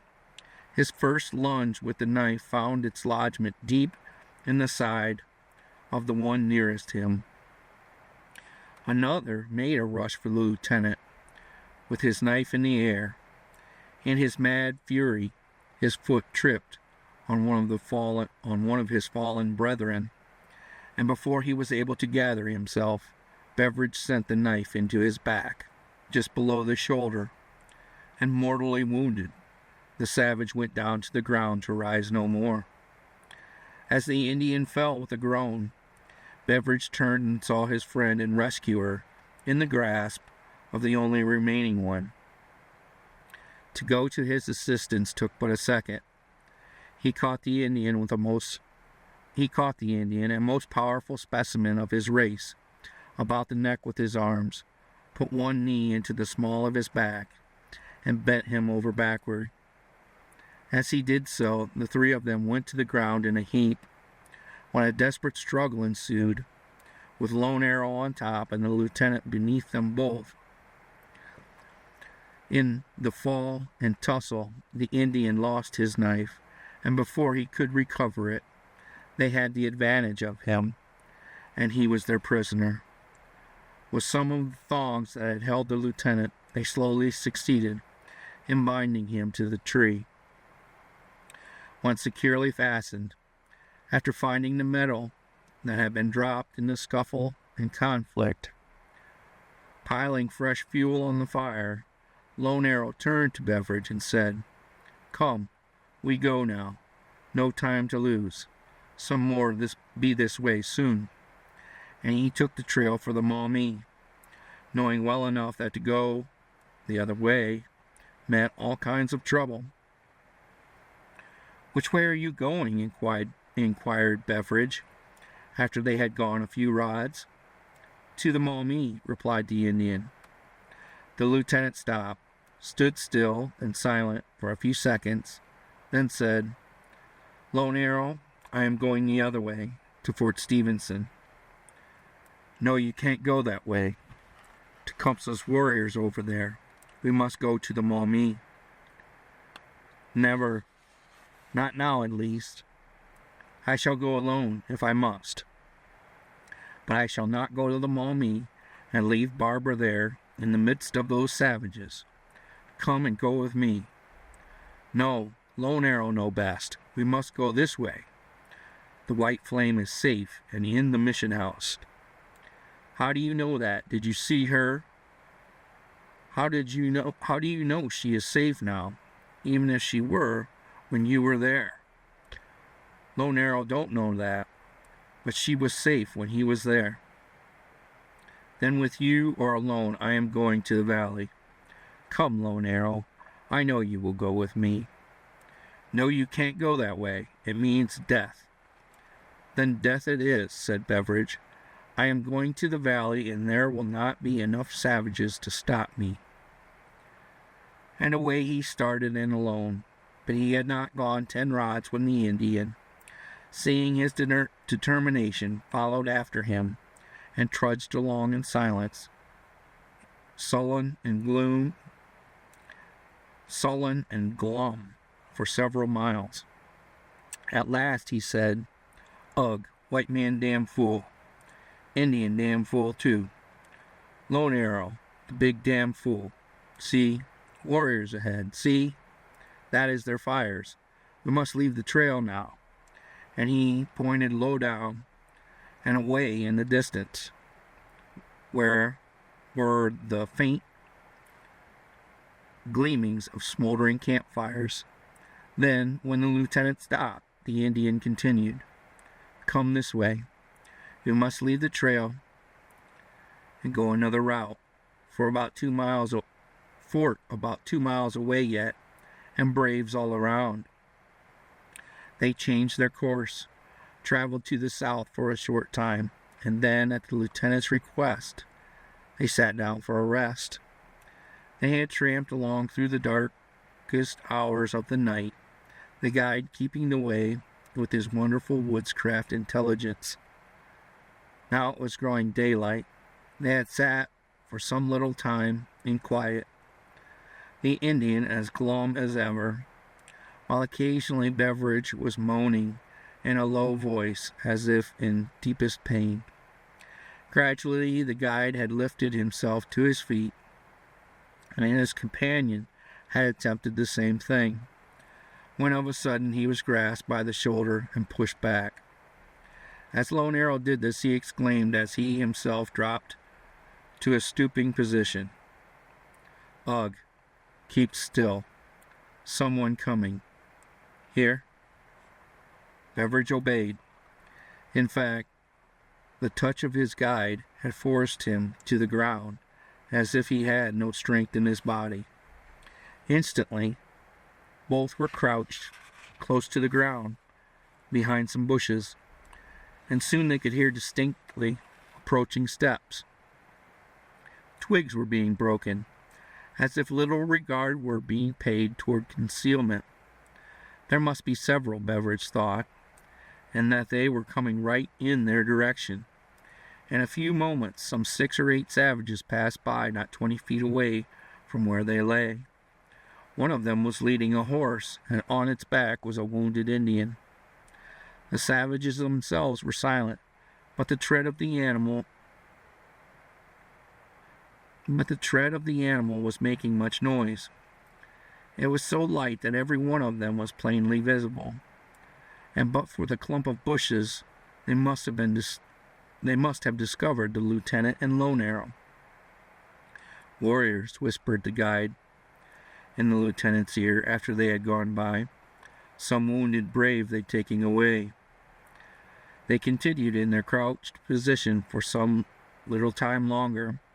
Then Beveridge stretched himself on the ground, and putting out his hand, he said, "Lone Arrow, I can go no farther. Why, what is the matter with me? I am growing so weak, and I can scarcely see. Ugh, White Man and Lone Arrow, damn fools. Why we come this way? Why?" Then, when he looked at the man lying on the ground before him, he continued, "Keep still. Stay here. I be back soon."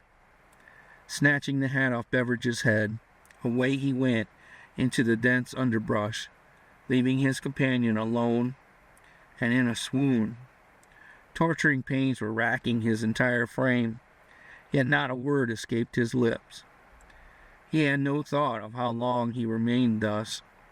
When he came to, Lone Arrow was bending over him, bathing his face and temples with water he had brought back from somewhere in the hat.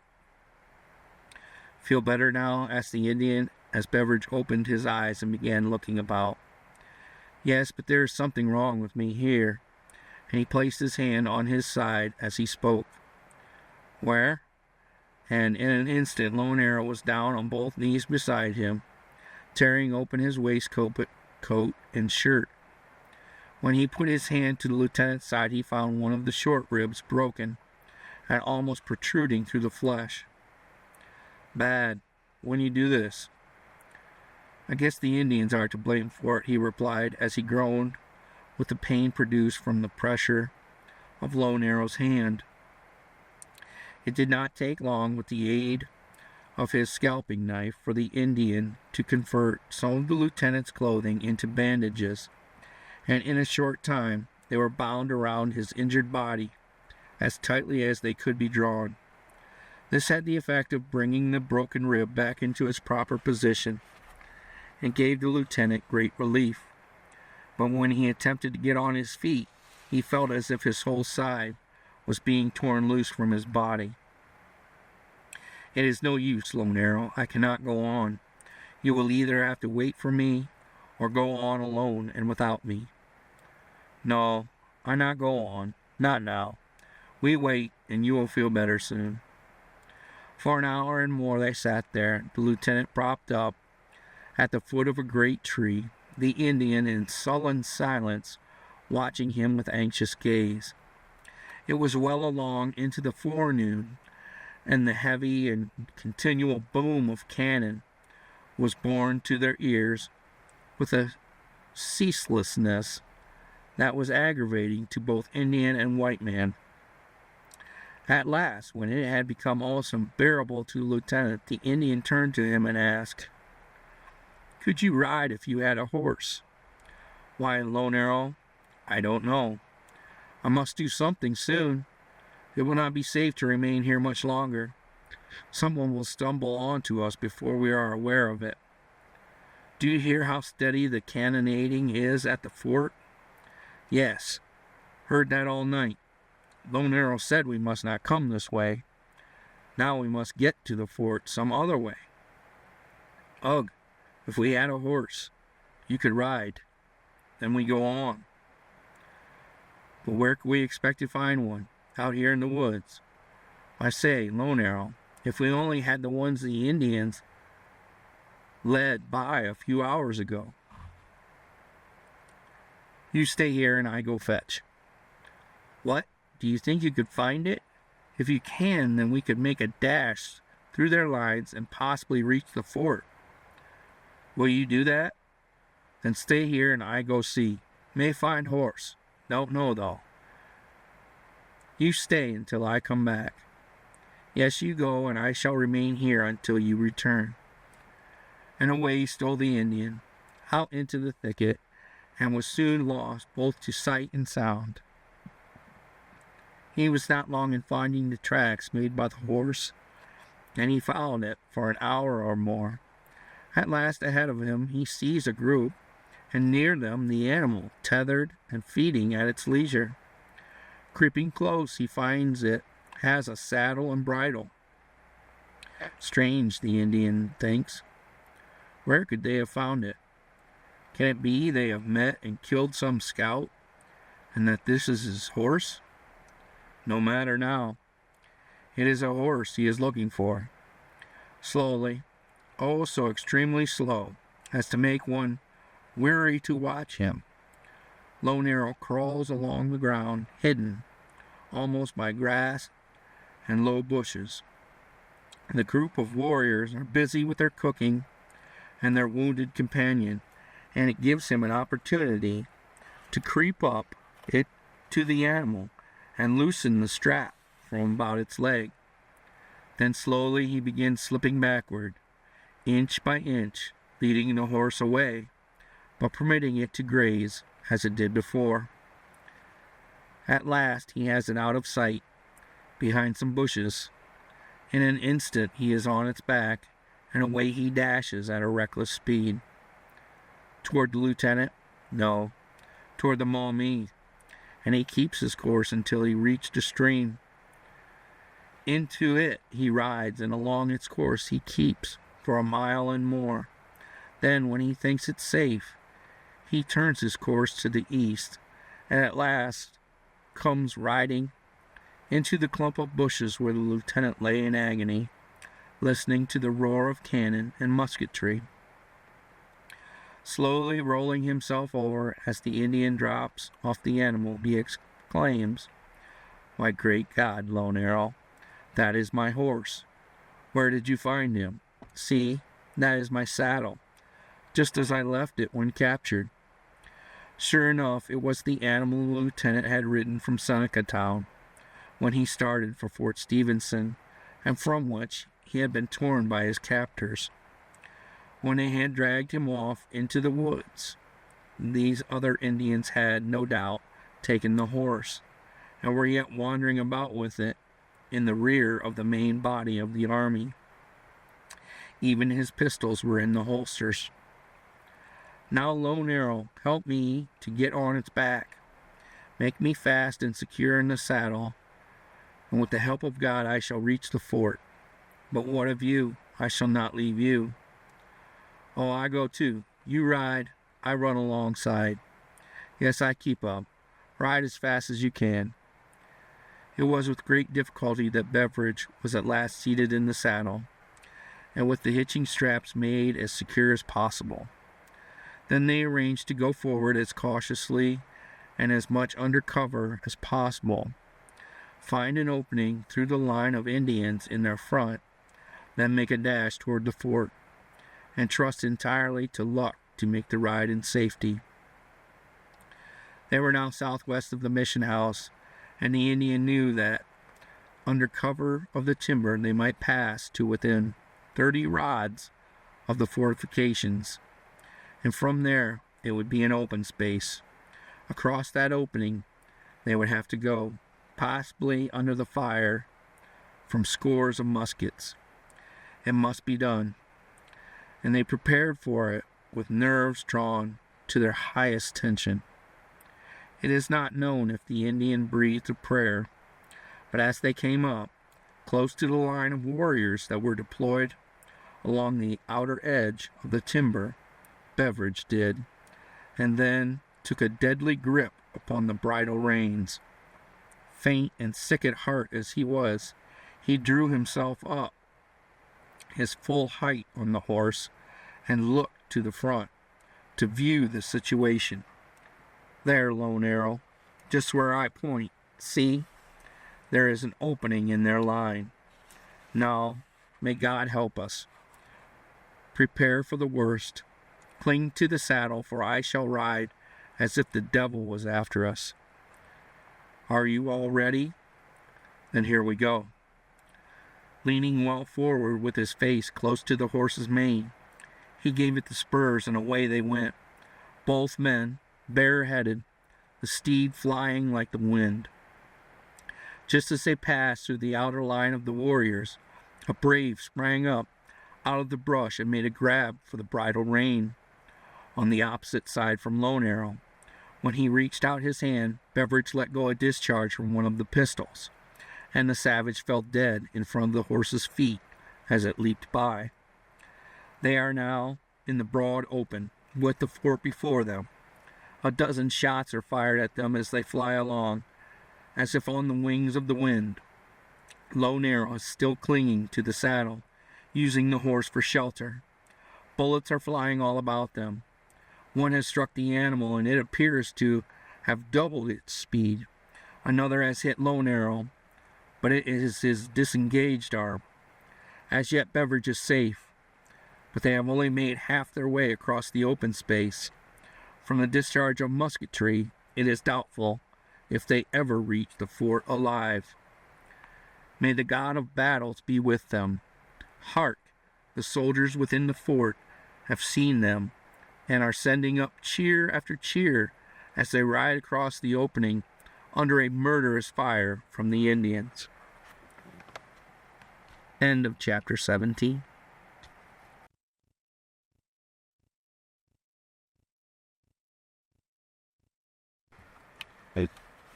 Chapter 18 of Barbara,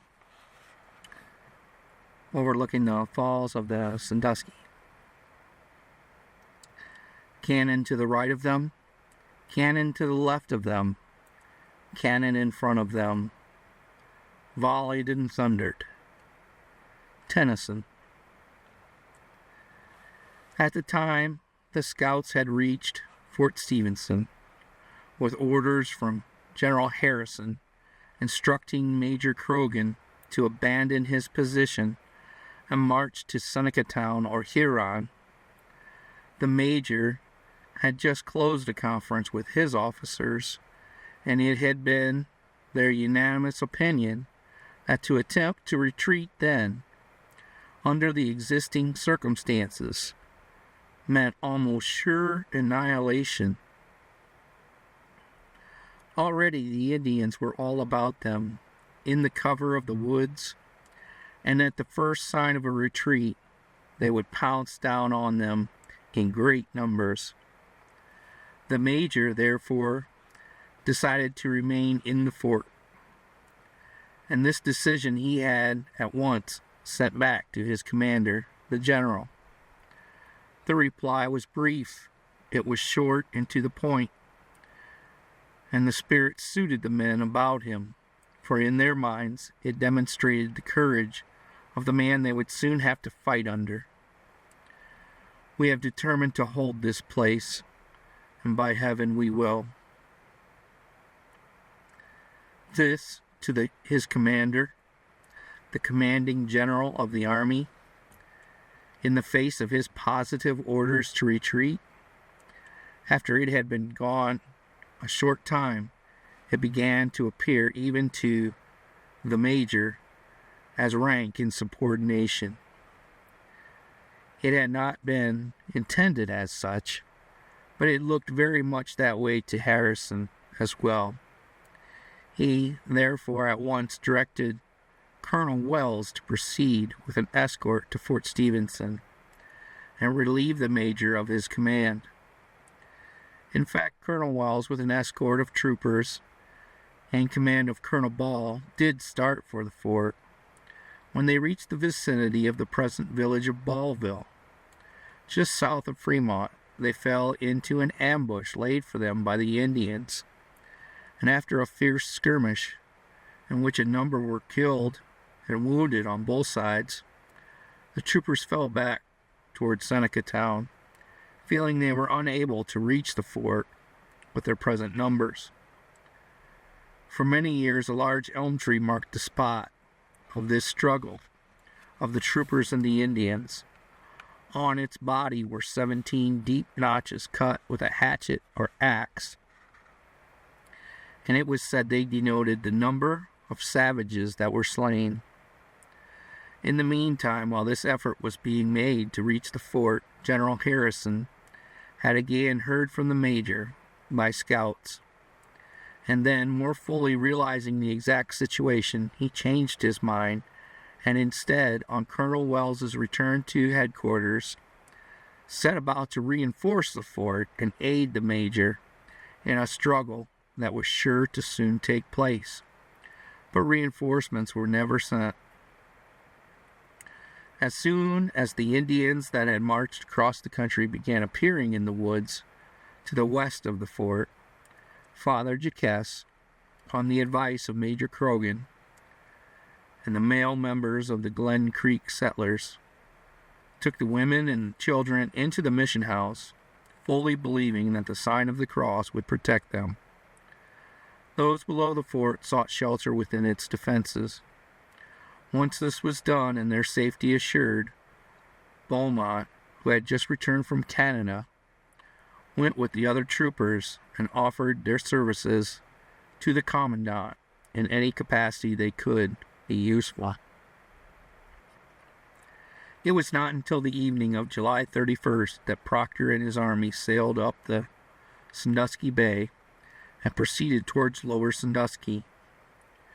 Early in the afternoon of August 1st, their boats, 3 in number, were seen from the fort, rounding the bend in the river, almost a mile away, and then proceeding on up the stream until opposite the island near the Rawson Creek. There they came to anchor, and in the face of shot and shell from the fort, made a landing. During the afternoon, several cannon and 2 howitzers were taken from the vessels and put in position to open fire at a moment's notice. Every hour of the time after the major was certain the enemy was coming, he kept his men busy, adding to the strength of the fortifications in every possible way. Not a thing that could be done in that regard was overlooked, but that, in Croghan's mind, would aid them in holding out against superior numbers.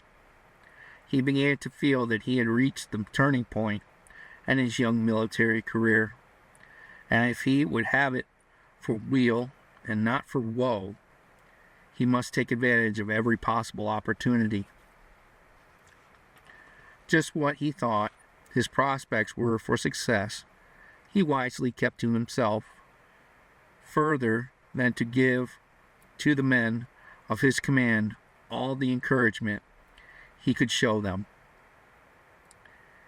He well foresaw that he had to cope with an army that was greatly his superior in numbers, but he doubted if they all possessed the true fighting qualities of his little handful of men.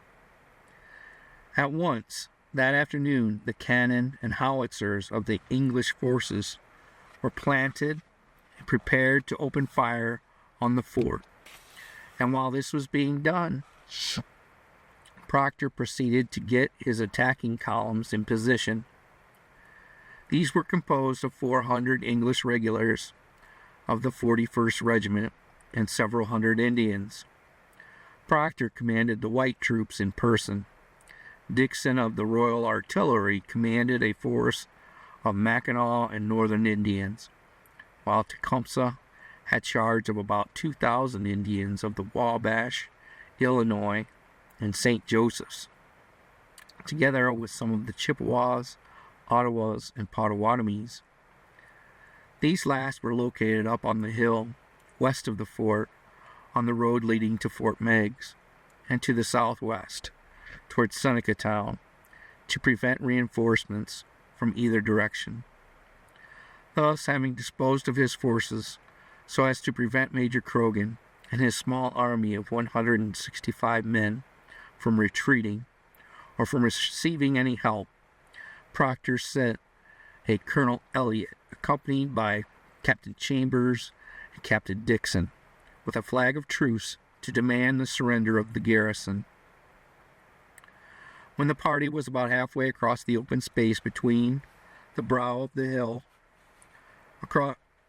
coming from the northwest, Major Croghan instructed 2nd Lieutenant Shipp to act as his representative, and told him that under no circumstances whatever was he to listen to any terms of surrender. As Shipp prepared to leave the fort on his mission, he asked that, as he proceeded and while he was in conference with the British officers, he be kept covered with the solitary cannon, and at the least sign of treachery he would give a signal, and that the gunner should then blow the whole party into eternity. And it is stated his request came near being complied with and carried into execution. Shipp met the English commission about halfway across the open ground, near where the courthouse now stands, and when the salutations usual on such occasions had been gone through with, Colonel Elliot proceeded to say he had been instructed to demand the immediate surrender of the fort and its forces. He spoke of the effusion of blood that would be spared if a surrender were made, for, with their greatly superior army, it must eventually follow. The lieutenant listened to the colonel with all due respect, and then, when he was done, replied, "My commander and the garrison direct me to say that we are determined to defend the fort to the last extremity, and bury ourselves in its ruins, rather than surrender to it to any force whatever." "Look at our immense body of Indians," spoke up Captain Dixon. "They cannot be restrained from massacring the whole garrison in the event of our undoubted success." To which the third one, Captain Chambers, who carried the flag, responded, "Our success is assured." "What a pity such a fine young officer as you, and as your commander is reported to be, should fall into the hands of the Indians," said Dixon. "For God's sake, surrender and save a massacre that will surely follow resistance." Shipp was not touched by these apparently tender appeals, and which were intended to appear as ones of mercy. He had had some experiences with some of these same Indians before, and knew how little regard was paid to promises for the safety of prisoners of war. And with an air of indifference he replied, "When the fort is taken, there will be none left to massacre. It will not be given up as long as a man is left to defend it." "Then our conference is ended," said Colonel Elliot, as he turned to leave and go back to the British lines. Then, as Lieutenant Shipp also turned toward the fort, an Indian sprang out from a clump of bushes near him and attempted to wrest the sword from his hands. In an instant, in his indignation, Shipp made a lunge at the savage and would have killed him but for the interference of Captain Dixon, who seized the savage by the shoulder and thrust him to one side. Then, when he tendered an apology to Shipp, who was boiling with rage, the latter replied, "It is well that you do, for see, we are all of us covered by that 6-pound cannon yonder, loaded with shot and shell, and we may at any instant be blown into the presence of our Maker." It was true as Shipp had said, for within the fort the gunner stood, with heated iron in his hand, and when the Indian sprang out, he had raised it to fire the cannon, but was restrained by the major, telling him Shipp had not yet given the signal agreed upon. When Shipp spoke and pointed toward the fort, and Dixon saw the frowning muzzle of the gun, he turned pale and exclaimed, "My God!" Then each party turned and went their way. All this was witnessed by the major, who, when the incident occurred as related, cried out to his lieutenant, "Come in, Shipp, and we will blow the whole damn lot of them into hell." As soon as the British officers reached their lines and reported to Proctor the result of their conference, his cannon opened fire on the fort, and the musketry firing was begun between the troops within the fortification and the Indians and British without. All the remainder of the afternoon and all through the long night an incessant cannonading was kept up. by the British with their 3-pounders and their howitzers, and on the part of the fort with the solitary gun. But so rapid was the gun within the fortification handled, being transferred from one porthole to another with such rapidity as to carry the impression with the British forces that there were 3 or 4 within the enclosure instead of 1. Long after midnight, the cannon in the fort ceased responding to the English guns, but not so with theirs. They continually pounded away all through the weary night. Every moment their shot and shell were rattling about the fort, and the men inside were watching to see what effect it was having. If a weak spot were discovered, they proceeded at once to strengthen it and made it strong, in spite of the continual firing of the enemy. First here, then there, a solid shot would strike and give the whole structure a jar. The range was good, but somehow it all had little effect. Before daylight came, on the 2nd of August, Private Brown, who was in command of the gun squad, had the cannon moved to the place already prepared for it in the bastion on the west side of the fort, at the point where Croghan had made sure in his own mind that the final attack would be made, for there it had complete range of the ravine referred to, and there it remained in silence until the proper moment came for it to speak in thunder tones of death and destruction. Little or no sleep was indulged in by anyone inside the fort that night of cannonading. Too well the men knew the imminent peril besetting them on every side, and they were ready and fully prepared for an attack at any moment. When daylight came at last, that little band of men had become so thoroughly nerved for the struggle that in their own minds the results of the day were already fixed. It was to save the fort or die in the effort. There was no other thought but that and victory. Nor had the British been idle during the night. Although they had kept up an incessant fire of their artillery, when it became light enough to see, Major Croghan discovered that their 6-pounders, 3 in number, had been brought to the top of the hill and were stationed at short range, their location being near the brow of the hill, between what in later years were the residences of Dr. L.Q. Rawson and James Justice. Very early in the morning they opened their fire, and it was evidently with the hope that at that short range the fort would soon be compelled to surrender.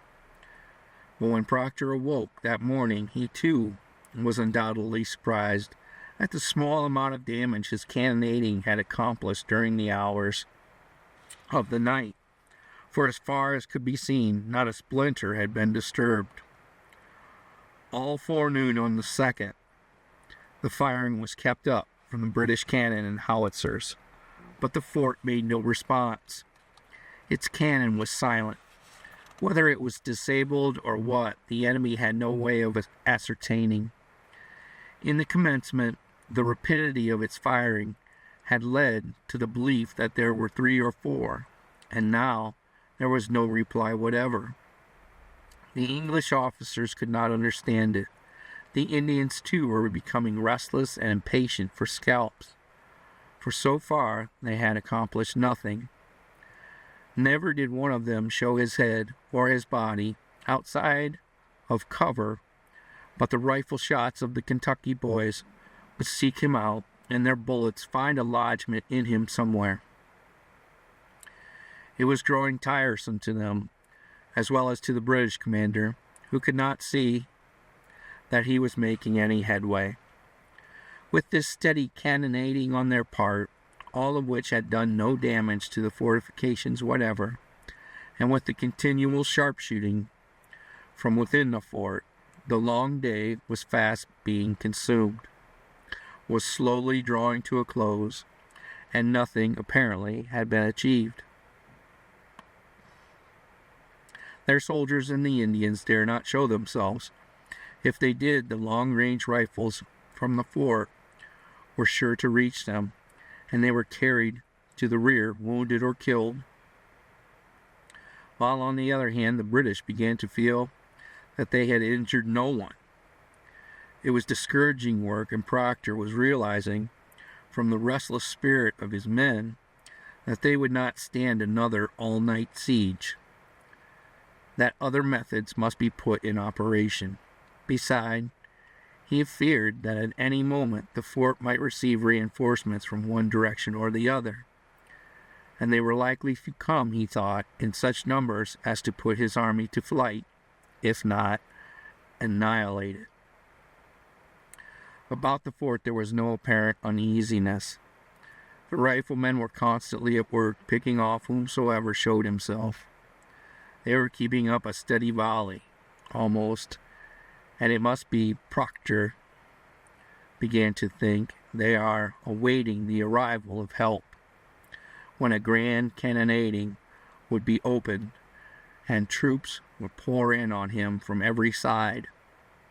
Inside the fort no aid was looked for, nor expected, and why none was sent was a mystery even to Proctor, for since his arrival there had been plenty of time. It has as well always been a query to others, for there were forces and to spare at Fort Meigs as well as at other points within easy reach. Proctor, after a consultation, decided to adopt other and more severe methods.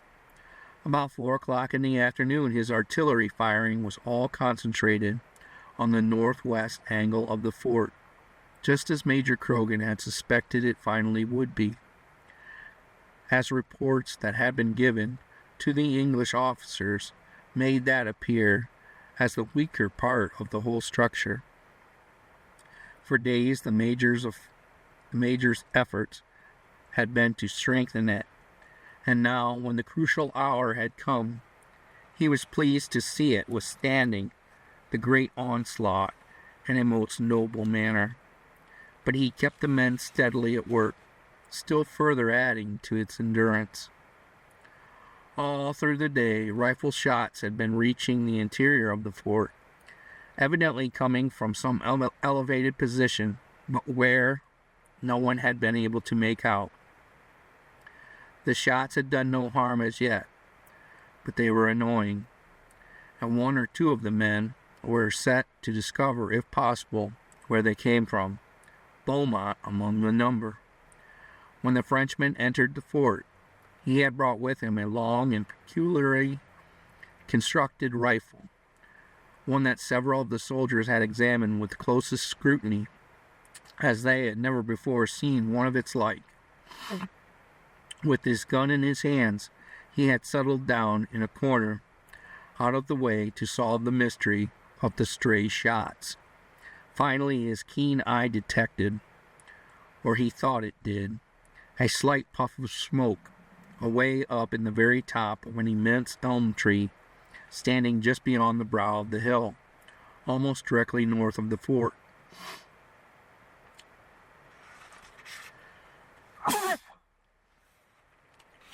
And back of what afterward became the home of Judge Justice.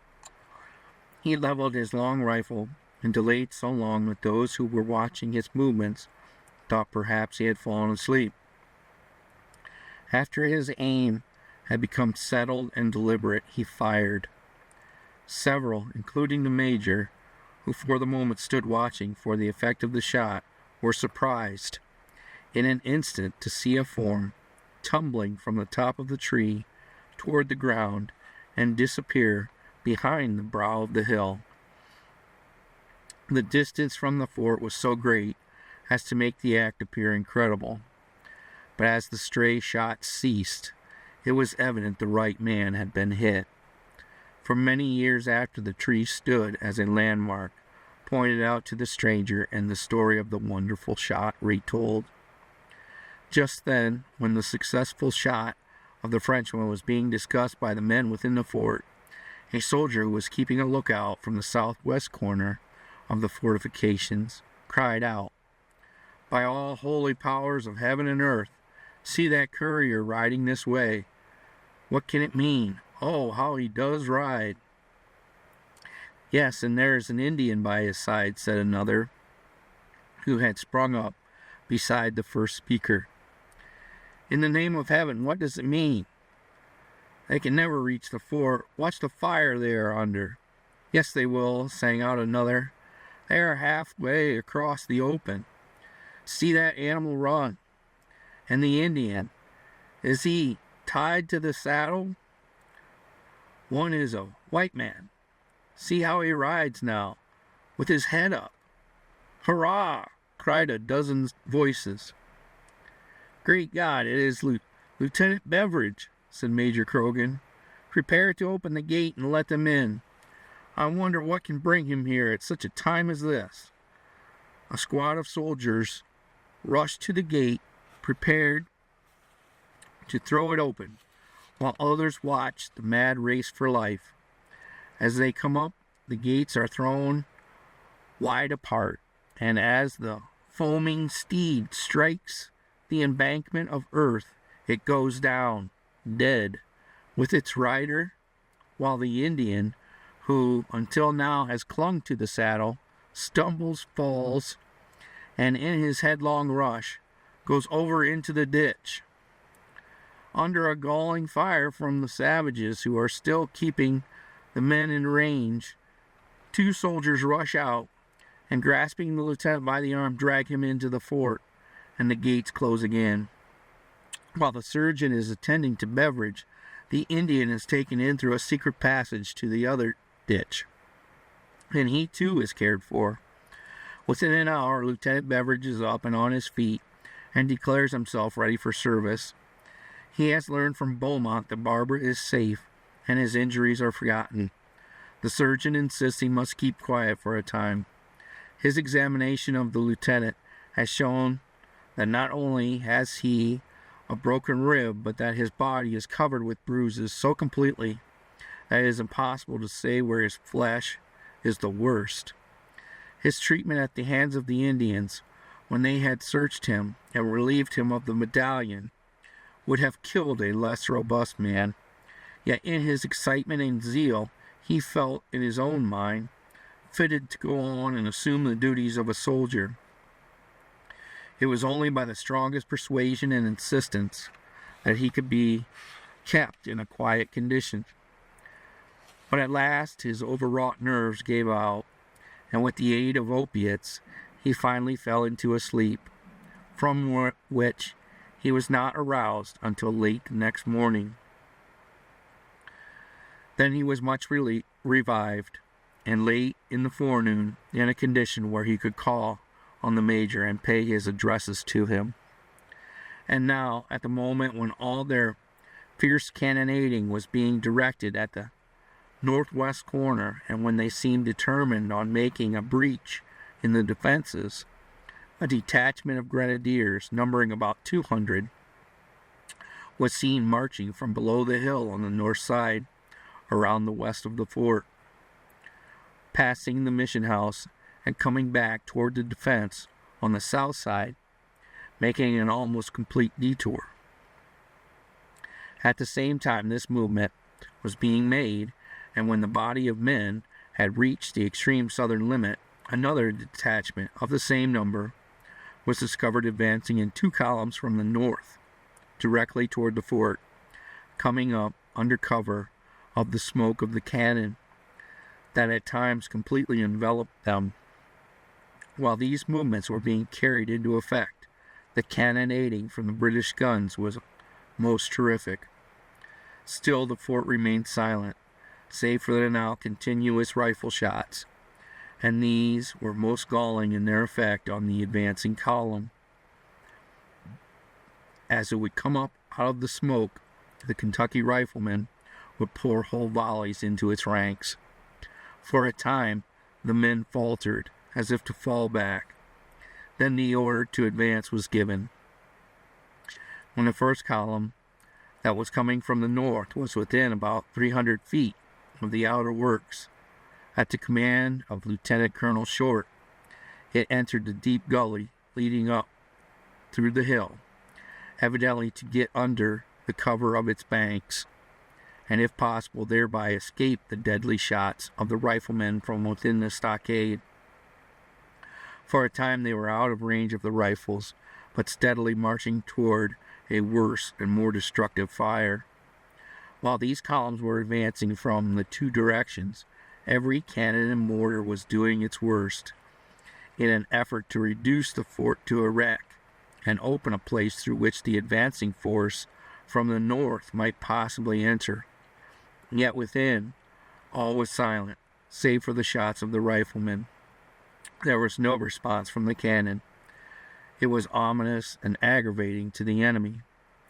Up the gully came the British grenadiers, and up from the south advanced the other column. Soon, surely, some response would be made. Not yet, however. Up through the gully still come the British soldiers. At last, when they were in full and open range, all unexpectedly, a false port was thrown open in the bastion. Out ran the muzzle of the 6-pounder, and before the enemy knew of its presence, it belched forth a death-dealing discharge that fairly swept the men from off the earth. It was a most complete surprise. The column staggered, and a movement was made as if they would fall back. But just then Colonel Short cried out to his men, "Cut away the pickets, my brave boys. Let's give the damn Yankees no quarter."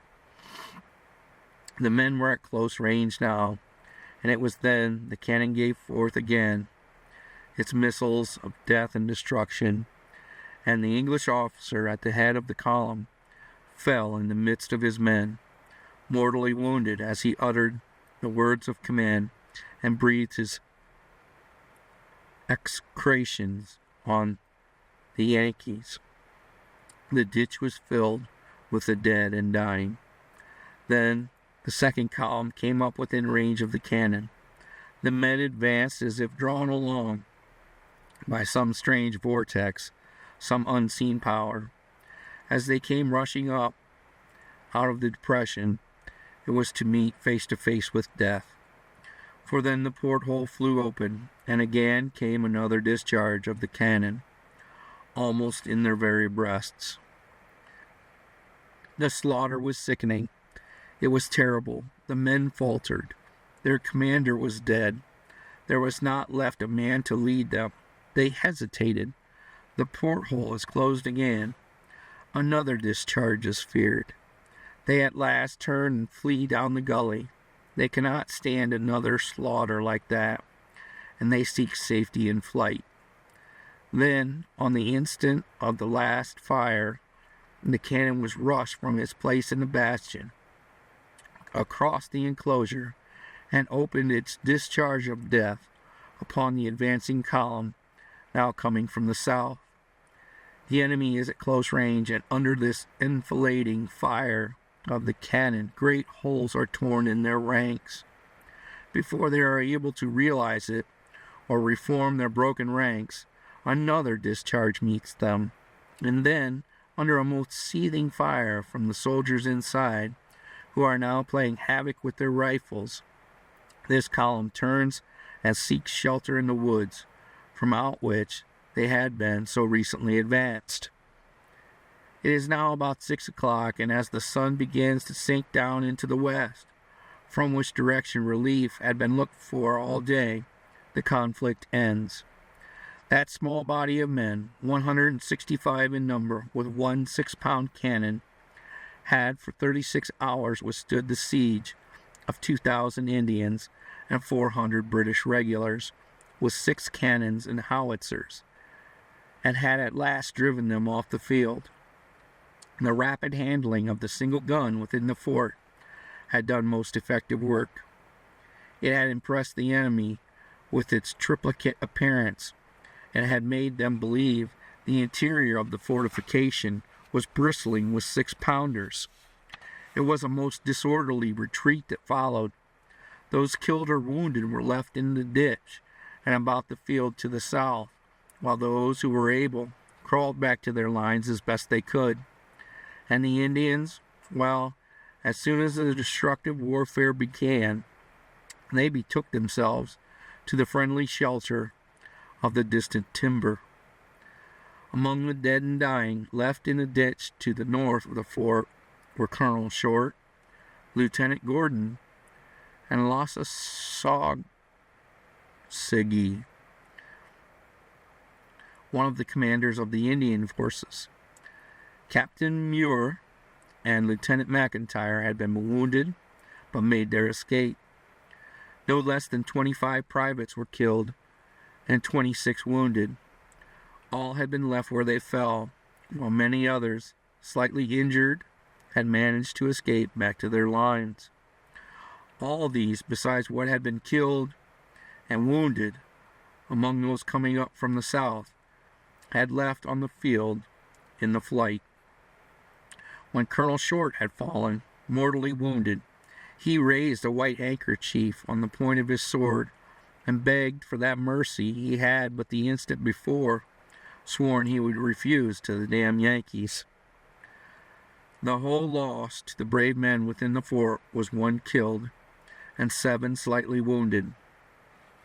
The one killed was Beaumont, who in his excitement and eagerness for revenge for his insults while a prisoner had shown himself too carelessly and had been shot in the head by one of the regulars coming up from the south.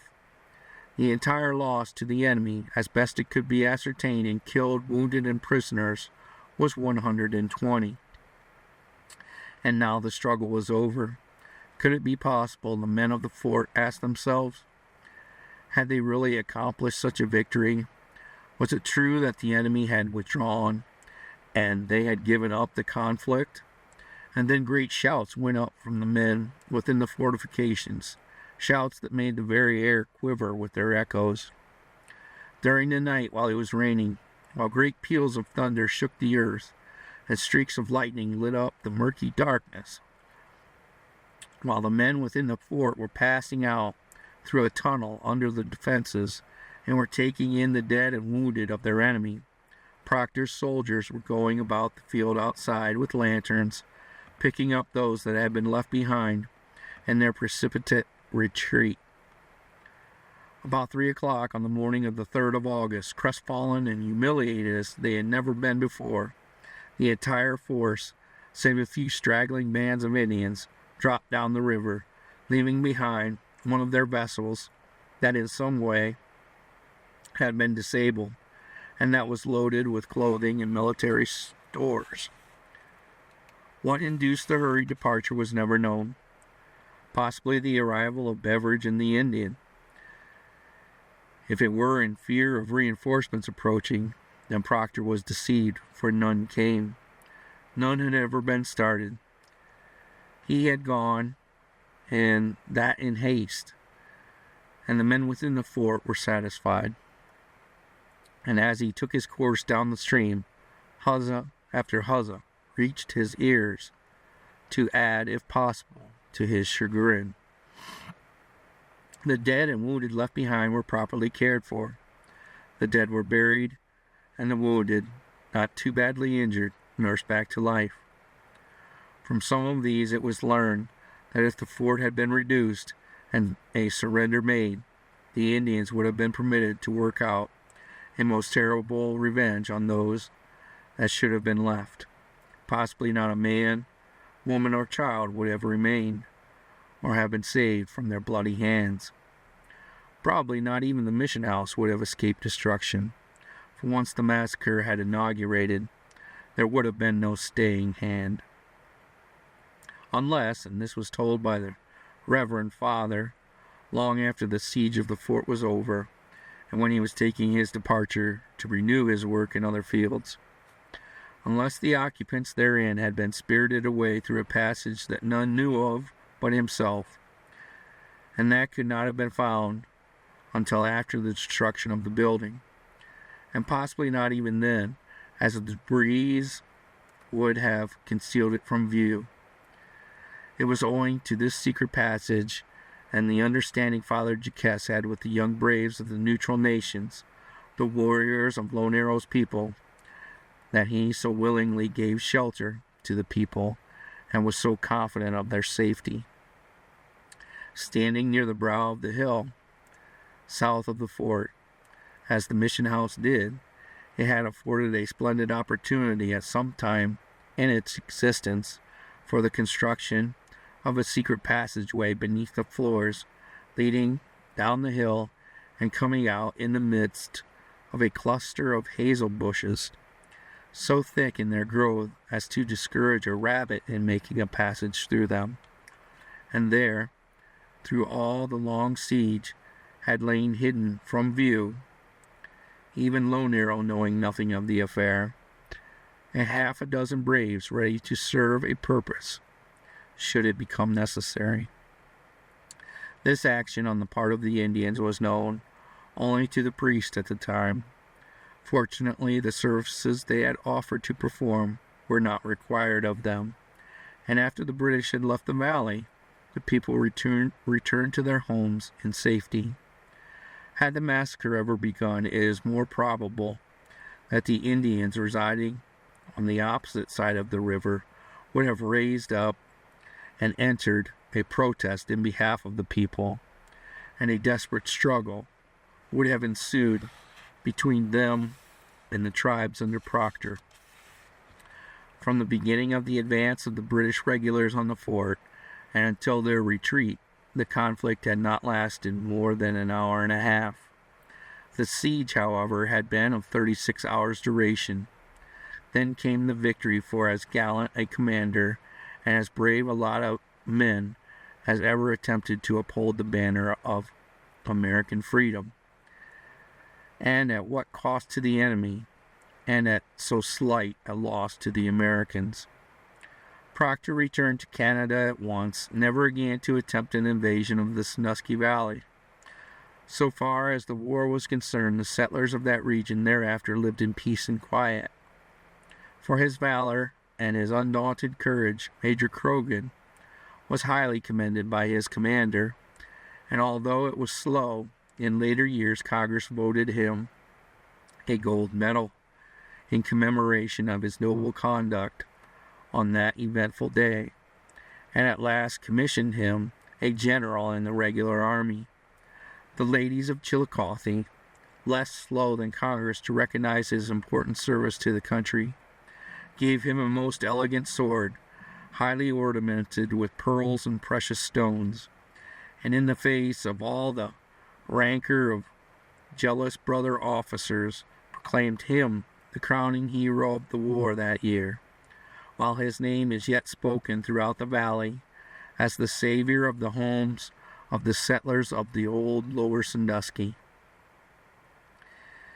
It was a remarkable victory in many ways, with a fortification considered indefensible, with a small handful of men, with but one cannon, with a youthful commander, barely 21 years of age, ordered by the general of the army to vacate his position and destroy all the supplies, and then left to contend with a force outnumbering him by over 2,000, and with 6 times as many cannon, while within easy reach were plenty of reinforcements.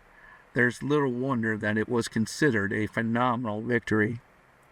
Withstanding a siege of 36 hours' duration, killing, wounding, and taking prisoners almost as many of the enemy as there were men in the fort, and losing but one killed, where was its equal? Had Major Croghan failed, he would have been cashiered, turned out of the army in disgrace. But he won, achieved a victory the most glamorous, and one that will never be forgotten in the Sandusky Valley, at least. End of chapter 18.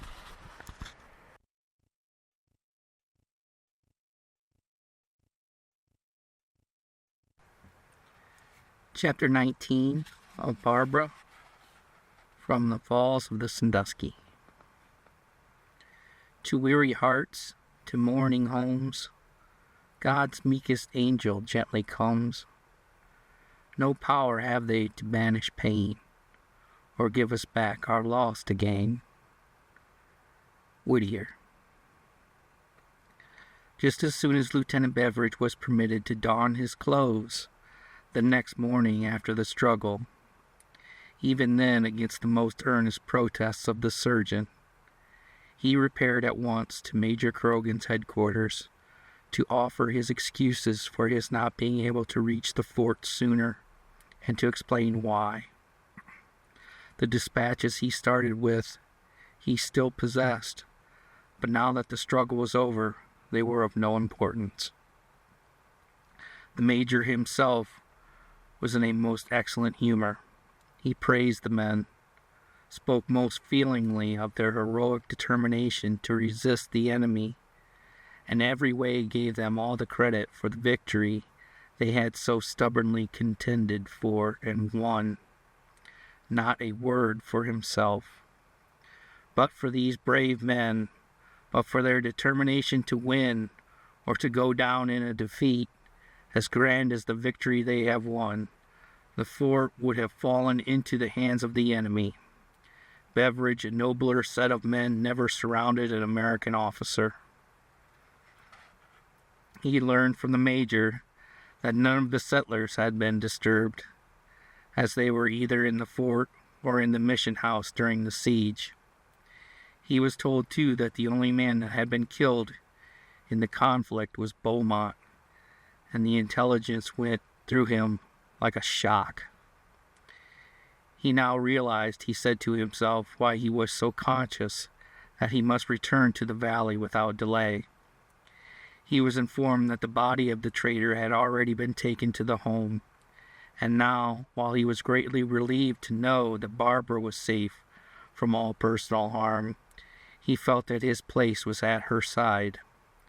Besides, while the Major was recounting to him the scenes and incidents of the great struggle, he began to regret that he himself had lost the opportunity of being one of the victors. "I regret exceedingly, Major, that I was not able to have been with you sooner. I thought I was doing my best to reach the fort Friday night, and possibly, but for my own carelessness, would have been of the number who so valiantly defended the place and won the victory." "Well, the fault was not yours, Lieutenant. You were performing a service as essential as that of being here fighting. Your work had to be done by someone." "Possibly. Still, I cannot but feel that my mission as a soldier, as I had marked it out, has failed almost completely, and that it has been filled with a lot of useless, hairbreadth escapes and captures."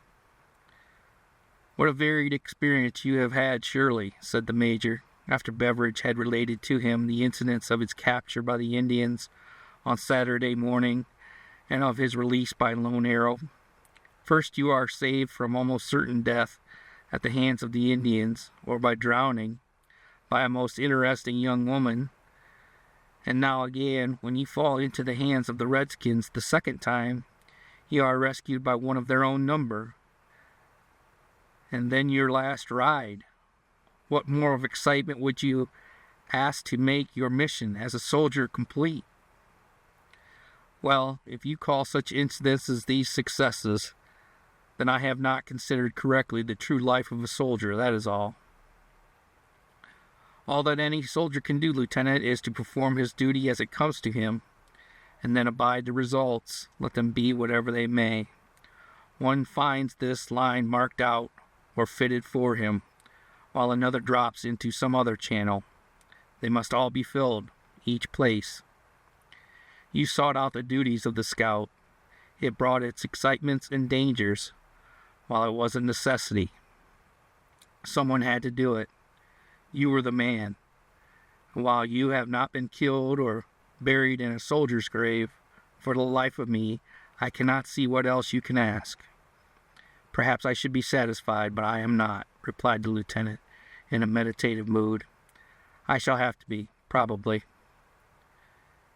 Securing leave of absence from the fort, for he had told the commander what his desire was, late in the afternoon he started out for the Beaumont home, which he felt must now be desolate indeed. On the way, near the mission house, he met Father Jacques, and together they wended their way to the house of mourning. From the priest he learned the particulars of the sad affair and of the stay of the people at the mission house. Not only is Barbara in deep sorrow over the death of the father, but she is well filled with fear for the grief-stricken wife and mother, said the priest, as they walked along, and to the inquiries of Beveridge. Is there no one with them in their great grief? He asked. Oh yes, my son. Kind friends are doing their best to soften the blow, but that does not give back the dead. When the battle was over, and the wife had gone to the home, only to hear of the death of her husband, she went into a swoon from which she has not recovered, and I fear never will. Barbara saw them coming and met them at the porch, and what more natural than for the lieutenant to take her in his arms and whisper words of love and consolation to her. My dear Barbara, at last, after a desperate struggle, I am with you once more. And now, my own sweetheart, let me do all and whatever I can to help bear the burdens of your great sorrow. Oh, my lieutenant, you cannot know how glad I am that you have come to me. We all began to fear that you too had been killed in some way. Are you ill? She asked, looking him in the face. Barbara dear, my great love for you and the sincere friendship of Lone Arrow are all that have enabled me to reach you even now, as late as it may seem. But for Lone Arrow, I fear my fate was sealed. Now that I am with you, let me share your sorrows.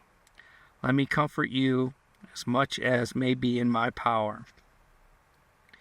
Your coming is all the more joy if you have been compelled to pass through dangers to get here.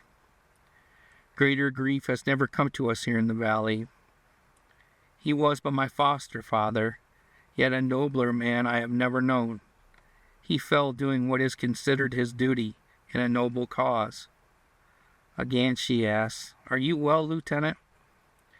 Just then the Reverend Father came to them, and taking a hand of each in his, he said in a soft, tender voice, Lieutenant, your coming is most opportune and none too soon.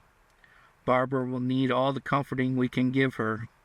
I fear it will not be long before the dear mother must follow the father. Oh, do not say so, Reverend Father. The one present great grief is already too much. How can I stand more? Look to the Heavenly Father, my child. In Him there is comfort. In Him will you find a true friend. Prepare your mind for the worst. The Lord's will must be done, and we, His humble creatures, must submit. In this great sorrow comes that destiny that shapes our ends and aims, in spite of all we may do. The dear mother could not abide here without the husband. Come, my dear Barbara, let us seek a little fresh air. It will do you much good. The lieutenant himself felt the need of it. And so saying, Beveridge led her out into the cool night air, and with an arm about her waist tried to console her troubled heart, and if possible for a few moments divert her thoughts to something else.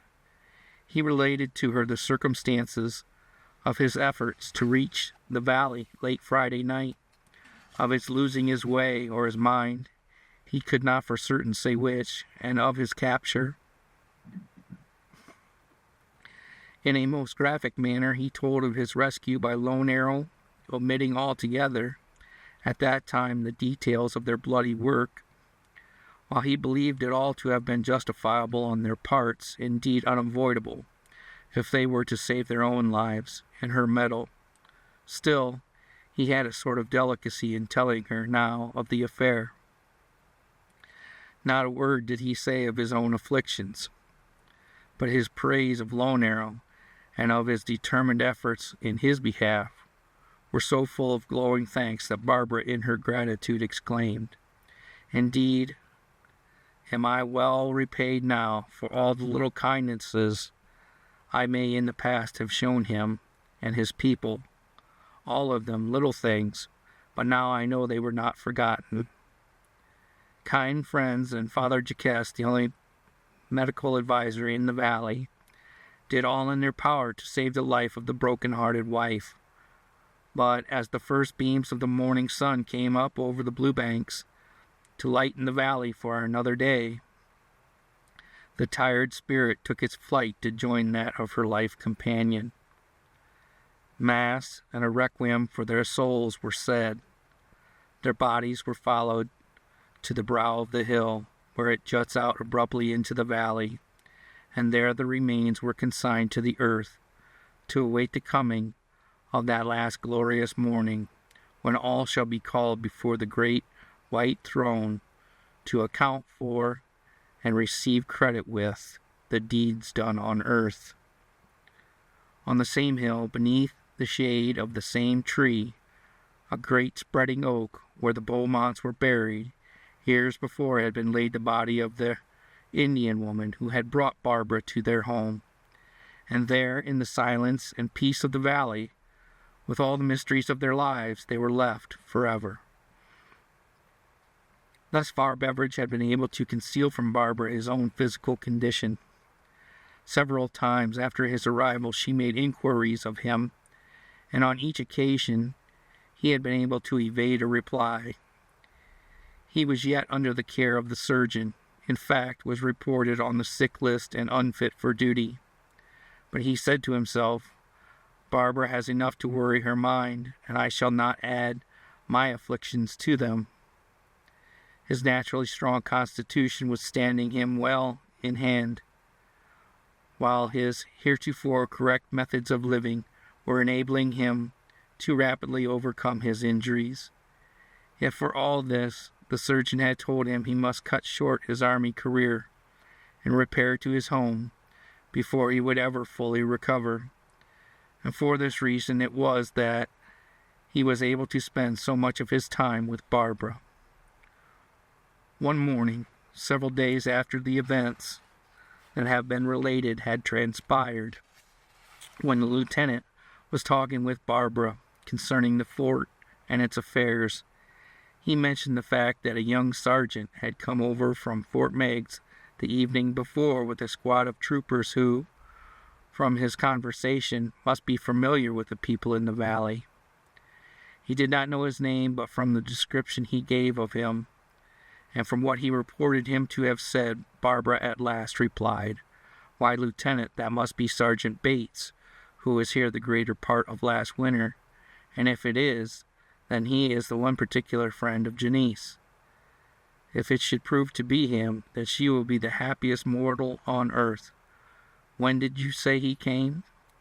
"Late yesterday afternoon. It seems to me now as if he was one who had been anxious to accompany me on my ride to Seneca Town several weeks ago, but for some reason he was not detailed." The next time they were together, Barbara told him of Janice's happiness. It was indeed Sergeant Bates who had come over from Fort Meigs with the troopers. He called on Janice last evening, and now she is as happy as she well can be. "Well, God bless them," said Beveridge. "They can be no happier than I wish them to be. Their happiness cannot detract from ours, and I know mine is almost perfection. To be with you now, and know there is no reason why I should leave, is all I can ask. Janice is indeed a very dear girl. I, too, can well rejoice in any pleasure that may come to her. She tries so hard to make others happy that she is deserving of all she can obtain in this dull life." All this was a most complete surprise to Beveridge. In the midst of his own great joy when he had been fortunate enough to be in the valley, he had never stopped to think that out of it all possibly someone else was obtaining pleasures as well as himself. When next he met Sergeant Bates at the fort, he asked him, "Do you think of locating here in the valley, Sergeant?" "Really, sir, I cannot say as to that. There are some quite attractive features about the fort, but my command is still located at Fort Meigs, and beside, I am not particularly fond of trapping for a living." "And still," said Beveridge, "there are some rare specimens to be caught around here, if you look for them. and I understand you have found one of them." The sergeant gazed at him with a most peculiarly puzzled and inquiring look, and not until the smiles began to play over the face of the lieutenant did he seem to comprehend what he was driving at. Then, with just a tinge of a blush, as if his heart's secret had really been discovered, he replied, "Well, yes, there are some, but I have been rightly informed. You no doubt imagine that the best specimens have already been trapped. Probably, and I don't know as I can blame you for taking the very next best there is left in the valley. You see, I have been here before you, and of course, having first choice, I naturally took the best that was to be found, and it has proven such an attraction ever since as to impel me on, and has drawn me back here whenever opportunity has occurred, or an excuse for coming could be made. I am sure, Lieutenant, that I wish you the same measure of success that I myself am desirous of obtaining." After that, the two men became quite social in their friendship, and exchanged their knowledge of each other whenever the opportunities offered.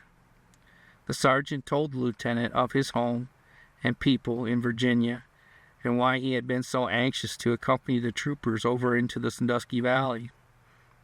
And the lieutenant, in turn, had been as confidential and told of his home and people in Kentucky, and how he chanced to first visit the lower Sandusky region.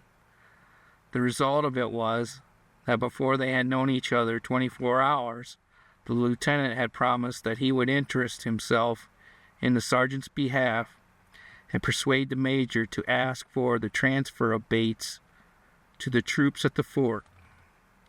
This pleased the sergeant, and before the lieutenant had left for his home in Kentucky, he had the satisfaction of knowing that for some time to come Janice and her sergeant would be permitted to enjoy each other's company, at least until the troops at the fort should leave the valley for good, if the two of them did not conclude to spend their lives together, there or elsewhere. Lieutenant Beveridge went over to the now desolate home of the Beaumonts every day. Beside Janice, he was Barbara's almost constant companion.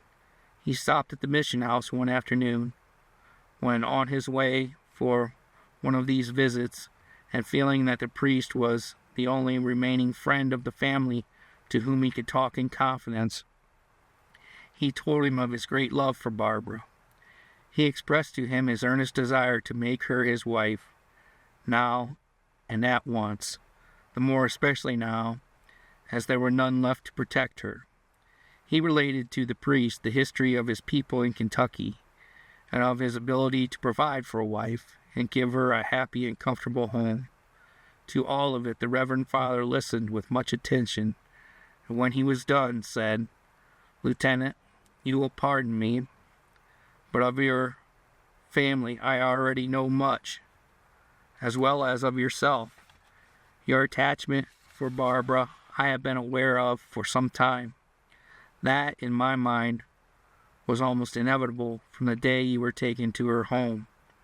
For her good, and the great affection I have always had for her, I have already taken the liberty to learn all I could of your life and of your people.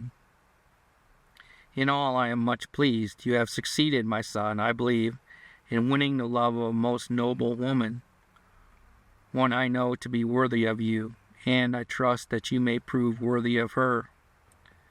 I am grateful to you for the interest you have shown in my behalf. And now, let me ask, would there be any wrong, any great moral wrong or harm, aside from a seeming undue haste, in my marriage to her, now, within a few days? My love for her, you say you are aware of. I have only to say that my desire for this early union is not altogether one of a hasty desire on my part, but as well for her protection and good name.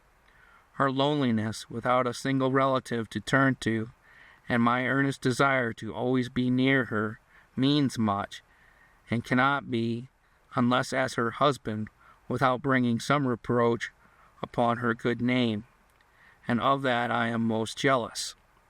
You understand me, I hope, and will no doubt appreciate the motive I have and my great love for Barbara." "Youth is always impetuous," said the priest. "In you, the soldier, as well as in others." That was his first reply. Then, after a pause, he continued, "No, there can be no real wrong in it.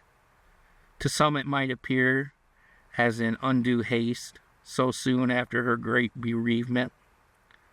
Under different circumstances, it would not be the correct thing to do. As it is, why, I believe I should advise it. And since to ask me and give some of the reasons you do, I should say it would be for the best. To be frank with you, as you have been with me, let me say to you, the Beaumonts were not the parents of Barbara, and that who are, I am as frank to say, I do not know, nor does anyone here in the valley. She was brought to their home long years ago, when a very small child, by a woman of the Seneca tribe. Just where they had found her, or from what section of the country the child had been taken, I cannot say, nor did the woman who brought her know.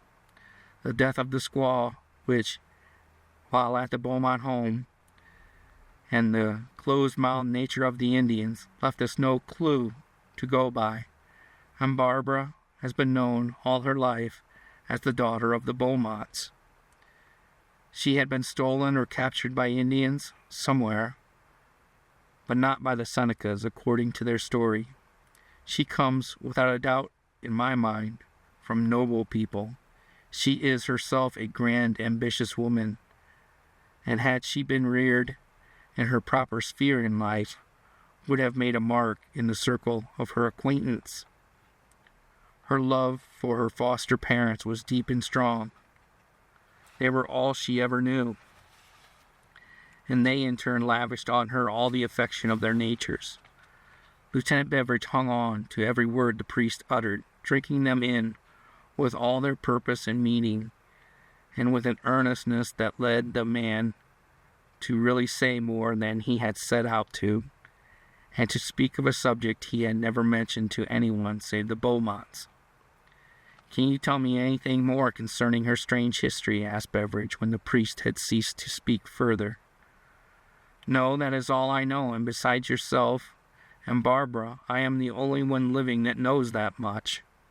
Time may reveal more, yet I fear not.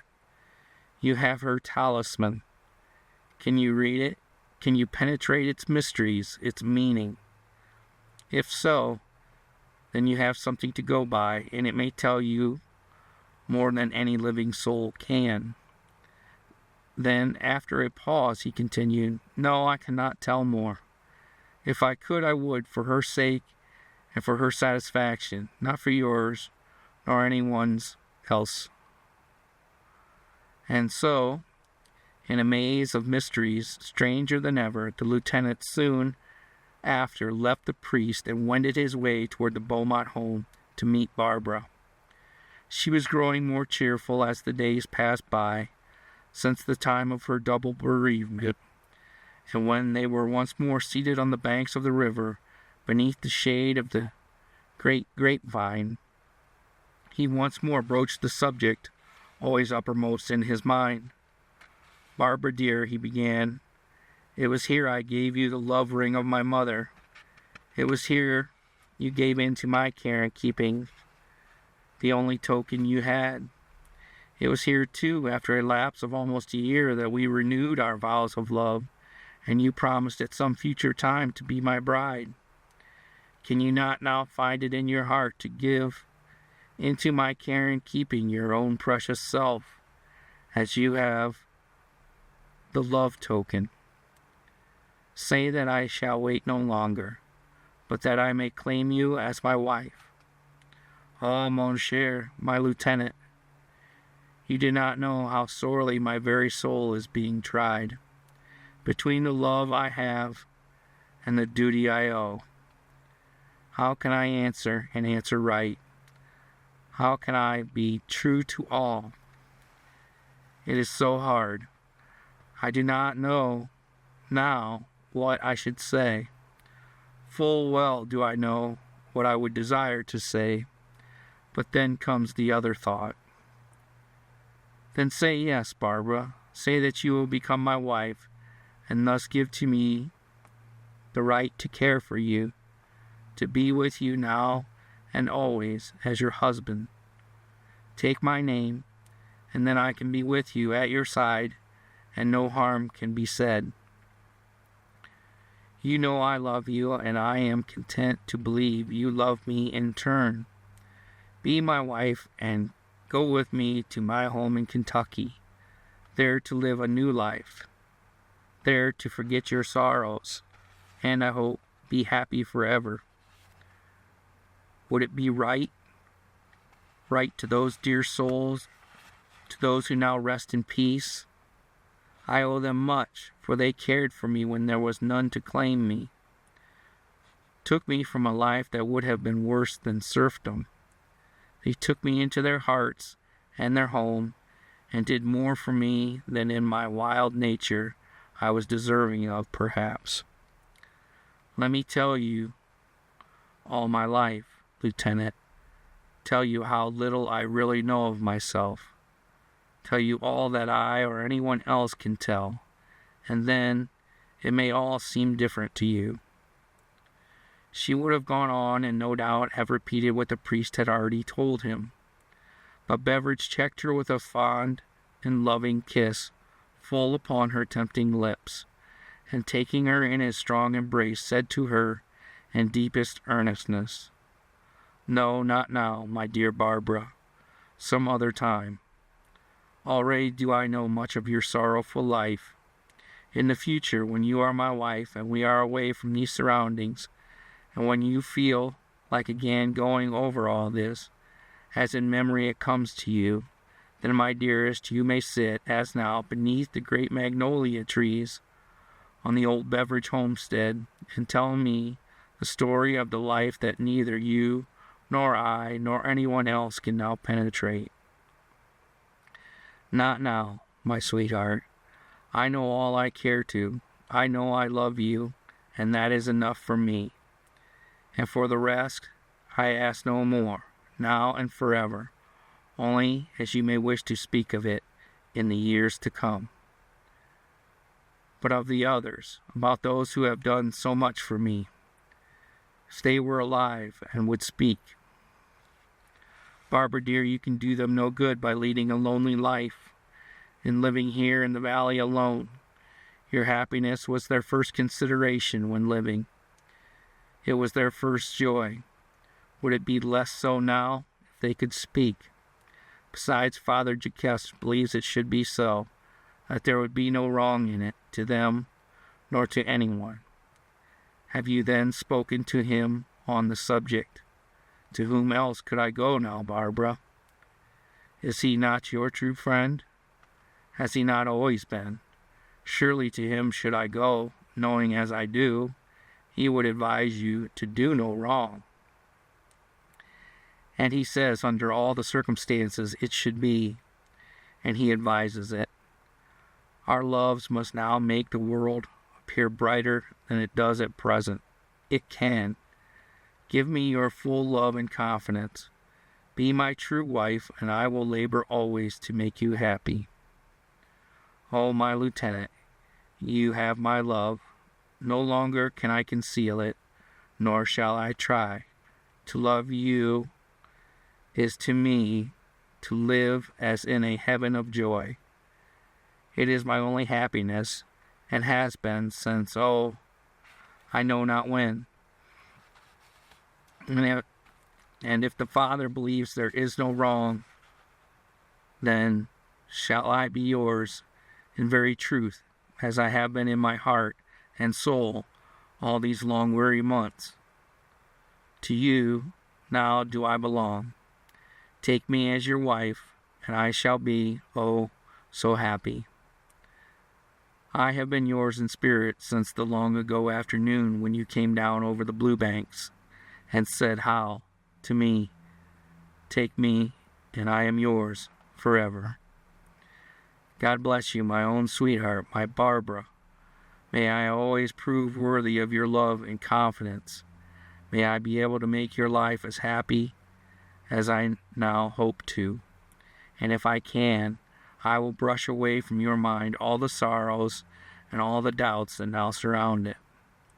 Then, rising to his feet, he took her in his arms, folded her to his breast, and with both her arms about his neck, he called her, my own dear sweetheart, Barbara. Oh, mon Dieu, vous me surprendez, mademoiselle est égal. I have seen nothing as yet, but I shall, if you do not hurry up, said a sweet voice, back of the grapevine, half in French and half in broken English. Both Barbara and the lieutenant at once recognized it as that of Janice. Releasing herself from his embrace, Barbara went to Janice, and taking her in her arms, as Beveridge had just held her, she said to her, "And you have been playing the spy, have you? And what of good did you hear of yourself?" "Not any. It was all for you, because you are une petite aiguette," said Janice, still full of embarrassment. Then turning, she said to Beveridge, "You must not blame me, Lieutenant. Forgive me, both of you, ma chéries. But really, as I spoke so soon as I heard you, what else could I do? I was afraid to run away, for then would you say Janice was a bad girl, and I would not have liked that. Oh, I saw nothing. I only heard it all. Oh, no, not at all, but a part of it all. And oh, ma chéries, it was all so very nice, that then I must speak before I shall hear some more." "It is all right, Janice," said Beveridge, and he was blushing as hard as Barbara.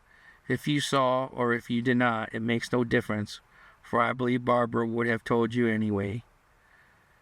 None of us wish to keep our loves or our sorrows to ourselves. We must tell them to enjoy them. Now I shall go up to the fort very soon and tell Major Croghan that I have fallen in love with the prettiest woman in the valley, and that we are to be married." "Don't you dare to," said Barbara, as she put her hand over his mouth and for the instant shut off his words. Then she continued, "Please, Lieutenant, Janice does not care to hear any declarations of love." "Oh, doesn't she?" said the young lady for herself. "Just send to me my sergeant, and then see if I do not love those declarations." With two such women, it was a very easy matter for Beveridge to find a topic beside love to talk about, and the consequences were they held him spellbound for the next hour or two with their small and ever-changing thoughts on life and incidents in the valley, of the recent struggle, and of what was possible in the future. Conversations, much of which seldom interests a man, unless it is indulged in either by his own sweetheart or someone else whom he is trying to be entertaining to, with a special reference to estranging her from her present alliance. The latter was, of course, not the thought with the lieutenant, yet he sat there and listened to the sweet mixture of French and English indulged in by the two, the accentuation of which can in no way or manner be so properly understood and appreciated as when heard. He felt as if he were in a bower of enchantment, where love and supreme happiness must hold high revelry forever. He had at last won the consent of Barbara to become his bride. His thoughts flowed along a crystal stream of peace, not easily described, all so smooth and soothing to his mind and brain when he compared his present situation and prospects with those of but a few days ago, when bound and helpless he was held a captive by the savages, deep in the forest, when no friend seemed near, and when hope was all but gone, and life despaired of. In this happy mood, Beveridge sat for an hour or more, an altogether passive listener, enjoying the freedom of thought and talk of the two, wondering what the one would do without the other, and the sort of existence Janice would endure when the companion of her life and all its joys was taken away and transferred to his home in Kentucky. At last, when the day was well gone, they arose and went to the Beaumont home, and there, at the porch, the ladies bid him an au revoir, and he went his way up to the fort and did almost exactly as he said he would, told the major of his engagement, of his intention of marrying, and, if possible, of returning to his home as soon as permission could be obtained to spend his honeymoon, and to recover from the hard usage he had received at the hands of his Indian captors. And yet, Lieutenant, you are the man who but the other day was bemoaning his ill luck as a soldier, and here you are, captured again the third time. You seem to walk right into these troubles with your eyes wide open.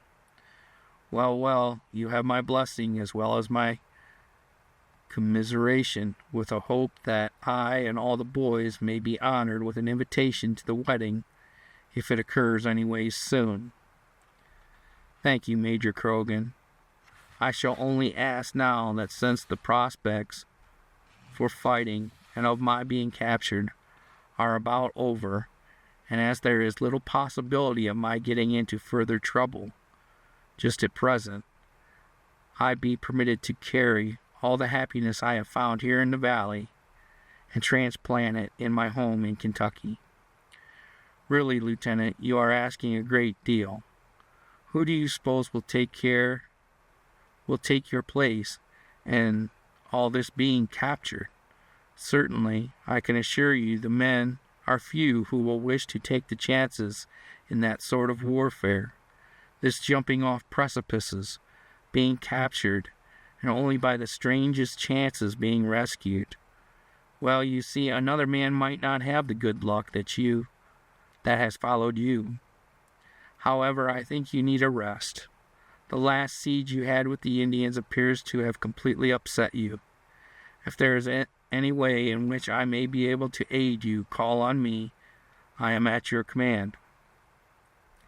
And that day, a week after, in the presence of many witnesses, among them the commander of the fort, who gave the bride away, the ceremonies were performed, and the words pronounced by Father Jacques that made Lieutenant George Beveridge and Barbara Beaumont husband and wife. Janice acted as the bridesmaid and performed that function with all the grace imaginable, while at Beveridge's most earnest request, Sergeant Bates acted as his best man. And it would have taken something more skilled than a professor of mental calculation to have decided which of the four were the happier, so far as outward appearances were concerned, Beveridge and his bride, or Bates and his desired. Indeed, it was a happy party all around, and the first that had occurred with such particular services in the old mission house in the memory of the oldest inhabitant, for they had that particular class even at that early day. The wedding feast, though unostentatious, was spread at Beveridge's request on the banks of the river, beneath the great spreading vine, where all the lads and lassies of the neighborhood congregated that afternoon, and drank to the health of the young and beautiful bride, Barbara of Old Lower Sandusky. End of chapter 19.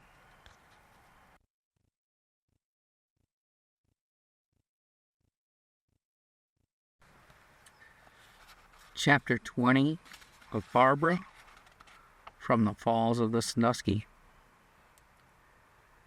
Visions of childhood, stay, oh stay, ye were so sweet and wild, and distant voices seemed to say, it cannot be. they pass away. Other themes demand thy lay. Thou art no more a child. Longfellow.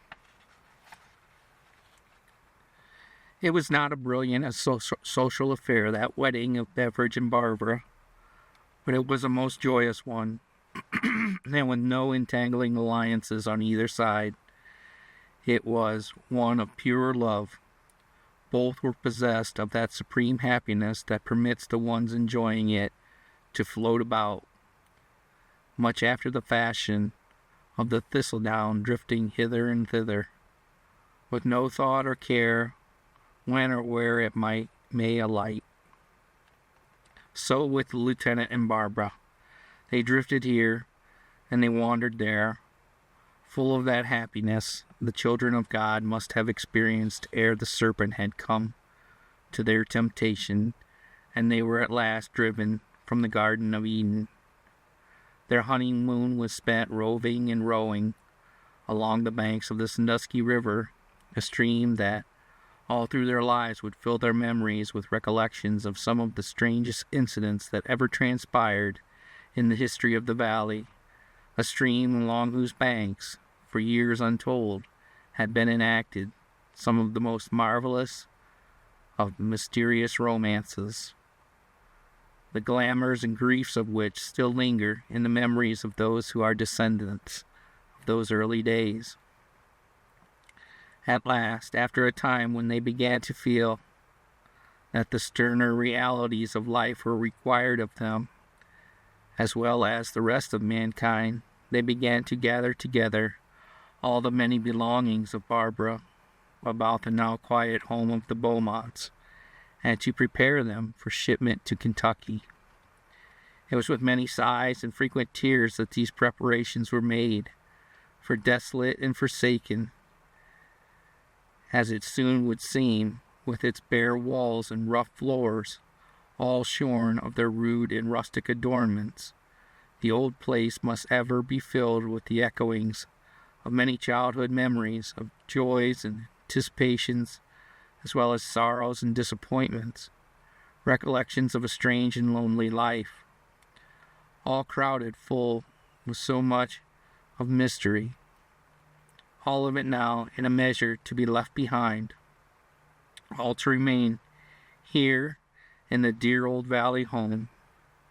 Yet they knew full well these thoughts, centered as they ever would be here in the old log cabin, would needs grow with them and never be banished from their minds, that the home would decay and sink into the earth, but the reveries that clustered about it of the long ago would day after day all come up and pass in review like phantom ships on the magic sea of memory's brightest mirror, minglings of all that was joyous and happy, as well as that which had passed, of gloom and sadness, so commingled together as to make their separation impossible. Tender ties they might be, of a lifetime's duration. All must be severed, never to be renewed again on earth. It was a pleasing task, this preparing for a new and happier life in an unknown world, and yet with it came these reveries of the past, and a sadness and a joy so well balanced that it was hard at times to say which had the mastery. They spent their last day in the valley in visiting all their many haunts about the banks of the Sandusky River, each in a silent way, without words, giving expressions to their thoughts, bidding all a last and lingering farewell. They were to leave in the early morning for their home in Kentucky, and what more natural than that their last moments should be given over to a visit to the top of the Blue Banks, and that they should ride there in the little birch bark canoe, the one Lone Arrow had given to Barbara, and which of all her belongings she had insisted must accompany her to her new home, to be kept as a souvenir of her girlhood days and as a memento of her Indian friend. And it was while there at the top of the high hill that the young chief came to them bearing in his hands a most beautifully wrought wigwam blanket made up in the most brilliantly colored hues, and in which something was rolled. Deepest sorrow was depicted in every feature of his bronzed face, showing plainly enough that some Indians do have feelings. He, with several of his young braves, had stood on the outer circle of spectators and witnessed the marriage of Barbara, but none of them had approached the happy couple.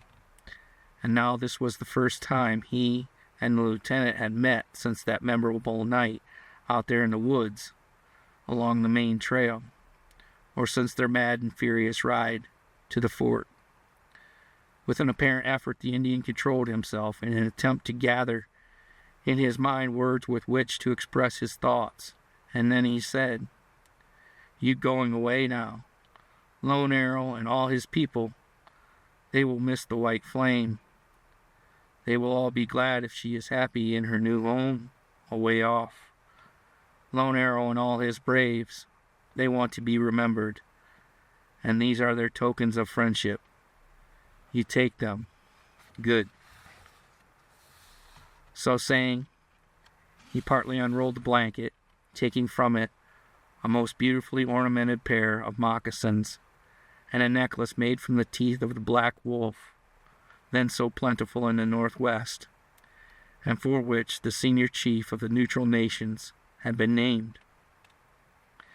These he handed to Barbara, who, with a voice filled with emotion, said as she took them, "Lone Arrow, you have been almost as a brother to me, and in the coming years we shall both of us remember you and all your people with the most tender feelings. It will never be possible for either of us to forget you, nor the many brave deeds you have performed for us." She reached out and took his hand, and although she would have said more, her feelings were too great, and she only added, "God bless you, Lone Arrow." "And these are for you," the Indian continued, turning quickly to the lieutenant as he finished unrolling the blanket, and handed to him the sword, belt, and pistols he had dropped just there the afternoon when he was being pursued by the Tecumseh Indians.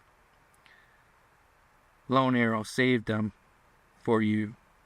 The blanket you both keep. You need it sometime for little papoose." In an instant, even before Beveridge could form words for a reply, he was gone. Took his way directly into the woods, toward his home, down the hill to the north, and they never saw him again. That evening they spent at the home of Janice, and in the morning bid her and her people an adieu. Both she and Barbara were deeply affected at the parting, and when the final moment came, they gathered each other in their arms, wept tears of true and earnest friendship. It was a parting, perhaps forever, yet both promised the other, over and over, that they should meet again in the near future. And sighing, sobbing, and hoping, they parted, these two lifelong friends, at the foot of the hill, with aching voids in both their hearts. They called at the old mission house on their way to the fort, and bid their true friend and faithful adviser a goodbye. It was Barbara's favorite expression, and she said, "I know I shall meet you again." The father talked to them long and sincerely, giving them much good spiritual advice and fatherly counsel for their future lives. It could not be concealed that he was deeply affected at the thoughts of parting with Barbara. He endeavored with all his power to hide his feelings, but his wavering and tremulous voice spoke them in spite of himself. His desire was to not add to her regrets at her leave-taking. At last their stay could be prolonged no further, as a conveyance was waiting to take them to Seneca Town. When they arose to go, the priest excused himself, stepped into a small closet, and returned bearing in one hand a casket and in the other a sealed package.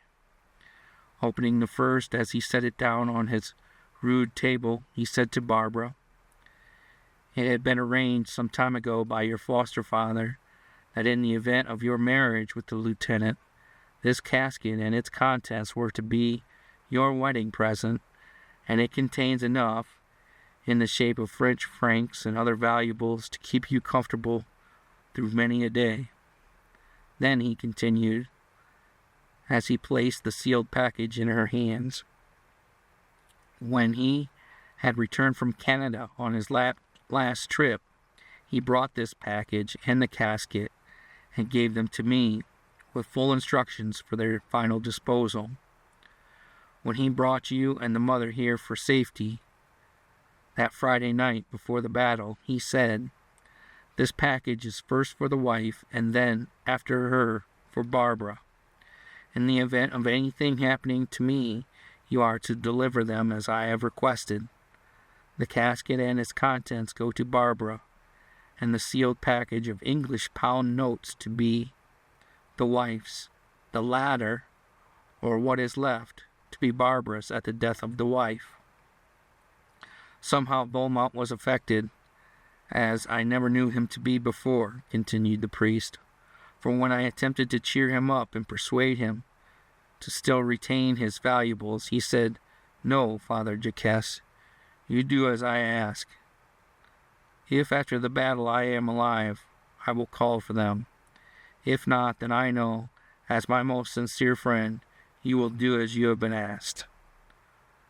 The father is gone, and so too is the mother, and according to the last wishes of Beaumont, these and all their contents are both yours.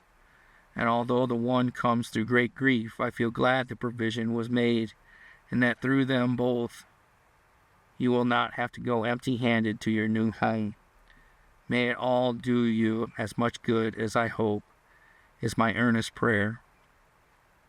As he finished, Barbara laid the package on the casket, then turning to her husband, took his hand, and the two, kneeling at the feet of the priest, she said, "Father Jacques, for the last time perhaps, give us a blessing, as to me you have so often in the past." This was done. They both arose to their feet, pressed the hand of the man of God with a fervent zeal, and then taking up the packages, Barbara handed them to her husband, took his arm, and she and the lieutenant passed from the room, down the steps of the rude home, leaving behind with bowed head, as true a friend as man and woman ever possessed. Left him engaged in a silent prayer for their peaceful preservation and a life of happiness. Wending their way to the fort, after bidding the major and sergeant adieu, and after receiving a hearty cheer from the men of the garrison, they started on their way for Seneca Town. On their arrival there, they were greeted with congratulations and given many a good wish for their safe journey home. "You will meet with no troubles on the way, Lieutenant," said the commander.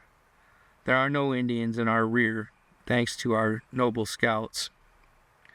The roads, although rough, are at their best at this season of the year.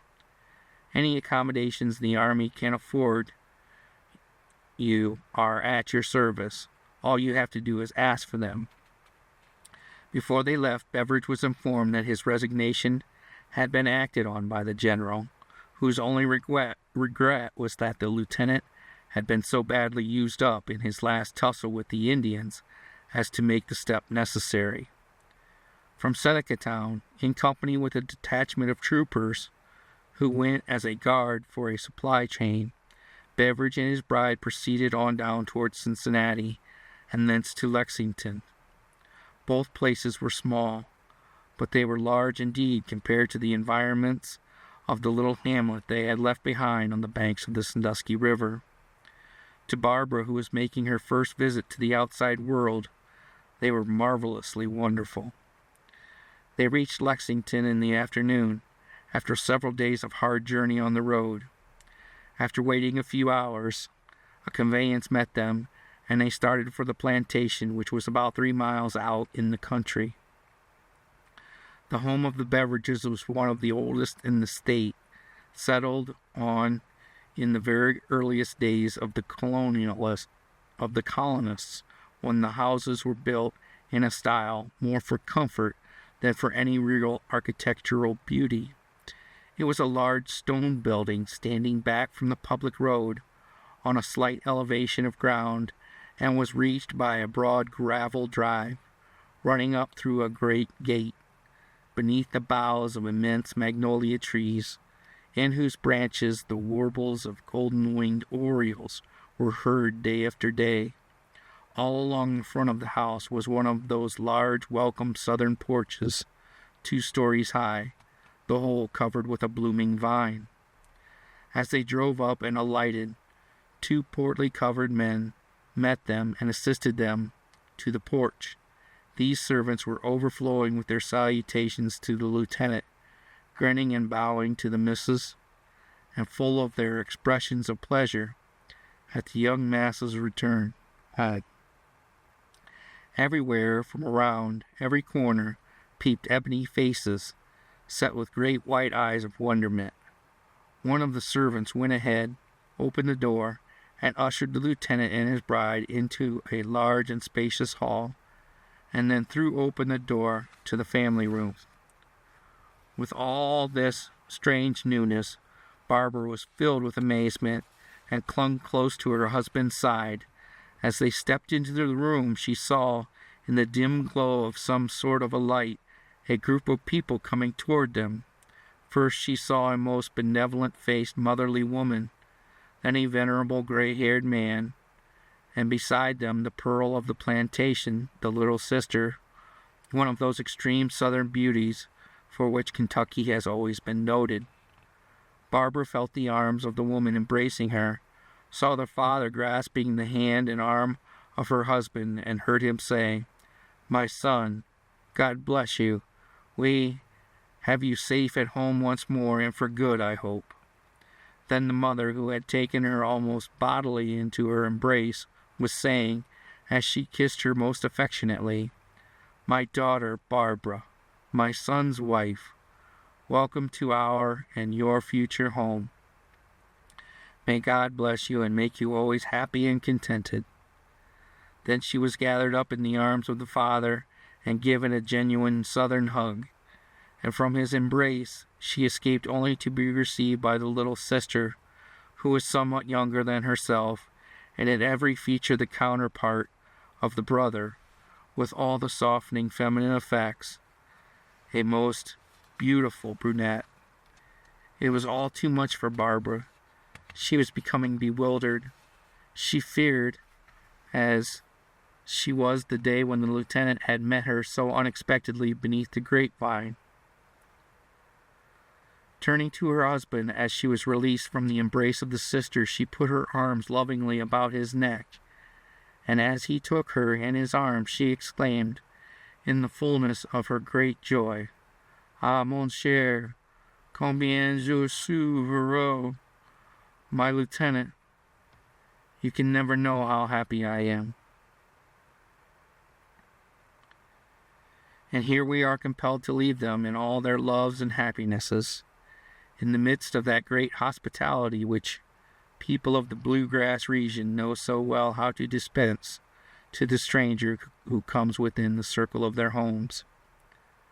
Little more is to be told of all those who were interested in the incidents herein related.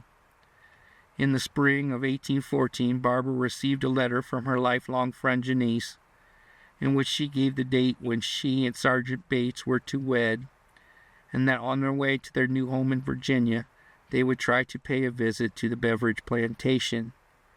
It also contained the sad information that about 2 months after the departure of Lieutenant Beveridge and Barbara from the valley, Lone Arrow had been found one morning, dead, on top of the Blue Banks, and so far as they could understand from the letter, it was very near, if not quite, on the spot where they had last met him, and had received from his hands his tokens of friendship.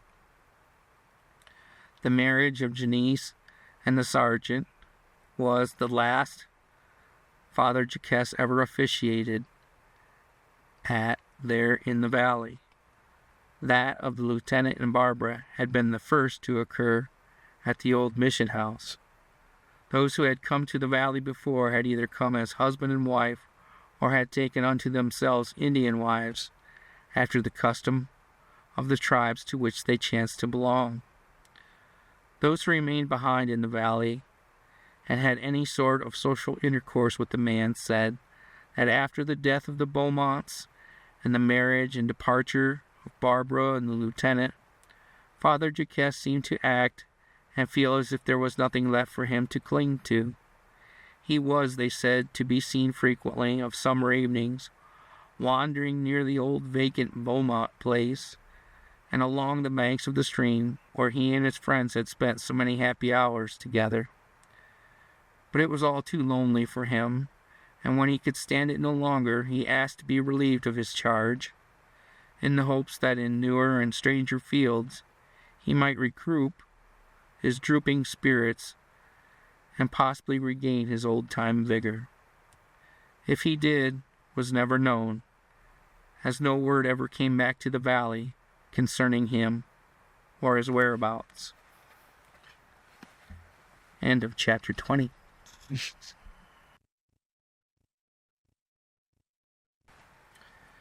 Chapter 21 of Barbara from the Falls of the Sandusky River.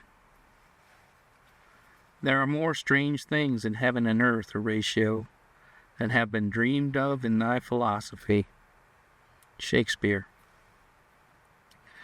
There is an island in the Ohio River, just below Marietta, that formerly belonged to the territory of Virginia, known in history and for years in all the school geographies of the country as Blennerhassett Island. It was named so because soon after the close of the Revolutionary War for American independence, it was purchased directly from the Indians by a man named Hiram Blennerhassett. At the time Washington made his trip down through the great Northwest in 1752, he visited the island and was so struck with its natural beauties that on returning home, he attempted to acquire a title to it, and possibly did, from the government. This title Blennerhassett purchased of Washington. Then, after much bickerings with the Indians, some of whom claimed a title to the land, he again purchased it from them, but not until considerable enmity had been created over the affair, and even then some of them felt that they had been wronged. Blennerhassett was said to have been a direct lineal descendant of an ancient Irish family of that name, whose seat was once at Castle Conway in Kerry, Ireland, and where, as the kings of that island, they once reigned supreme. On the death of his father, this Hiram Blennerhassett inherited all the great estate that had for so many years been entailed from father to son. For some political reasons never known in this country, Blennerhassett had been compelled to leave his native land, and for a time sought a refuge in England. While there he finished his course of studies and was admitted to the bar of English law practice. In the meantime he had converted his estates in Ireland into English money, having disposed of the estate to a cousin, and then he forever bade adieu to the Emerald Isle and all the ties of his youth. While in England, he became acquainted with and finally married a Miss Agnew, the granddaughter of the British General Agnew, who was killed at the Battle of Germantown near Philadelphia during the struggle for American independence. A few years after their marriage, and when a beautiful auburn-haired daughter had been born to them, they gathered together all their effects of personal property and came to America. He as an exile to seek and build a new home in the wilderness of the young nation. They followed the trend of travel toward the Ohio country, intending to settle near Cincinnati, but while floating down the Ohio River, reached this island, landed, and at once decided to make it their future home, if it were possible to obtain possession of it. Having accomplished that object, he proceeded to build him a home, the elegance of which, at that time, was not known anywhere in all that region. Those who had the pleasure of visiting it, when it was in all its elegance and beauty, pronounced it not only the finest that was known for years west of the Allegheny Mountains, but as well said it was one of the most hospitable in all the country.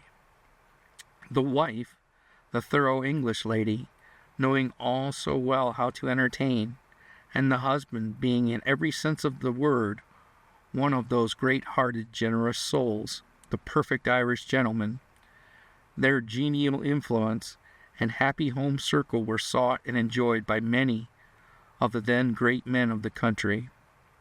The richest treasures of art adorned the interior of their peaceful abode. The rarest of tropical plants filled great conservatories, while the native soil was made to blossom with the choicest of fruits and flowers.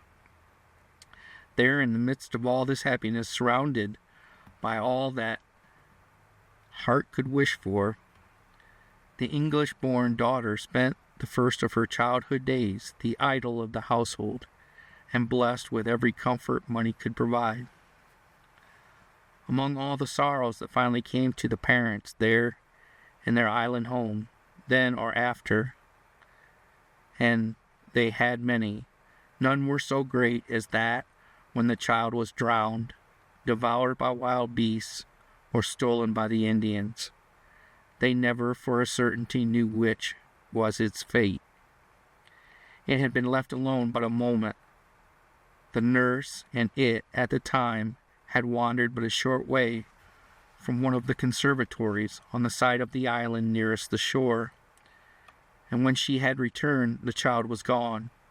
It had disappeared as completely as if the ground had opened up and swallowed it. For a time the attendant could not but believe that it must be in the vicinity somewhere.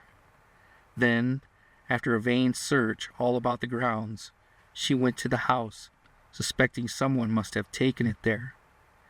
The alarm was then given and became general. The island was gone over in every spot. Not a bush nor shrub but was looked about. Yet not a single trace of anything of it could be discovered. Great rewards and money were offered for its recovery alive, or for evidences of what its fate had been, but with no effect.